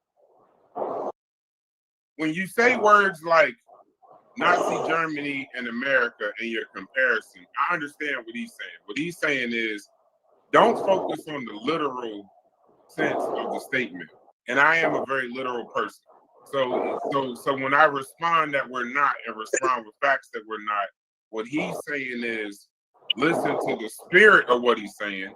And a lot of times in these conversations, Corey, Logic, whoever's listening, the issue is I wish y'all would just say what the fuck y'all want to say and stand on what it is that you're saying versus me trying to figure out the spirit of what the fuck you're saying, because that's an impossible goddamn conversation. I don't know how the fuck I'm supposed to hear you say Germany, what happened with Hitler, Trump, what's happening with America, and somehow find the spirit. I gotta talk to y'all spirit now. So if I don't, so I'm wrong because I can't figure out the spirit of what y'all talking about. And I'm the one talking about Constitution. Y'all the one telling me the sky is falling. Corey is giving us information to be aware. And then, like, as Corey's giving information to be aware, niggas is yelling out the most crazy shit. Trump gonna be president forever. Nazi Germany. The Mexicans, they could do it to you. All this shit. So I gotta separate from what Corey's saying to the niggas in the back of the classroom just screaming out shit. And somewhere in the middle, I gotta find the spirit of what y'all talking about. How the hell can y'all have a conversation in that way? That's what I'm saying. I don't want to have a fucking house of consciousness conversation. This ain't the fucking HOK, bro. Sometimes you just gotta fucking just say Constitution and stop talking. Let Corey present all his information, all of the factual information, all of the headlines of what's going on, And then I can just say, well, this is what happened, and then move forward. The spirit is what's fucking up the conversation. Well, what about the Mexicans? They could do that to us. How the hell can you respond to that? Other than look at the Constitution. Well, he could be president forever. I say 22nd Amendment, and now y'all telling me, well, we ain't talking about changing the Constitution. You know what I truly think? That motherfuckers think that you don't have to change the Constitution in order for him to fucking usurp the term limits. So stop telling me And to that's bring why political, stop telling me to speak to your spirit and on one hand, and then on the other hand say, well, you the guy that went to school for it, educate us. But you gotta make sure you educate my spirit too. Fuck y'all spirit, bro. I'd rather y'all talk about octopuses and sprites than have me start now trying to figure out the spirit of what y'all talking about. This is insane. Brad, I want to ask the question right now. That's why I keep saying that without the Constitution, what would prevent these states from becoming their own country? Donald Trump? Nothing. Nothing. That's why I keep saying that if he was to do that, he would destroy the union, and a lot of states would just become their own country. Yes, give me some ice, please. Yeah, no. Yeah, no. I don't. Am I wrong with that, Brad? Was I wrong? I don't know. I'm just not. I don't like the Black Egypt politics. If y'all want to Black Egypt politics, you don't need me for that. If y'all don't want to hear facts, then actually, here's the funny thing. Stop listening to Corey too, because all Corey been giving was facts. Corey done gave y'all fact after fact after fact after fact. He's literally telling you this happened, this happened, this happened, this happened, this could happen. That's a decent conversation. I'm not speaking to the spirit of what Corey talking about. I'm speaking to what he's saying. I'm telling y'all now, I don't know how to speak to the spirit of what y'all saying. I wish y'all would just say what y'all saying so that at least I can speak to that. But I don't know what y'all mean when y'all say shit like Nazi Germany and Trump America. I don't know what y'all what you trying to say. What they're trying to say, man, is that the Constitution ain't seen no white man that was as crazy as Donald Trump. And I'm here to tell you the Constitution has seen Nixon. I'm here to tell you the Constitution, Richard Nixon told the government, I ain't giving you the Watergate tapes. I'm here to tell you Lincoln with the Civil War, he's seen, the Constitution has seen its logic. It's built. Remember what it was built for, which it was written for niggas like him, demagogues and kings and shit. It was written for niggas like him. Making slaves contraband was stretching the Constitution. So he's not no different nigga. Logic. The only difference in this nigga is I agree with Corey. Now we're electing, we're getting people that aren't quote unquote political, but the only real difference is the media. We got more social media, we got more people talking, we got YouTube and Instagram and fucking CNN and podcasts and Candace, so we got all of this shit. So it seems like it's this overwhelming mountain of motherfucking this could happen, that could happen, this could happen. So we're not supposed to discuss the issues I'm about still this? talking, Chef. I'm asking. So we don't. I can't even hear what. Let me finish my point. We don't supposed to discuss the issues. No, of you're our day, supposed to. like No, you're supposed yesteryear. No, so is our conversation any different than any other generation? Did the exact thing you said you hate when niggas do to you. You just did the exact thing, bro. You taking my point and going somewhere else before I finish with logic. You just said you can't stand when niggas do that to you. That wasn't the same thing. I'm not gonna let you do that. That wasn't the same damn thing. Bro, to talk to you is the love you. To talk to you in conversation is just I gotta appreciate you. That's all. I appreciate you. I've never seen nobody do this before, but Chef was arguing with you for not arguing with Corey. That I've never seen a nigga do that like that. No. Not the way that was funny, but my point is to close quickly. No, the Constitution has definitely seen niggas like Donald Trump. Yes. All right. Well, yeah, that's the short version of what's at the bottom of all this, right? Is that Donald Trump is some sort of a way got a group of people in a unique scenario, right? And he could do stuff that could nobody ever do. No. Right. Well, that's what they. So what President Nixon and them has protested? He's not paying People those, protested against shit that Nixon and them was doing. So the same type of public backlash and stuff existed in those times. So y'all basically telling us to just, just shut up about it. Like it ain't no I'm not telling you that. So if niggas is doing the same thing, niggas is doing the same thing now. People always do in political disagree. That's what we're doing. But for some reason, I never told y'all to stop talking. We're fear-mongering, and we need to just shut up, or we don't know this, and we don't know that, and it's ridiculous. I never told you to stop talking. I never said you were fear-mongering. I never said none of that. You just making shit up. Good, y'all make shit up. Y'all make shit up. I never like said every stop argument talking. that y'all I never said stop talking. I said what Corey said is because he knows it, and a few people on the panel know it. Most niggas didn't know what plenary was. So when he was saying it, motherfuckers not understanding it, they became afraid. That's way different than fear-mongering. Fear-mongering is if you telling a motherfucker that knows exactly what's going on, and you just making up shit. No, Corey was saying facts that niggas didn't know, so they got scared. That's what I said. And I never said political discourse is important. So I would never tell niggas you can't talk about it. You just saying shit. You just saying it because we ain't talking about sprites and octopuses and shit. Like we actually talking about something where the motherfucking stopgap is the Constitution. There's no stopgap on these conversations we be having. You can take this shit all over the goddamn place. But when y'all discuss headlines, I'm going to discuss the Constitution. I'm going to discuss the branches of government. I'm going to discuss the checks and balances. I'm going to discuss what could happen versus what can't fucking happen.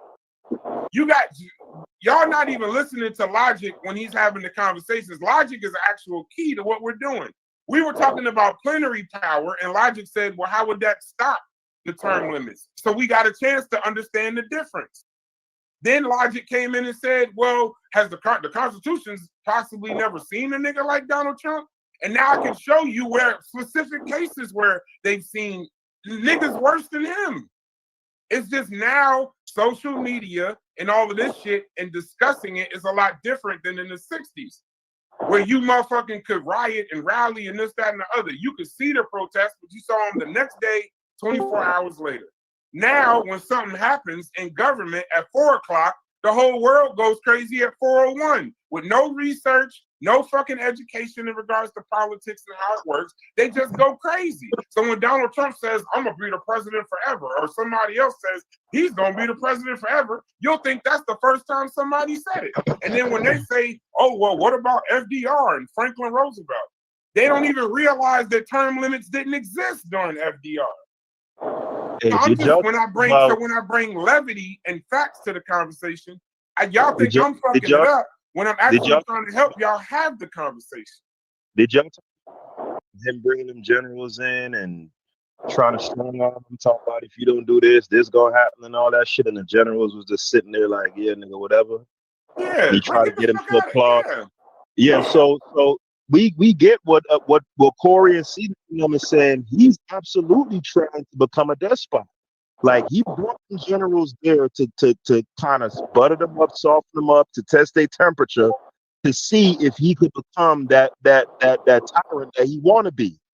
You know what I'm saying? So it's good to have these conversations, yeah, because people need to be vigilant, because there's no doubt about it that he and the people behind him, they're absolutely dangerous, and they are trying this shit.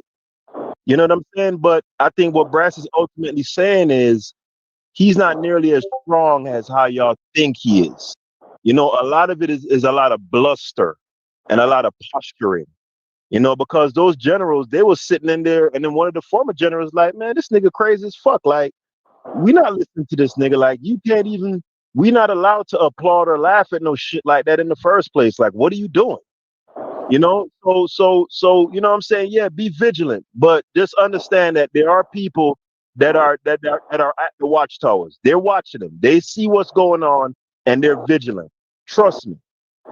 Now, what I would like to ask is for the people who are saying we need to be vigilant and this guy's gonna do that, what are you guys doing and what are we doing insofar as what we can do on a local level to stave off what him and the Jared Vances and the Steve Bannons and all them crazy white supremacists are? What can we do, even if that was their plan or what they're trying to do? What can we do as smaller people to fight that?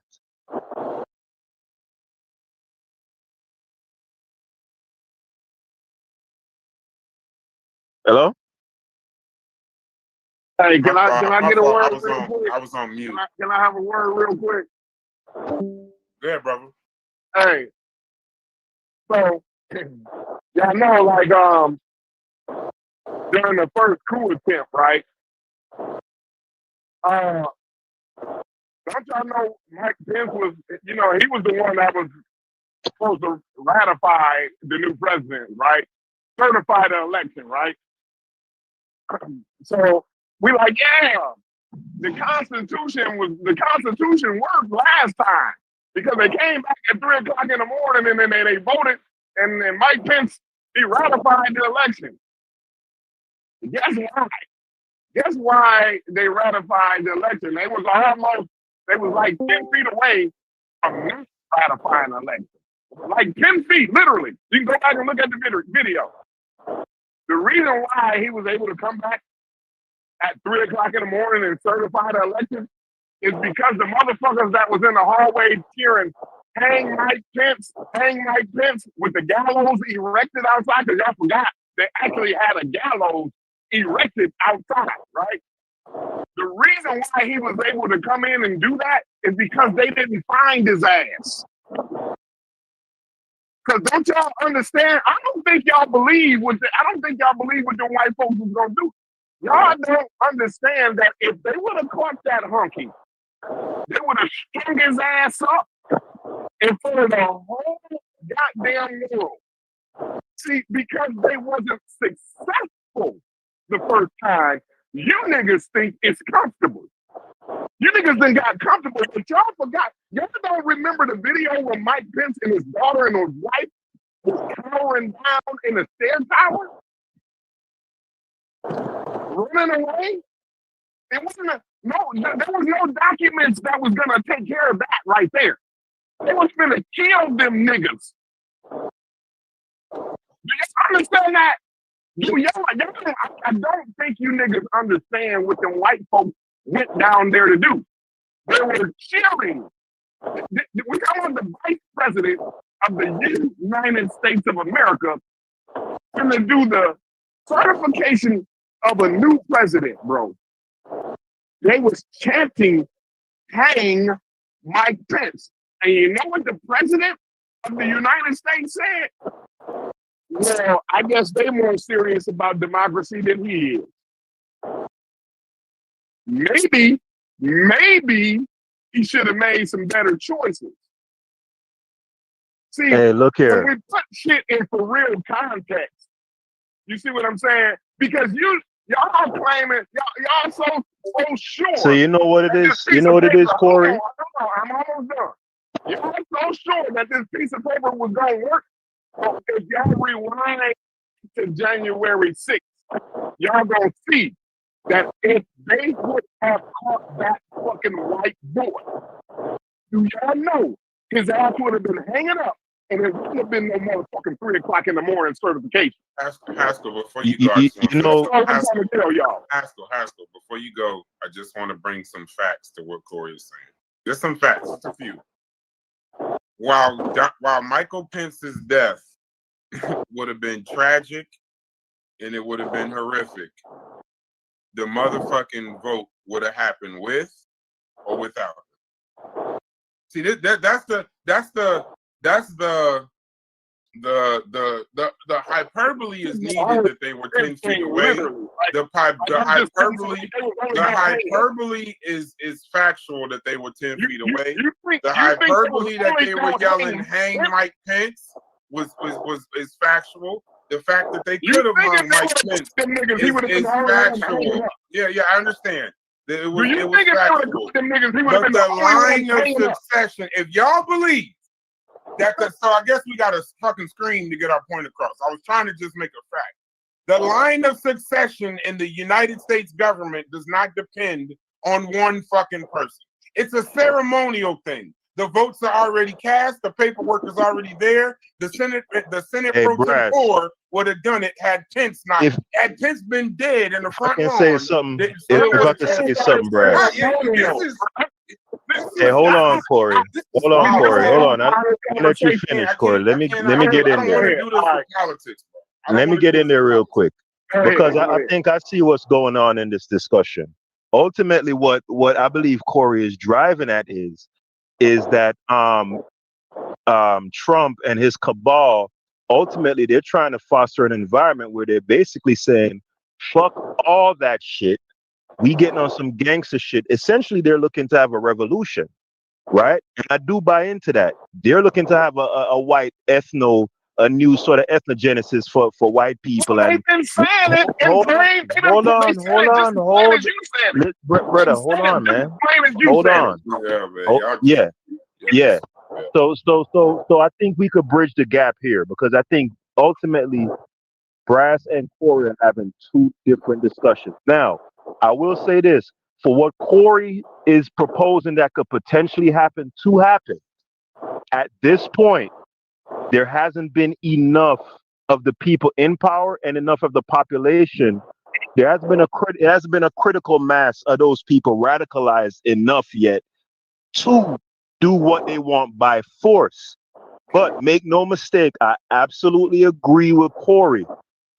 This is absolutely what they're aiming at, and they're not going to stop. So they're not strong enough right now. But if they have the will, the people, and the arms, the means to do it, yeah, that's what they're looking to do. Does Brass disagree with that? I don't think Brass disagrees with that. I don't disagree that that's what they're trying to do. No. Right. So when you talk about like the procedural things, like the having to get this ratified and all of that, right? Essentially, I believe what me and you are saying is, yeah, we know they want to be able to bypass all of that shit and scrap it, but we don't believe right now that they're nowhere near strong enough to get that done by force. I think that's what Corey is saying. They're trying to get this shit, they're trying to strong arm this shit into existence. And we're saying, yo, we know that, but they not nowhere near as strong. That's why he was trying to get them generals in there and talking to them, because he knows for them to achieve what they want, he knows he'd have to get the military on board. The reason I didn't say what I said to contradict Corey's argument, but I'm also speaking to the panel in the chat. You will have people thinking, you'll take Corey's factual statement with no context, and you'll have people believing that if Pence died, it would have went on. Like just killing him would have stopped it. So it's like I don't want to speak against Corey's points, but I know that there are people in here that thought if they would have hung Pence, then that would have been it. So I'm just trying to bring some kind of fucking clarity. I'm doing literally what y'all asking me to do, but y'all really want to discuss the headlines. Y'all really want to discuss the sky is falling, because that's more fun, I guess. I don't know. But if killing Mike Pence would have stopped the transfer of power, we'd be in a monarchy, not a republic. And here's the thing, the fact that you could kill Mike Pence and the shit still go on, the fact that you could have an insurrection, what Corey just called a coup, right? What Corey just called an attempted coup, which is what an attempted coup. An attempted coup. You're right. He said an attempted coup. So I agree with that. But if it was a coup, it was the first coup in history that failed in 6 hours and ended with the same goddamn Congress voting under the same Constitution that same fucking night. That's just a stress. That's a stress of it. That's a attack. But if anything, it shows you how powerful the Constitution is. No. Can we come to an armistice here between you and Corey? Because I think we found that Me and Corey ain't had no argument. Corey just yelling. I know what Corey's saying. Yeah, I ain't mad at Corey. I'm saying ultimately what Corey is saying is y'all are too complacent. Yes, that shit got shut down, right? Because at this point in time, they're nowhere near strong enough to will into existence what they want to will into existence, right? But ultimately, that's not because of the Constitution. And I agree with Corey on that because that paper ain't worth nothing unless there's human beings willing to die behind that piece of paper, right? And they are. And right now, and they are. But listen to what I'm saying. Right now, they don't have a critical mass of people who see it the way they do, right? Particularly the fighting, the warriors of the society, right? To bring about, and ultimately, I think that's what Brass is saying. Yes, we know what they're trying to do. You think 25% of the population ain't a critical mass? Yeah, but they don't have 25% of the population that's ready to take up I'm arms. gonna tell you right now, 25% of the population is die-hard Trump. Yes, die-hard MAGA. but 25% of them is not in the position to bring about to prevail in a civil war. I know what you're saying, Corey. Yes, they don't need 100 million people on their side. With control, with control of over the military. Wait a second, see Doc. Let's get to some clarity, then go to a different point. All they need is plenary power, absolute power. No. Leave the plenary power alone. Well, yeah, the plenary power. Let's call it. We'll call it absolute. All he needs is absolute power over the military, and a couple people in the Senate, which he already got them. And people in the DOJ, people from Homeland Security, people from the Supreme Court. He got them already in line, y'all. Right. So by the way, Corey, as an aside, right? As an aside, this has been worked on for years and years and years. Yeah, no. I'm with you, Corey. As an aside to what you're saying, because that's Stu Pease is on the panel. Just so you know, the America that you're advocating for, as far as implementing the Chinese social credit system, just understand that the people who would be the arbiters of that system is these same crazy motherfuckers that we're talking about. So just think about that when you talk about, we need that, and some people too lazy, and just think about it. And I want to say to Chef too, going back to a few years ago when we was having the vaccine discussion, when he said, we know some of us niggas, we have too many rights, you know what I'm saying? Because niggas don't want to take the vaccine. And if I was the president, I think niggas take the vaccine. Just think about it, bro. That same tough guy, I just strong arm shit into existence and do what I want to do. And, niggas need to listen. Just understand that the Robert Kennedys of the world and the Donald Trumps, them type of niggas that's gonna be administrating that shit. So just think about it before you talk crazy. But yeah, I'm done. Can I answer your question? But I absolutely feel you, Corey. I feel you 100% where you coming from, Corey. I really do. Did you get your question answered though, Pascal? What's the question? Yeah. I'm looking at a question in the chat. They said they got I thought he was asking about what do we do? IBM, we don't. Hold on, real quick. This is for the chat. IBM, hold on. Somebody, you said Babylon Dunn asked, could he ask a question? He said he's typing it. IBM, all you typed was executive orders. That's my question. I don't even, and then I don't know what you're. I don't know if that. I don't understand your question. Ask it a different way. We'll answer it. Where is he, Doc? Yeah, I just wanted to address what he was saying about what do you do about what's going on, and my answer to it will be to counter everything that they're doing. Actually, and part of what Brass was saying was get more politically literate, because there's certain things that you can do in order to counteract a lot of the stuff that's going on if we knew that these things existed. You know what I'm saying? How to attack from a statewide or citywide stance, starting locally and growing to more growing nationally. And get more people behind what you're saying. As long as you have a fracture of people who don't feel like, and this is the most important part. As long as we have people that don't feel like it's that serious, then it won't be taken that serious. As soon as the majority of people start to actually look at this as something to take seriously, then they'll start approaching it that way. And I think unfortunately, it's going to take people to actually be harmed personally in order for them to understand that, this thing is for real. And I don't want it to get to that point. And I think that's why, like I said, not to speak for Corey again, but I think that's why the brother's passionate about it, is because you don't want it to get to these extreme points. So yeah, we need to go join school boards. We need to go join I mean, if you're capable, join a medical board. You need to do all of these different things in order to counter what's trying to be done right now in this administration, and hope that maybe you get the next administration that will reverse a lot of the bullshit that this one is doing.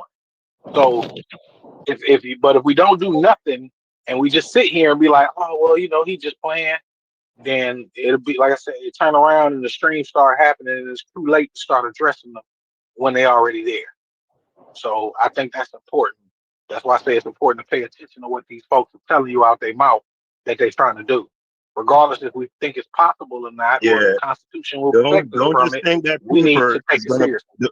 Yeah, don't just think that paper is going to protect us all the while. The paper is always it's always protected. It's always done because the paper is backed by people. The paper is literally written for niggas exactly like him, brother.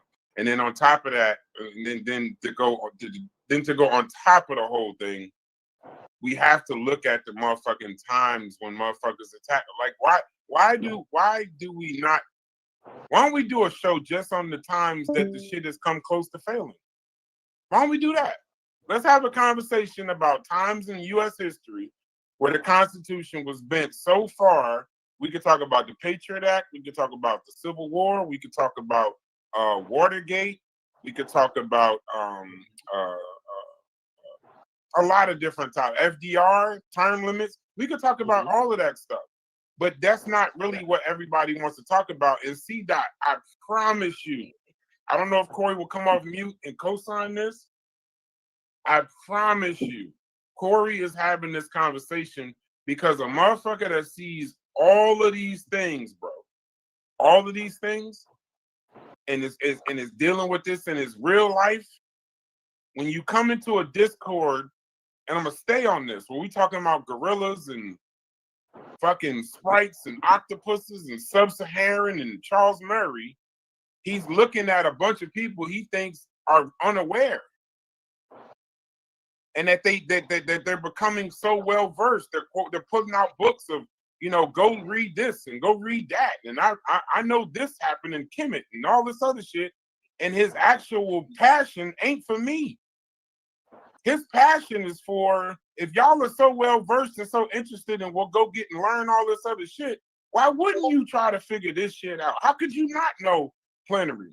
How could you not know the convention? How could you not know what happened with immigration in this country last week? That's the passion, bro. He won't co-sign it because I guess we going back and forth right now, or middle of the street, whatever y'all call it. But that's the passion. The passion ain't for motherfuckers that know. He's talking about the motherfuckers that don't know. No, you're right. I'm just working, so I couldn't come off mute at the time. But yeah, you're right. Yeah. That's why I'm not arguing with Corey. When y'all try to make me argue with Corey, I agree with him. And he should. Yeah, I told you I agree with both of y'all. I think both of y'all made good points. I think that, yeah. Go ahead. And that's what I would say also.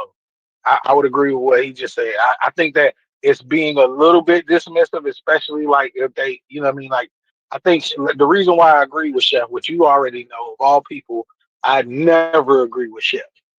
But when Chef made those comparisons, I understood where it was coming from. I don't think he was being too extreme by making the comparisons, because he's not the only or the first person to make those comparisons. Even people that are in Trump's administration Now made those it's a comparisons of fair Trump. comparison. It's an absolutely fair comparison Yeah. because you know It's what it not a is. fair So that comparison. It's No, not a hold fair on, Brad. Hold on, Brad. You look at the January the January insurrection as this kind of one-off, anomalous type of thing, right? And it's just some little crazy rascals that ran in No, the I didn't. building. No, And I didn't. hold Stop doing on, that, hold on. asshole. Stop Oh, doing that, well, asshole. now I'm saying from my perch, from where I'm sitting, the words that I've heard you use to describe it and how you framed it, in my opinion, you don't think much of anything happened there. No, And I what know. I, I don't. I hold don't on, agree is with just an opinion. That's an you. opinion. Okay. No, I would like to say, or I'd like to ask you is, right? Clearly, this guy's trying to foment civil war. There's no need to dolly it up or pretty it up. This guy is trying to foment civil war. And when they asked him about the January 6th insurrection, the fact that he didn't not only did he not repudiate them, right? He gave them a cosign by saying, hey, they're the only ones who care about democracy, right? So that lets me know that if January 6th, right, those insurrectionists gets multiplied or gets raised by exponentially, let's say by an exponent of 10 or 100, right? Let's say there are a bunch of January insurrectionists all around the United States right now, but they're too scared or whatever, right? But let's say Trump finds a way to invigorate them enough to where a bunch of them now are willing to do what those insurrectionists did, which is lay their life on the line for an ideal that they believe in, right? Like J.D. Vance says, and other people like him. I think Ben Shapiro said it. Oh, the white man is slowly losing his position, and if we don't do something now, so if they get the January insurrectionists, if they could get 10 times the amount or the 10th power of those people, right, to make the sacrifice those insurrectionists did. What do you think? Do you think that's possible, number one? And how do you think that would work in terms of a civil war? Because I know we're not ready for no shit like that. That's what Corey's talking about, not all that paper. Your question was long, brother. You gotta shorten. All right, so let me condense it then. Let me condense it. And January. Go back to ink, because I know when you start kind of going more into your Jamaican accent, you going somewhere. Just speak plain to me, bro. Yeah. No, I'm speaking. What happened is because I think when it gets to topics that's more kind of passionate and real and immediate, that's something that it brings out that more emotional side of it. I know. That's when why the accent. Yeah, that's when the accent will more come out. Because I was really sitting back, and I get what Corey is getting at, because I've said similar things. In particular, dealing with the Charlie Murphy guy, right? Now he's just a spoke in the wheel. Charlie Murphy was a saint, nigga. Was a demon. He's a spoke. He's just a spoke in the wheel. No, I'm just saying, don't tarnish Charlie Murphy's name by mistaking it for Charlie Kirk. No. Listen. Charlie Murphy wanted to see the same eventuality. Nigga, Charlie Kirk. The same eventuality. I said Charlie Murphy? Yeah, you done said it 8 times, nigga. That's why I keep saying, stop saying Charlie Murphy. That nigga was a saint. God bless the dead. God bless the dead. Stop saying Charlie Murphy. So what I was saying, Jesus Christ. What I was saying is the eventuality that people like Charlie Kirk wants to see come to fruition. Ultimately, he was just a pawn on the chessboard. But they have a million more Charlie Kirks who they're putting money behind. You have the J.D. Vances. You have your what's the guy named Walsh? Bill Walsh.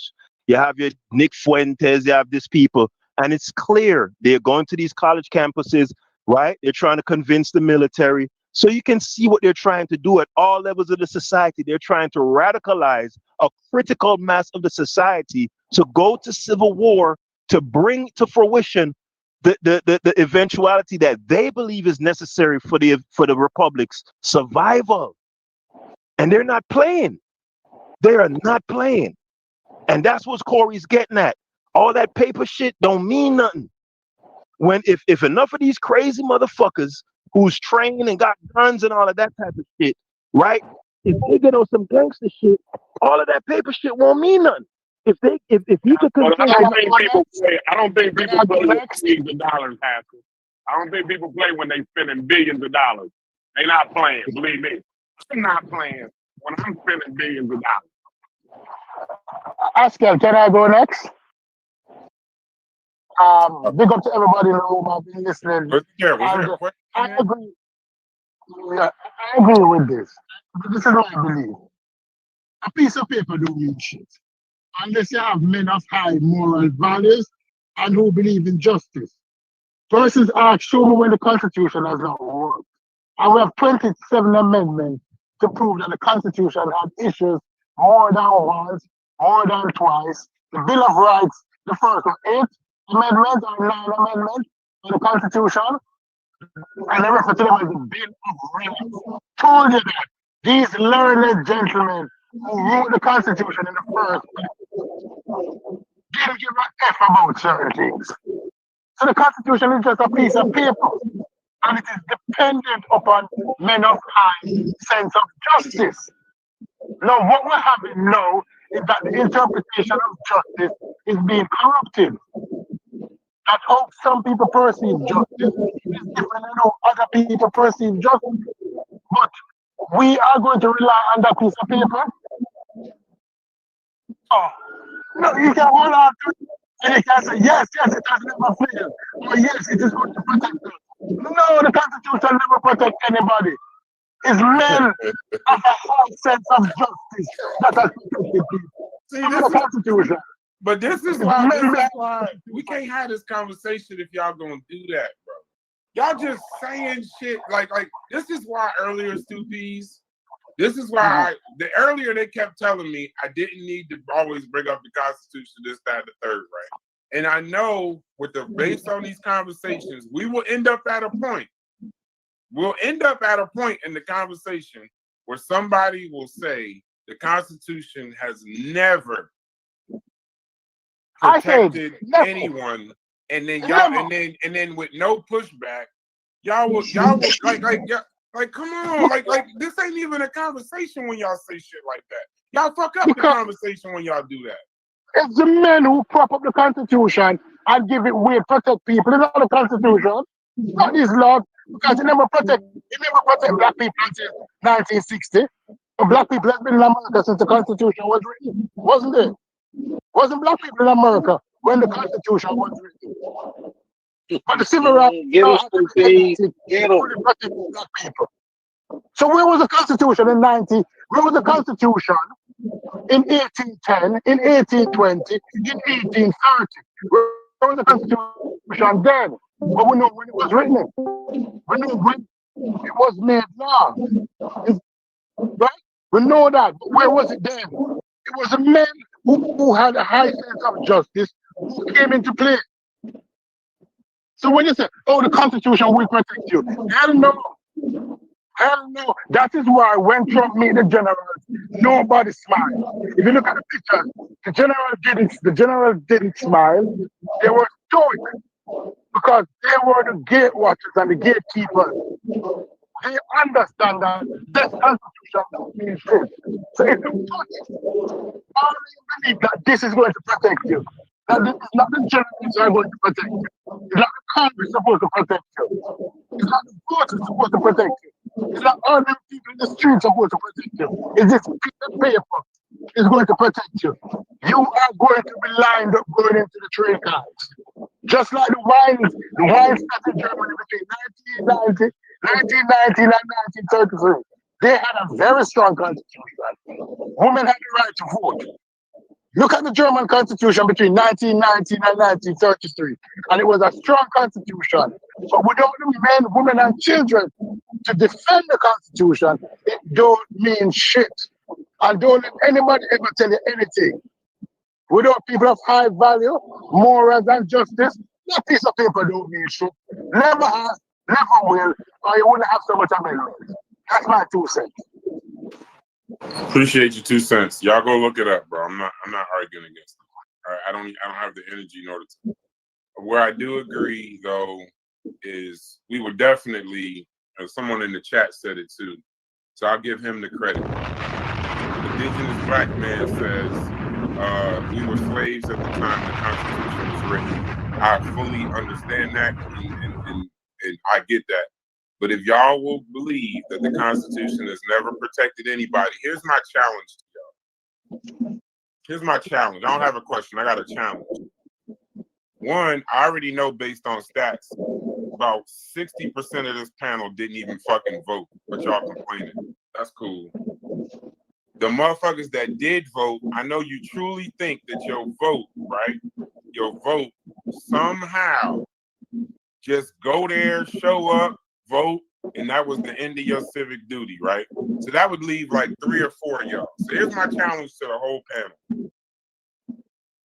Right now, go on your phone and figure out who your motherfucking local representative is. Find out who that is. Then go to your local council person, your local mayor, right? And your local clerk. And all this shit y'all saying right now about Donald Trump and where that world is going, go out into the fucking street. Hang up with the Discord. Take your ass outside and go fight in the street. Because that's what I do.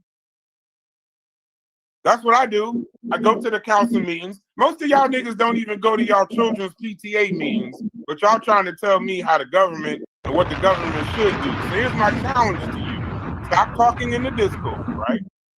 When you vote, then go out and write your fucking go out and write go out. You're interrupting my challenge. You're interrupting my challenge. You're interrupting my challenge. You're interrupting my challenge. I'd like to finish talking, Stoopies. Go outside. While y'all in here telling us how the government works and what Donald Trump is doing and plenary power and all of this, write your congressman, write your fucking representative, right? Make sure you vote in the next election, because I know more than half of y'all didn't.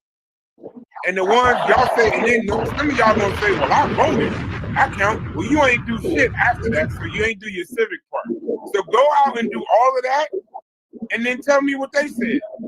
I'll pay a nigga to do that. But I know for a fact most of y'all don't know who y'all representative is. Y'all don't know who represents y'all in government.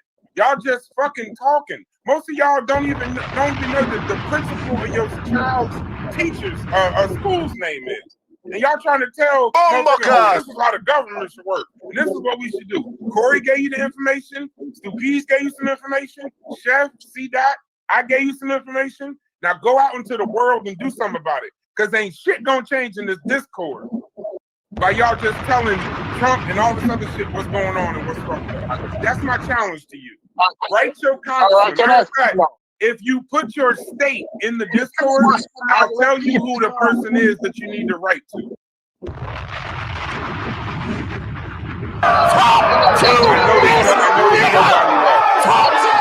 Please, let me rebut. I would never. Not a rebut. I'm not arguing with you, stupid.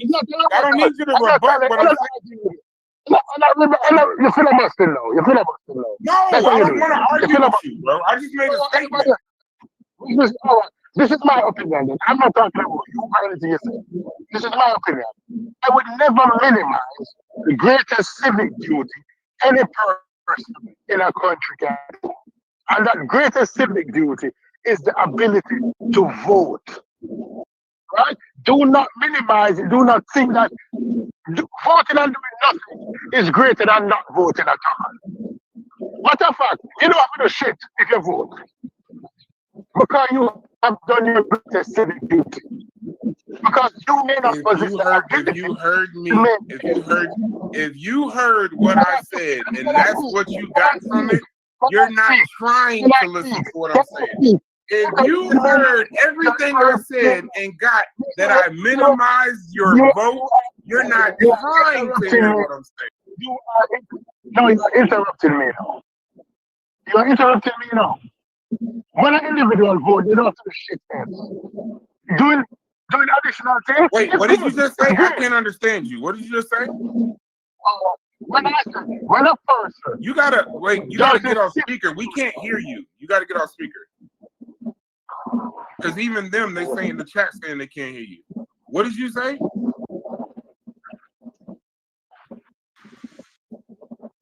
Can you hear me? Yesterday my phone fell and broke up. Go ahead. What Yes. did you When say somebody, when you vote you don't when have to do some, nothing else?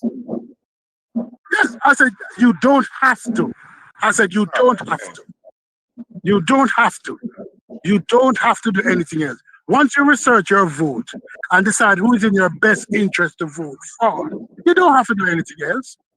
When you vote for somebody who is of questionable characteristics, knowing that they were of questionable characteristics, now you have to go out and try to minimize the effect of that person.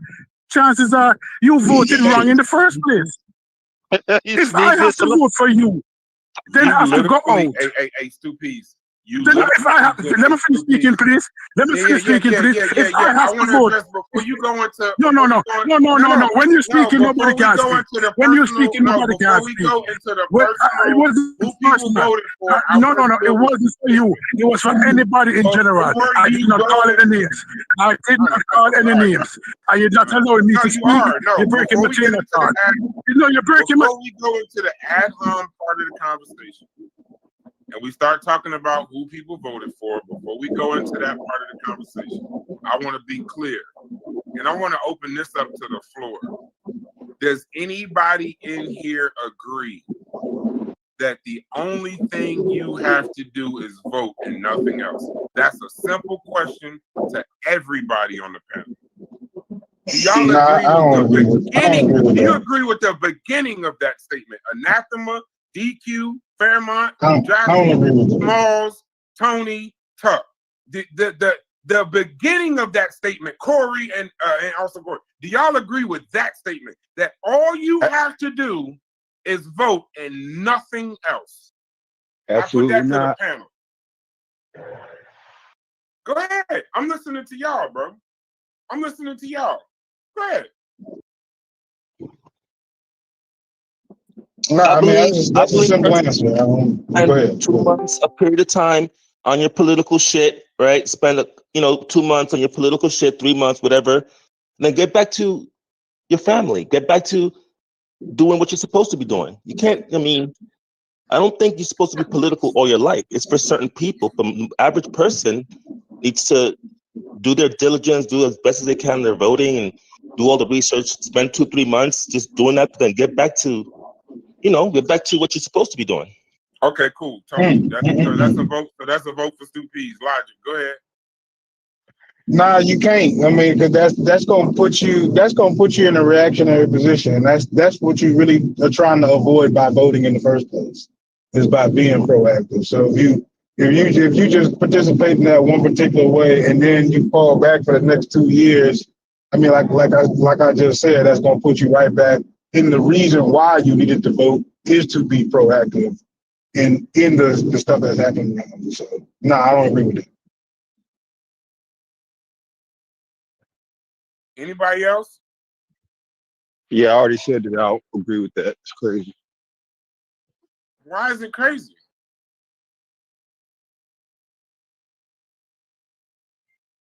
Well, it would be crazy to then sit and complain where some people complain because voting is just not going to get it. Go ahead, Tuck.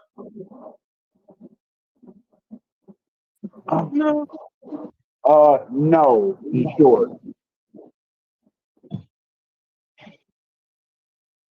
I didn't know people actually, and Tony, I'm not going to say I'm surprised at you, but I didn't think people actually thought that way.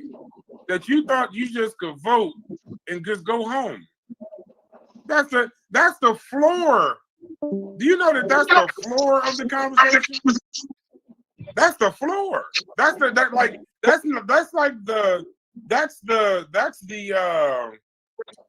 what's the word? That's like the civic engagement is what you do after the voting. That's what civic engagement is. Civic engagement ain't even the voting.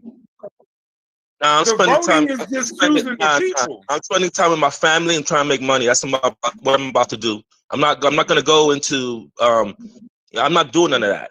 I spent my 3 months, doing what I got to do. But I'm not. That's not me. I'm going to go spend time with spend time with my family and do what I got to do. I'm not going to go. I did what I had to do. 3 months. I mean, You want me to spend my whole life as a political person? No, Can't but do that. democracy don't run on autopilot, Tony. I voted. But after you vote, then you got the laws, then you got the budgets, then you got policies, the school boards, the city council. Whenever I vote, whenever my vote is asked the for, person that you vote for is voting on other shit. You know what I'm saying? Like, whenever I vote I'm doing my civic duty to vote. You know, I'm not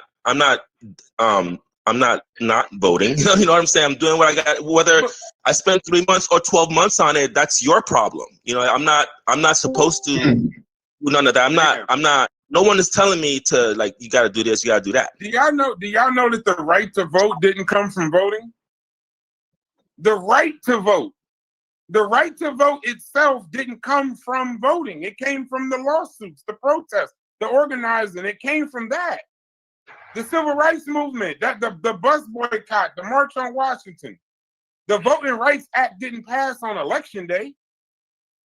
That was civic duty. That was your civic engagement. That's a good point. I get you, but like I said again, it's like circular. I spend my 3 months on it, but maybe I have a grown family. I'm talking to the people, not you, Tony. You made your case. Oh. That will be like the set it and forget it approach, right? Like that's when your fantasy football team gets so good you ain't gotta look at your roster no more, right? You just put all the players up there, and you ain't gotta look at it like Chef, like just get lucky. But you don't want to leave all of your shit up to luck. Like you definitely don't want to do that, right? So like if you were able to do it like that and for it to work, it would be purely on luck. But you always better by like examining and I guess scrutinizing and in this particular case demanding. You know what I'm saying? Demanding what it is that you want from your representative. Because now we talk about Corey, like when Corey talks about the unions and the corporations and the advocacy groups and shit like that, like let me tell you something. We can't live in a world where when you do have groups like the Heritage Foundation, you do have groups like the white liberals and stuff that we be talking about, Tony. These motherfuckers work every day, 24 hours a day, 7 days a week, all year round, trying to take, change, and rearrange shit. If all we did was vote, then like the world that we lived in, like then I would tell Corey, I would say, Corey, you need to motherfucking run for president, because now every motherfucking threat to the Constitution and to America, we'd be in trouble if nobody ever did any engagement after that. But you also have organizations on the other side too, you know. You got to keep them niggas in check too, Tony. You know that. Yeah, it's being done. Right. You can't vote and then say, all right, union, take care of it. That's like when y'all work at jobs. I don't know if it was a union. There's a reason why y'all gotta y'all vote in the union. And then, I mean, y'all can tell me, I don't know exactly, but I'm paraphrasing. Y'all work in the union. Y'all vote to get the union passed. Okay, y'all vote to get the union passed. And then y'all go to meetings, y'all have like little events and then the shit discussions and shit like that. And then the union might vote on something, but y'all gotta meet with them. If you don't meet with them, say you vote the union in office and nobody ever comes to the meeting, then whatever happens to you is whatever the union wants. Like you would have no effect on that. I want to add another variable that's really poignant, you know, as to how people like I look at government and how other people look at government. I don't ever look at government as a source for my sustenance or my source for there's a lot of people like me that feel that we don't have to participate. I know it sounds crazy, but we don't have to participate every day on, politicals. It's just, we have our representatives that are doing that for us already. We're okay with what that is. And we vote for that, but we don't really, I feel it's only an uneducated guess, but I feel that people that are, I'm a conservative, I'm a conservative. People like us, we don't look at government that much, so we don't, because we're pretty self-reliant. We don't look to the government. So how we look at the government, how others look at the government is really different. We don't feel like I can't say we, I can say I don't feel I need to be my survival doesn't depend on the government, is what I'm saying. So whether it's Democrat or Republican, it doesn't depend on the government. So my wants and needs are really within myself, and it's been working for me and a bunch of other people. But there's sometimes people want more. We can't have a government that's only for one people. It's got to be for everybody. It's just reality. And the folks that we got in office, the Republicans, they aren't going to do anything special for Black votes, and the Democrats aren't doing anything special for Black votes. That's how I look at it. So I go, well, if this is true, then I really, I'm going to do my due. I'm going to vote and do the research to vote and populate the policies, but I can't participate. I just can't. I got my life to do. I got my life to children and 2 jobs and all kinds of stuff going on. Okay, but I don't want to have a you conversation, because then people will start attacking you. I mean, that's your stance. You don't got to defend your stance. You made your stance clear. We got it. We got your stance. Sometimes we get into these conversations and people start talking about, well, you voted for this person, you voted for that person, you did this, you did that. That's counterproductive to what we're talking about today. We're talking about what's going on in America, this, that, and the third. So I don't, once we start going down that lane, you're just telling me you don't want to talk. You just want to have the same shit everybody does on every other channel. I have no interest. I'm not saying you, I'm just saying in general. But y'all, I don't know if y'all want to go now or where you want to go with it. No, I don't know. That was a point that was just, I guess we couldn't just go past the fact that hell no. We were talking about the civic duty and you just said it and forget it. I don't think we couldn't really go past that. But that's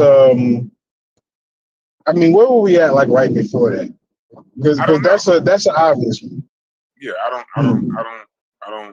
I don't know where we were. I don't know.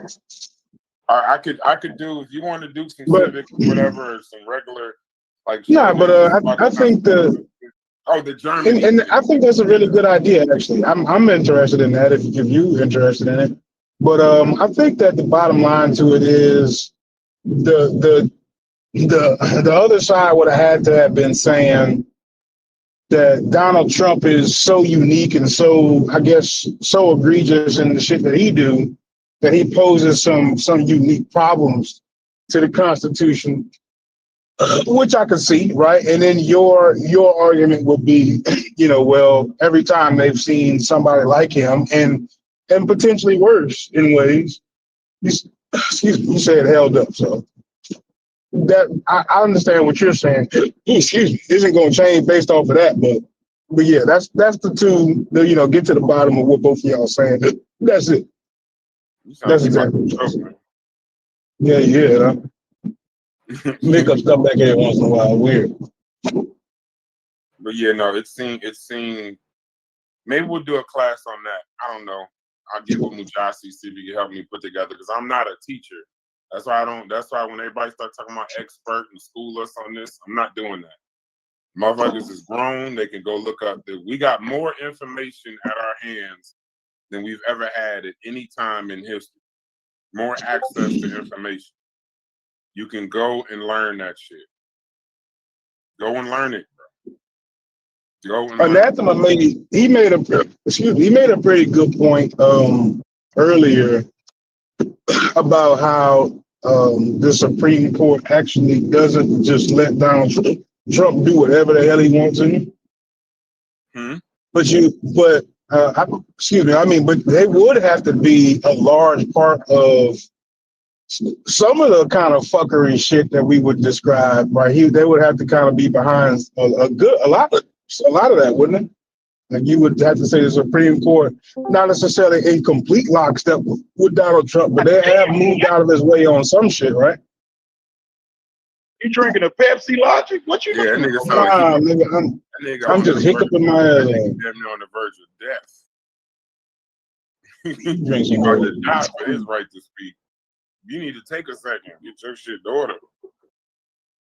But no, I think you know it's too easy in these conversations to do the motherfucking, well, if you don't like United States, get out. You know, I ain't doing. Nobody should do that, and everybody should have opinions, and everybody should be able to talk. I get it, but it's just I don't want to get personal, bro. I don't, because when we get personal, then it just turns into, well, you voted for Kamala, you voted for Donald Trump, you voted for that. It's like then it ain't even a productive conversation.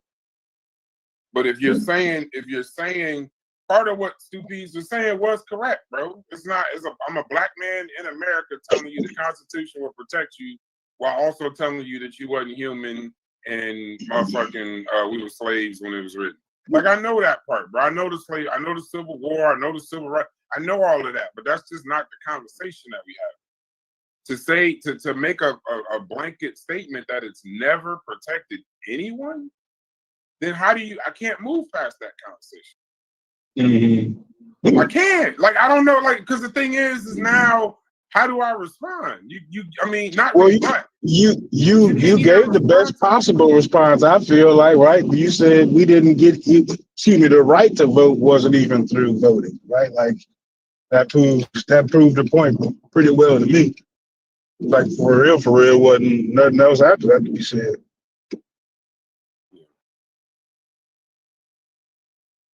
But you know, y'all go ahead. This is not a class, bro.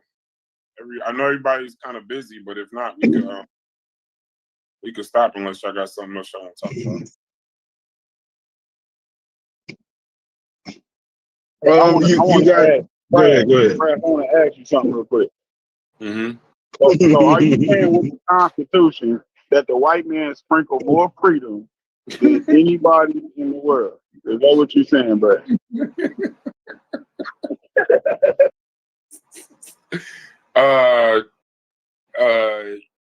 Yeah.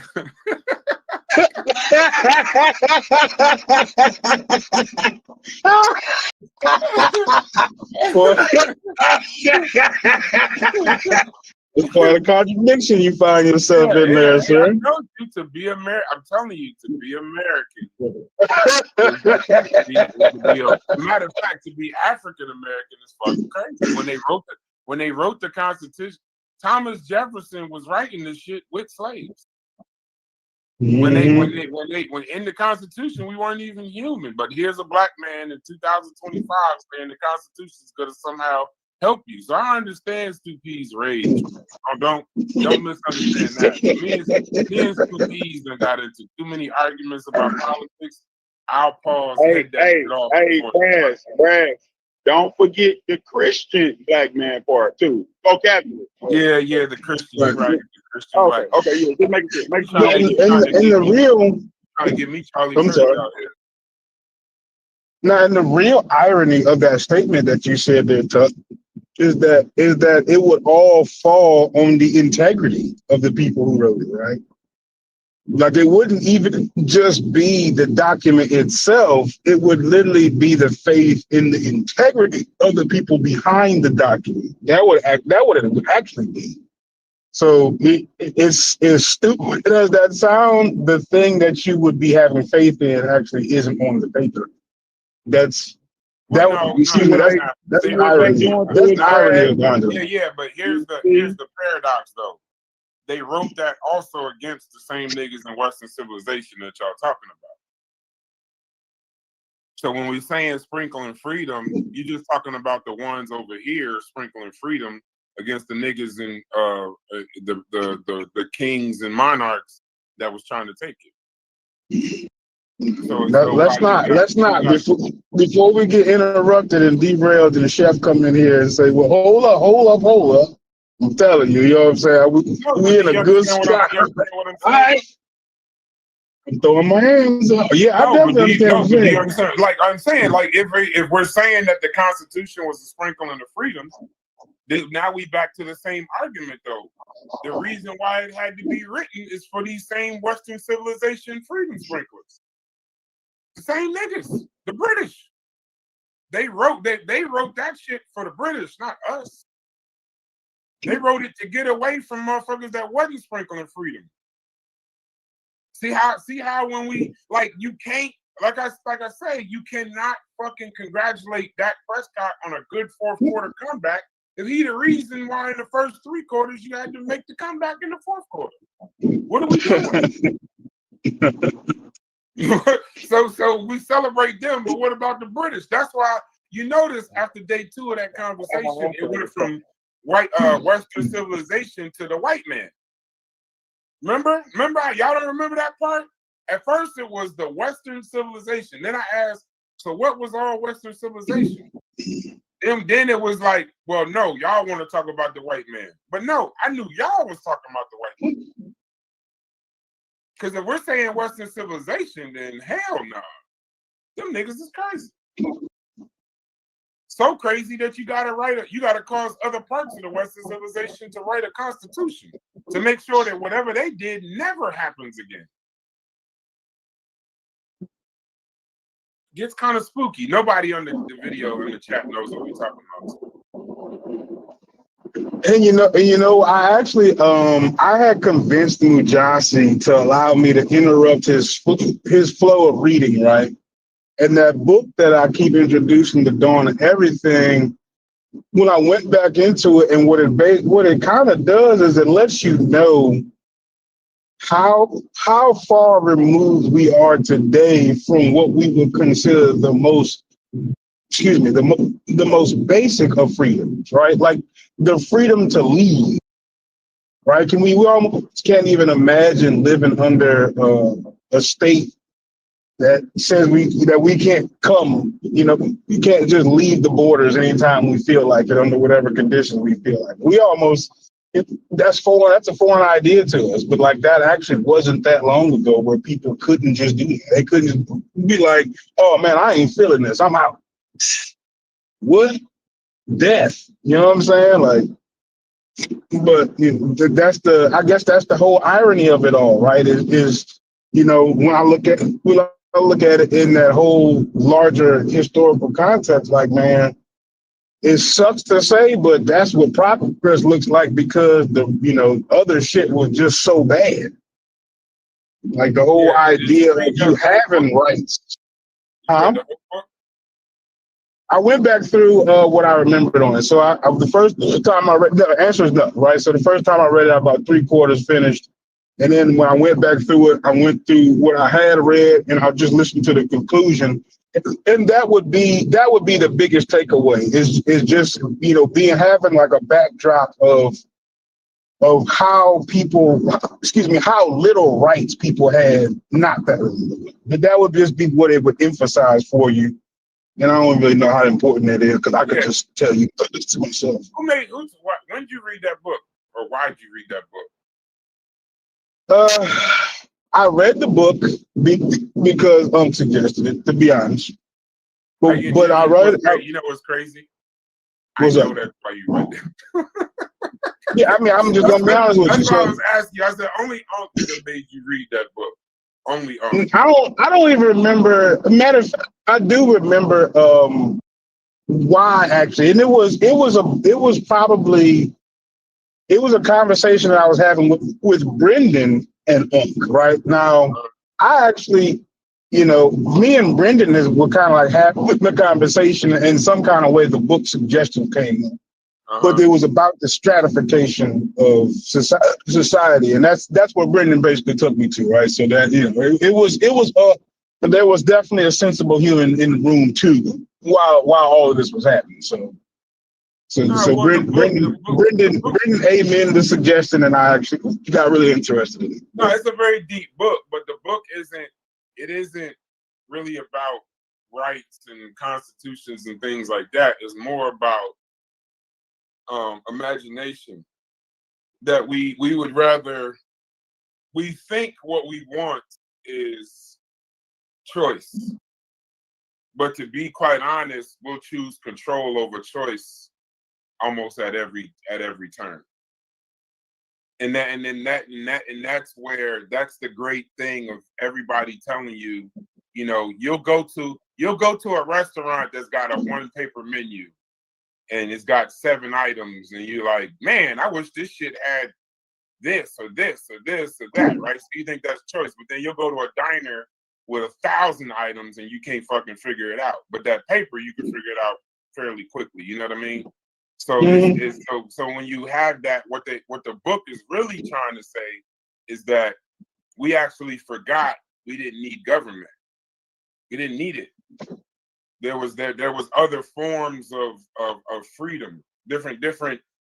Like we tend to think that having a government and having we should do a class on that book. That's one of my very favorite book of mine, because it makes you go to a time where there wasn't always a time where government was inevitable. There was different types of freedom. There was times when, you know, there was times where you had structure. There's times you didn't. You know, it's basically saying there's another way. In a sense, like if you're complaining about the Constitution, or you're complaining about this or complaining about that, yeah, Vyasa said it. That's the social contract theory in regards to society threat. Hold on, and somebody else put a good comment in here before. I think it was Babylon Dunn. Yeah, Babylon Dunn. He said, what we're trying to say is fiat constitution, same as fiat money, i.e., in God we trust, and nuit conceptus and novertus ordo seclorum memor. Yeah, he's correct. Like that was a good. I saw that earlier. But what it's saying is that it's not like it's anti what we're doing now. It's just showing us something else. That's not exactly. Okay, go ahead. No, that us as human beings we can make something else, and it could be conscious. It could be fair. I don't believe in fairness, but it could be creative. Well, you know, what it is we're the ones that gotta go dig the shit back up. That's their thought. And it was such an outside thought to what I had heard before that, is why I like the book so much. Like they even talked about in the book where that sometimes a model would be, sometimes you need more structure, and other times you should be more free. You know what I'm saying? Like there's times where, like, you know, you should be able to kind of reimagine society depending on where we at. You know what I mean? Like if we in I know I'm probably over talking, but like in a social media age, maybe this form of government govern this way, we don't need this. Maybe we need something different. Similar to like when the towers drop. When the towers drop, maybe we do gotta tighten up for a small amount of time, right? Start surveilling and TSA and all of that shit. But then as the society changes, as the climate changes, let's go back to a more freer time and, you know, allow motherfuckers to create and do shit. I don't know. We can have that book. I love that book. We can have that conversation. That book is very thought provoking in a different way. And I don't think it's as, you know, it doesn't do it in a controversial way, but it definitely brings you to the heart of some very, very good conversations, right? And you're right. I could see I don't like wholeheartedly disagree with it. Definitely forces you to reimagine society. But to me, it goes a little bit deeper. The dawn of everything. It forces you the dawn of everything. Yeah, by David Greenberg. No, not Greenberg. David Winthrop. So yeah, you got it. It's Wingrow and Graeber. There you go. Two Davids. David Wingrow and David Graeber. Logic. That's how I know Unc David Greenberg. Unc said it because that nigga been saying Wingrow. Yeah, Wingrow is definitely one of his favorites for sure. But what it does is it, at least for me, right, is it actually hammers home the point of, well, first off, all those other things, from what I remember about the book, it only talked about those in small populations. right? And then immediately once we went over to larger populations, that's when we got these structures that created all this imbalance and inequality. But I mean, that's more so what I got from it, right? And then, you know, it does force you to have to reimagine society in that particular way. But it does seem to hammer home the abstractness of what we kind of consider freedom. You know what I'm saying? It's all, you know, we've traded out the let's just be harmonious with nature stuff for maybe some of these illusions that we have of this freedom. You know what I'm saying? That's more of to me what it hammered home on.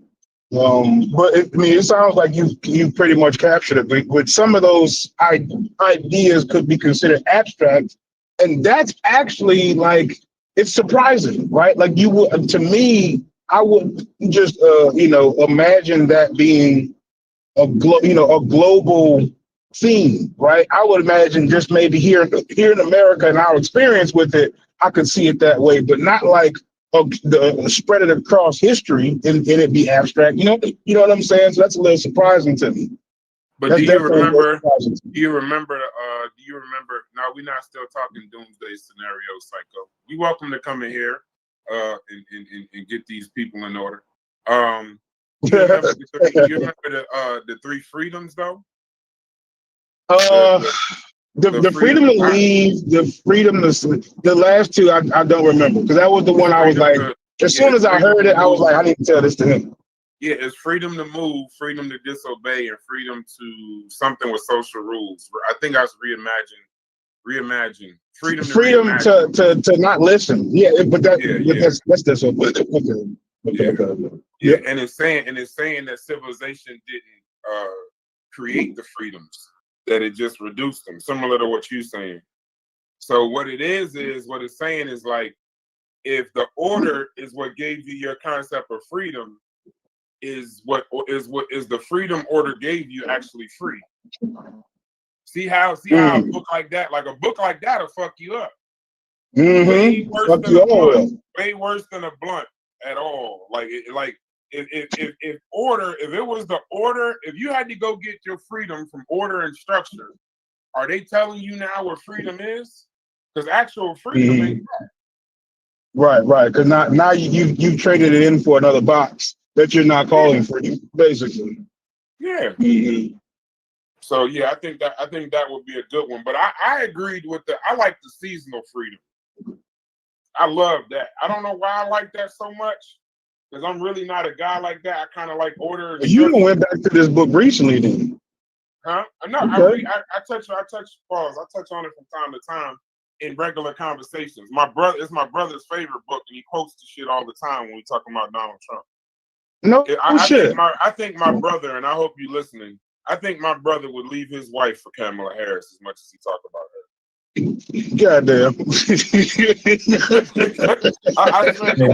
He talks about her in terms of like where I'd be like, you know what you're doing right now is borderline divorce worthy. Like if I played what you just said to my in-law, we'd have an issue. But go ahead, Majasi. I think that was Majasi talking.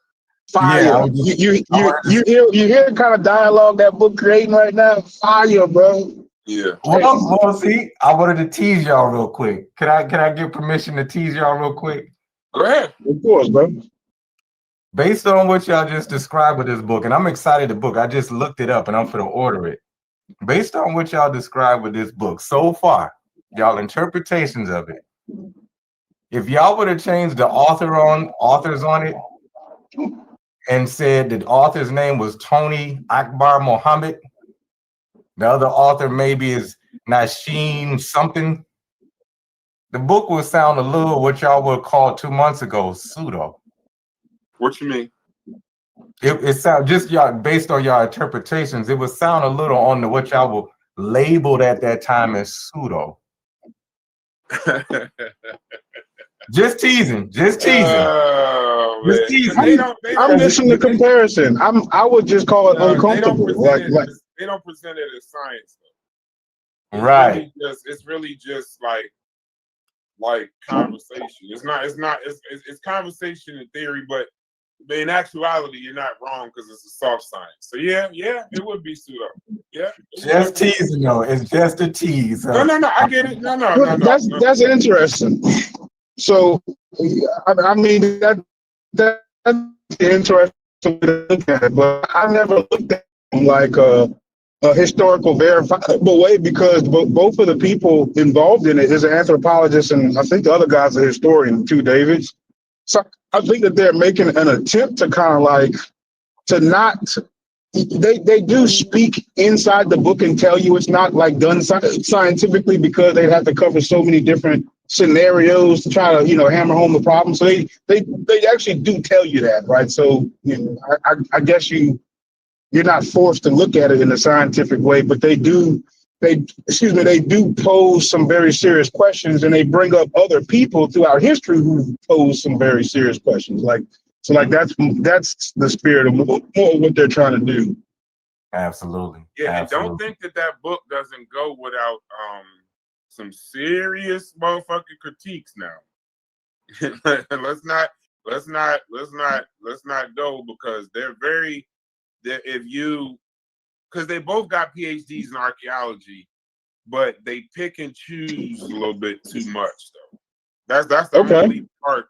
That's the only part I didn't really like because they'll go Africa, they'll go America, they'll go Eurasia, and then they'll put them all under the same fucking narrative, and that ain't how anthropology. So it gets a little like they do a lot of meanwhiling. You ever heard somebody in a book do that a lot, where they're like, "Well, these people were doing this. Meanwhile, these people were doing this," rather than therefore. You know what I mean? So it gets a little crazy because, like, for example, this is another part of the book. We probably about to lose the whole audience, but if y'all want to go get it, go get the book, Dawn of Everything. Because one of the things they do, remember, freedom had different meanings. Egalitarian had different meanings at different times. So when you go back to the Ice Age, and you're saying the people in the Ice Age and Neolithic periods and all of that were free, you're kind of projecting what the modern version of like political freedom is. You know what I mean? Yeah. So we don't know what necessarily freedom meant to them. Like, we don't know what was taboo with them. We don't know what they personally believed, what they thought was inclusive versus what they thought was exclusive.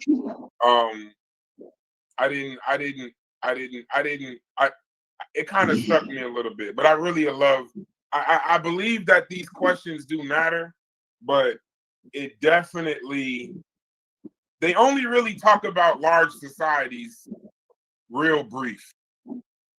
So when you try to imagine these things that these small societies could do, you run into a situation of like, you couldn't possibly extrapolate that out to a large society. Because that worked in a small one like Mesopotamia or Egypt or something. But you can't, like in a large one, but you can't extrapolate that out to, I don't know. That's what it says. That's exactly what it says. It's a book that gives you a lot of questions because they don't really talk about large societies too much in there. They talk about them, but they don't. It's like some places need hierarchies if they're trying to scale real fast. Equality doesn't always work if you're trying to scale though. You know what I'm saying? When you're trying to take a bird's eye view of the civilization, equality, if you're trying to do it fast, what is that statement, Ujasi? If you're trying to do something fast, do it yourself. Go alone. Right, go alone. If you're trying to do it, you get a group of people. If you want it to last and go slow, So I don't know the exact statement. Maybe somebody in the chat can help me. But go ahead, Logic. Trying to do it fast, go alone. If you're trying to do it right, do it together. Right. Now I'm still digesting what Mujasi said about it being pseudo because I can't there's no argument for me to mount there. But I actually want to consider it honestly, right? Because like for me the way the argument lays out, it creates a question for me that I have trouble having to get around, right? So like I do want to examine like how serious that I actually haven't looked at the critiques of it.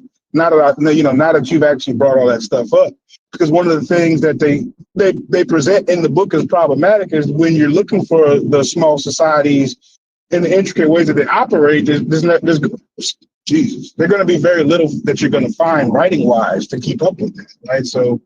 And then for you to find them in large numbers would pose another problem for you to have enough data to say, hey, in small society, this is what they did to keep morale up. You know what I'm saying? Or how they solve those social issues. There isn't much writing to be able to figure that out.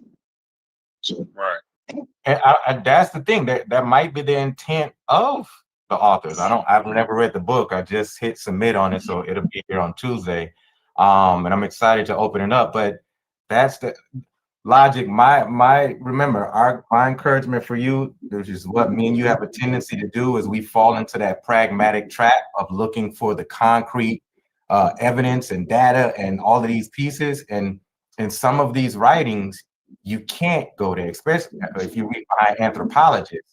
They can only do so much, and the rest of it is going to be conjectures. It's going to be kind of theory, imagination. And it sounds like from what y'all interpreting and what I'm gathering from y'all, there's a lot of kind of mixing and comparison between these smaller group societies and the imagination of what that will look like if applied to larger structures of societies. It's not going to be a tangible connection, grounded evidence. Some of it is imaginative. And I think that when we look at compositions of literature like that, I think we fell into a trap a few months ago where anybody who presented models that may have introduced more theory than evidence, we just automatically put a red mark on them and call it pseudo. Dangerous trap. Because when we're looking at these authors, and from what I'm hearing from what y'all interpreting, they use the same methodology of pushing us to imagine, question, theoretically consider, evaluate in this way, and it requires us to have to suspend that pragmatic trap that we sometimes fall into, which I fall into that. And Mujasi, what I'm gonna do for you, what I'm gonna do for you, Mujasi, is I'm gonna listen to the spirit of what you're saying. I'm a focus he crushed it with that one today, didn't he? And the intent of what you're saying, and I'm not going to rebut it because I understand the spirit of what you're saying.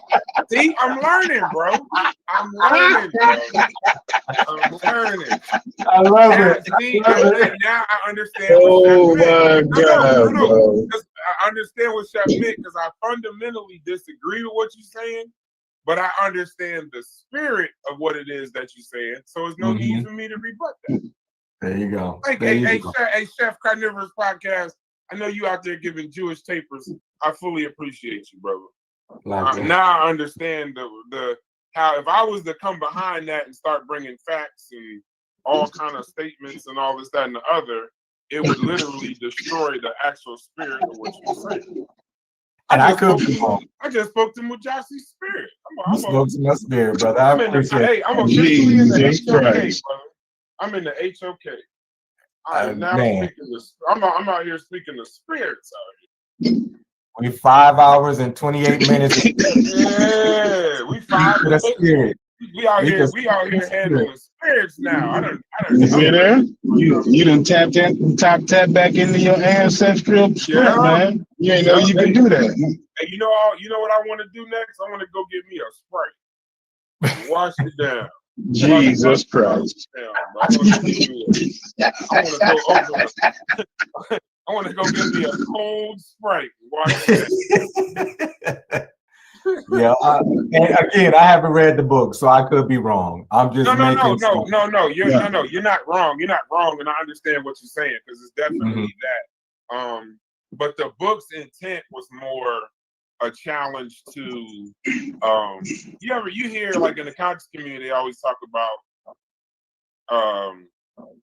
evolution is a line, and that is, it doesn't work that way, and this, that, and the other. What they're challenging is, we didn't just go from hunter gatherers to farmers to cities there was no line from foraging to democracy, not a straight line, and that somewhere in there, based on just how humans are, they switch back and forth. And if you look at history, it's true. You go back and forth from hierarchy to equality to sometimes we choose this, sometimes we choose that. That's the seasonal part. But that like inequality wasn't something that was inevitable. It's something that we chose in order to move forward. You understand what I'm saying? So kind of like looking at slavery. Like, it's not that slavery throughout history was inevitable, but that people were making choices in order to move shit forward, even if it's the worst possible choice you can make. Like, even if slavery is the worst thing that can happen, hey, it's gonna move society forward. So, fuck it. That's what we choose right now. You know what I'm saying? Like, I don't know. You got to read the book to kind of. That's deep right there. But yes, it puts context around that very idea of people choosing basically to walk over each other in the name of less advanced society. Yeah, it's kind of Chef's argument on the low.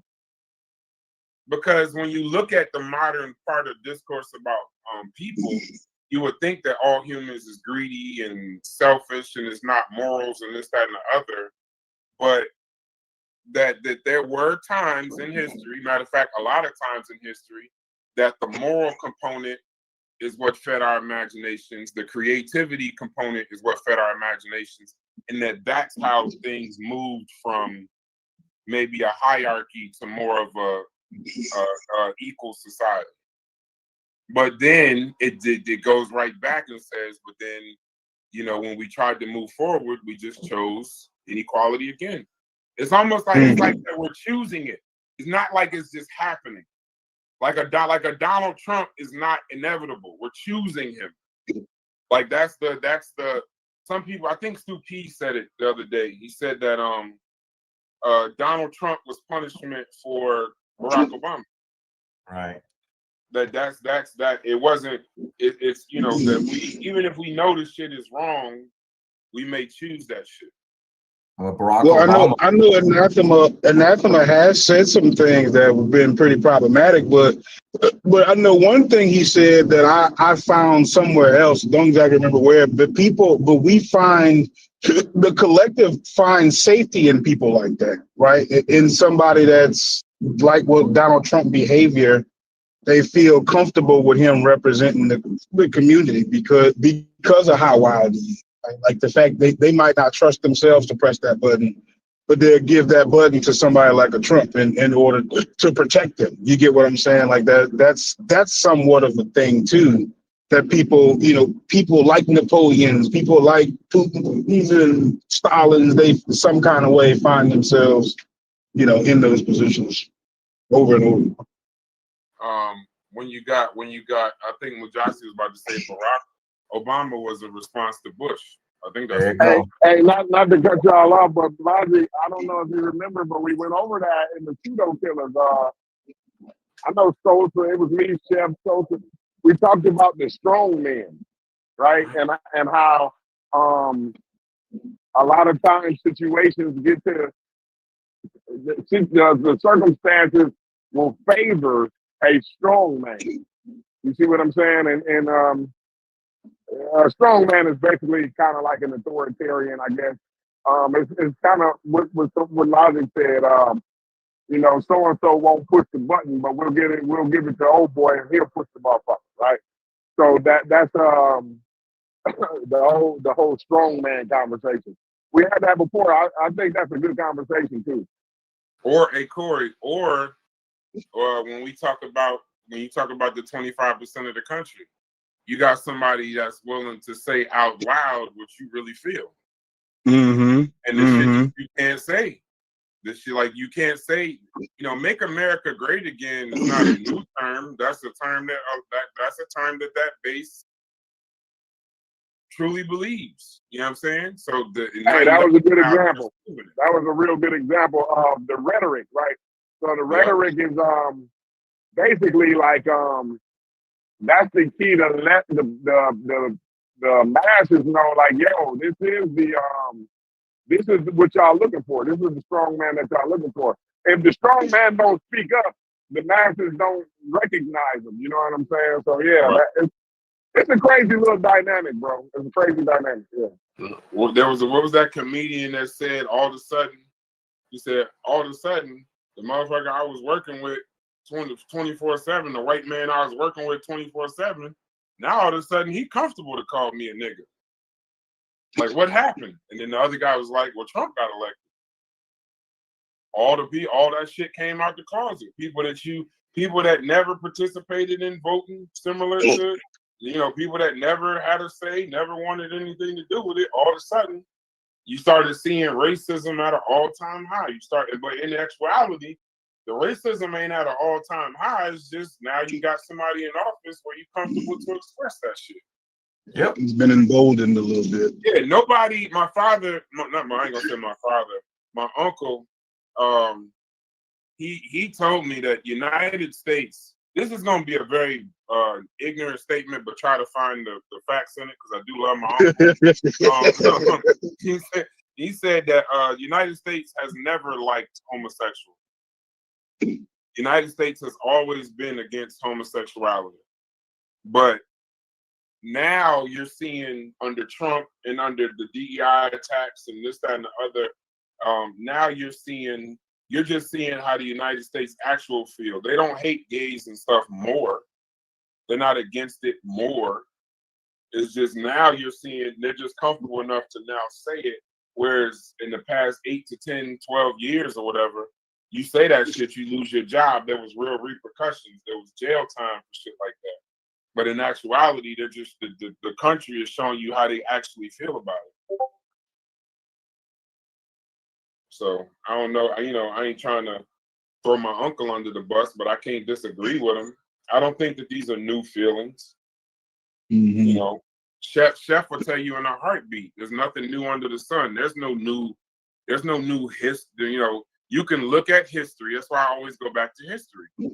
You can look at history and learn. You can look and complain about now, or you can learn from history. That's a quote. Complain about now or learn from history. Go back and look. When you say Trump is Thanos, then I'll go back and show you Dr. Doom. I'll show you Galactus. I'll show you Dr. Octopus, him and his Sprite, all of that. I can show you a bunch of motherfuckers that tried to do that shit. Go, Logic, I'm telling you, go look up Nixon and Watergate. Go look up how they talked about Nixon, brother. Go look it up. No, they ain't catch the Dr. Octopus in the Sprite. They ain't catch it. I wanted to tell you earlier, you definitely gotta get an octopus. So y'all gotta race and figure out who's gonna open that Sprite bottle quick. Low genius. Low genius at its finest. Yeah, I ain't never letting y'all. I'm never ever letting y'all get away with or make me forget that we was in here talking about Sprites and octopuses. It's never happening. Because I don't even think it's recorded. I don't even think the chat knows what we're talking about. But I ain't never letting y'all get away with that. And that, like I said, in these conversations, when we have them, there has to be some kind of barrier. There has to be some kind of set. Because if we don't Mujasi, if we don't Logic, and if we don't, at the end of these conversations, it takes 4 hours to find out what niggas is really saying. At the end of the conversation is when we get to the Constitution's never protected anybody. When in actuality, that's what's been being said the entire time. It's just, it took Stu Pease to actually say it, when in actuality, that's how people feel, period. So I kind of wish we would start with that versus we got to go through all the bullshit to get to it. You know? But y'all go ahead, bro. It's been 4 hours. I done cut my hair, shaved, all kind of shit. Y'all got something else? I'm in the mirror shaving right nah, I think we got to the bottom of it, man. I think we got to the bottom of it. I'm actually really glad that y'all excited about that book because I know what kind of a journey that is. That's one that makes you. It definitely makes you rethink a lot of stuff. And it's not easy to just digest, right? Because it's gotta be in at least challenge some preconceived notions that you already have. That's exciting. I think that's probably the coolest thing about this thing that we do, man, is that we got people. Yeah, I'm hiccuping my ass off. We got No. people that's willing Vyasa just said Brass's haircut is pseudo.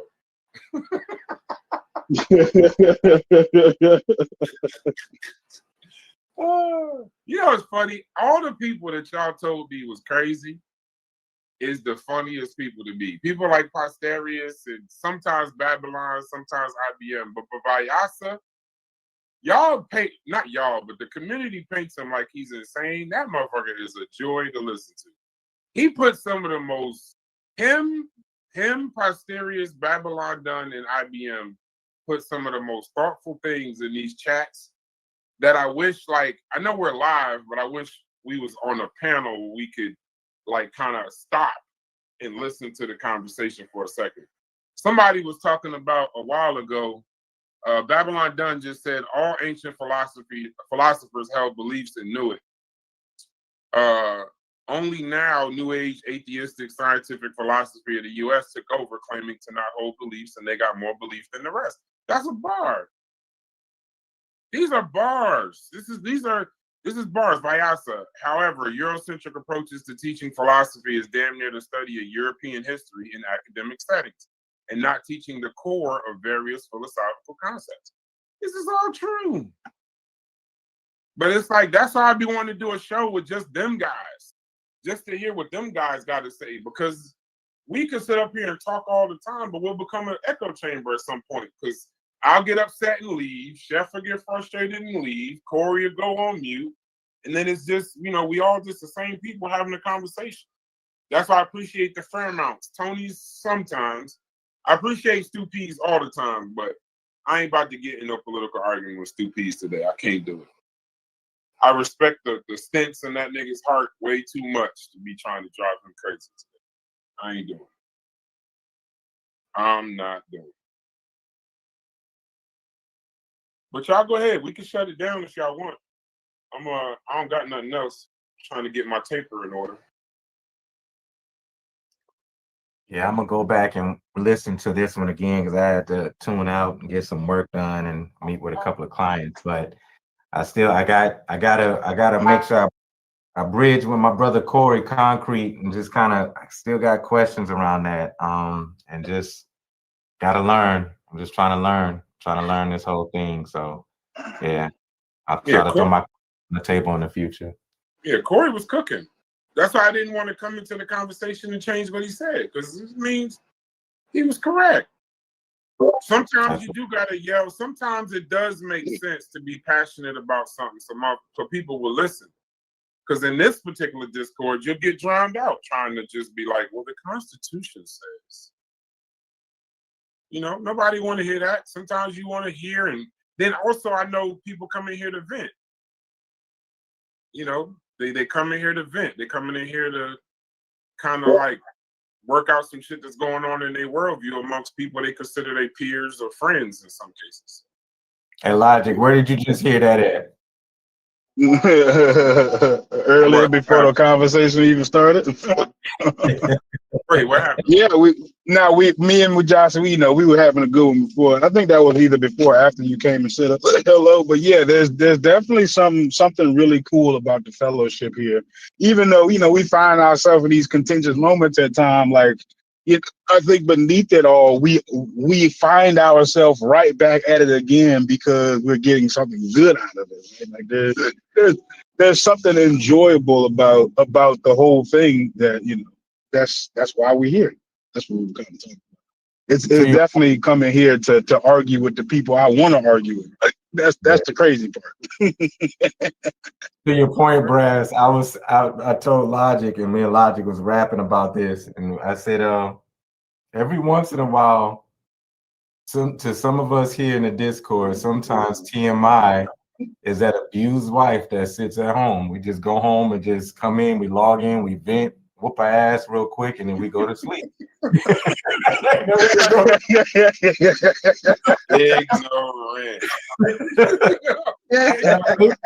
All right, let me just do this disclaimer. Hey, Mujasi, let me just do this disclaimer real quick. So TMI we do not endorse domestic violence. Because I already know how this is going to go. So we don't endorse domestic violence. We simply bring it up a comparative story that actually fits what we're talking about. But no, we do believe that you should not hit women and all of that. Because then they'll turn that into, we believe in domestic violence. But I agree with you. I know for a fact motherfuckers come in here just to get their shit off sometimes, Paul.